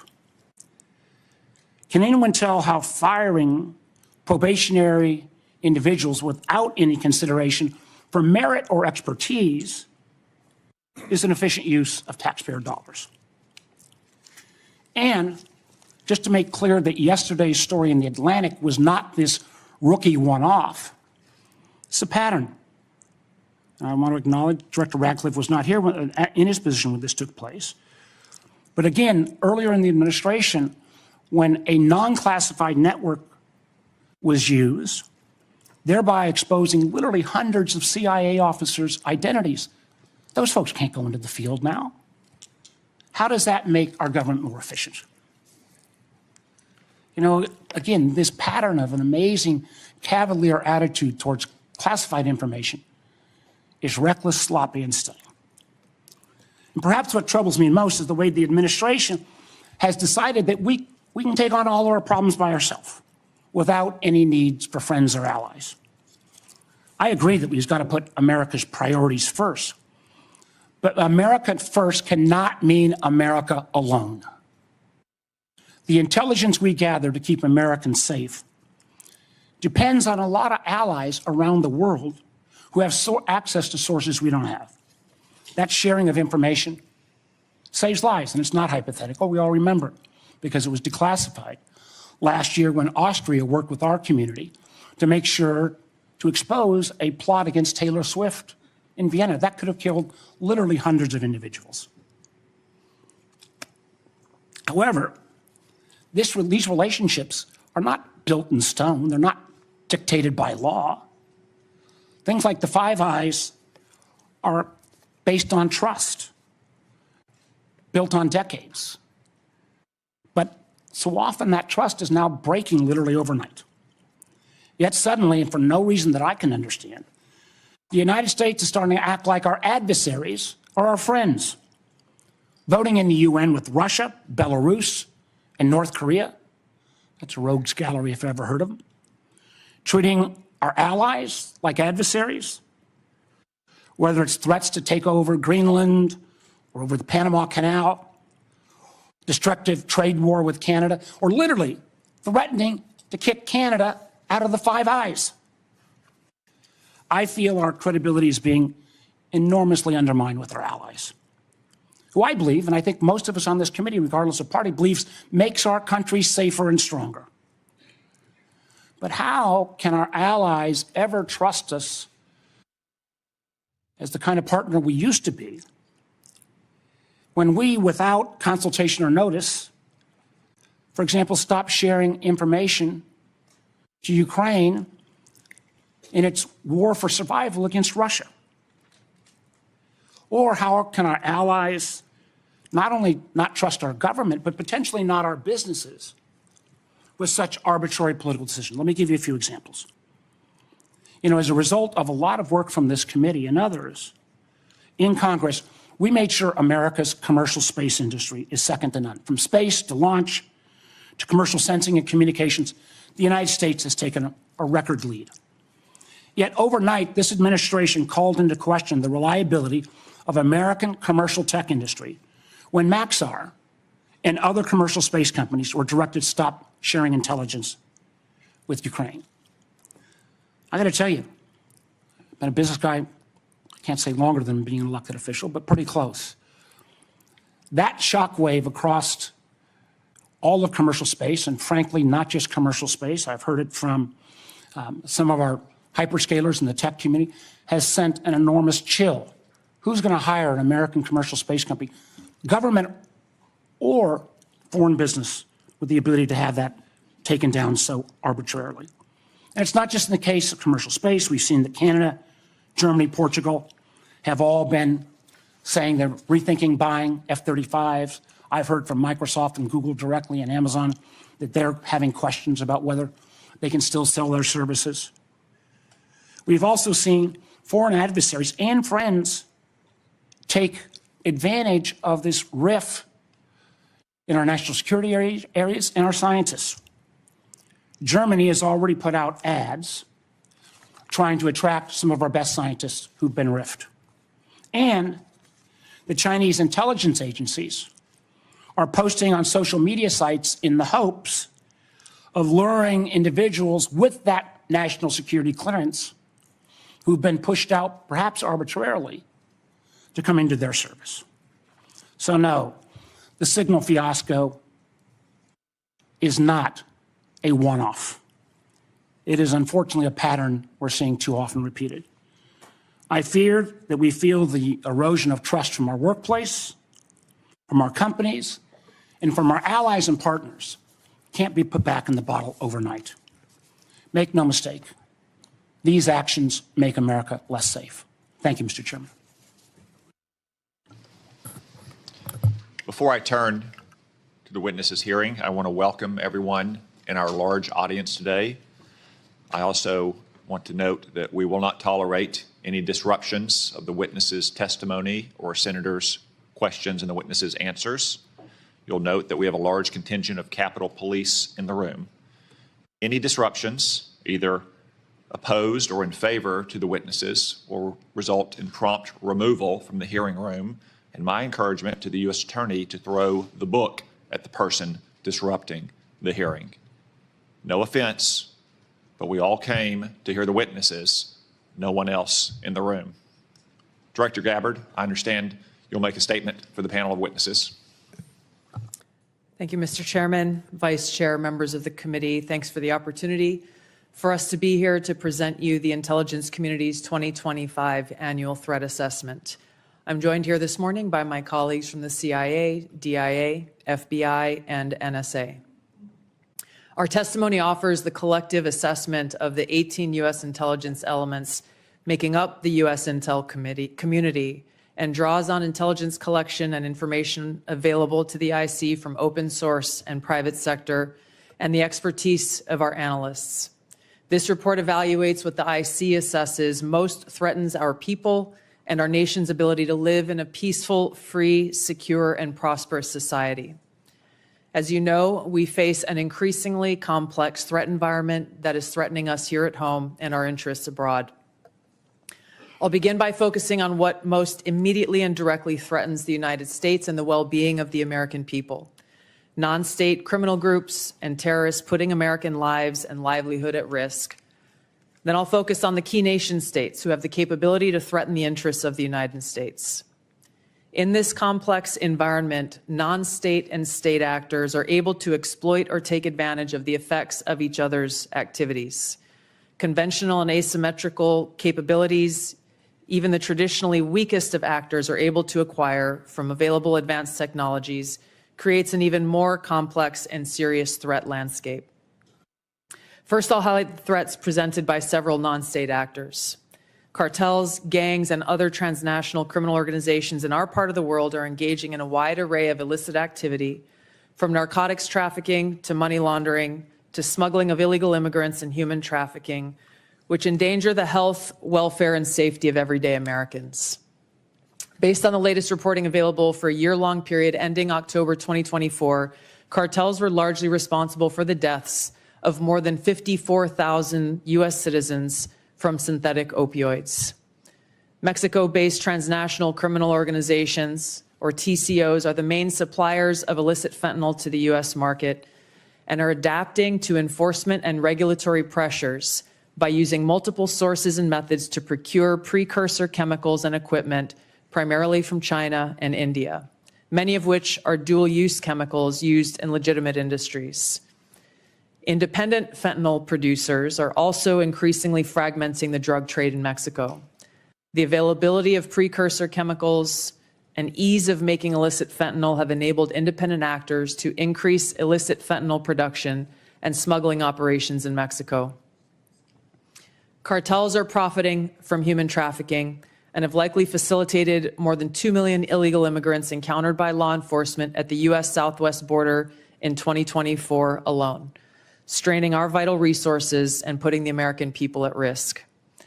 Criminal groups drive much of the unrest and lawlessness in the Western Hemisphere. They also engage in extortion, weapons and human smuggling, and other illicit and dangerous revenue-seeking operations, including kidnappings for ransom, forced labor, and sex trafficking.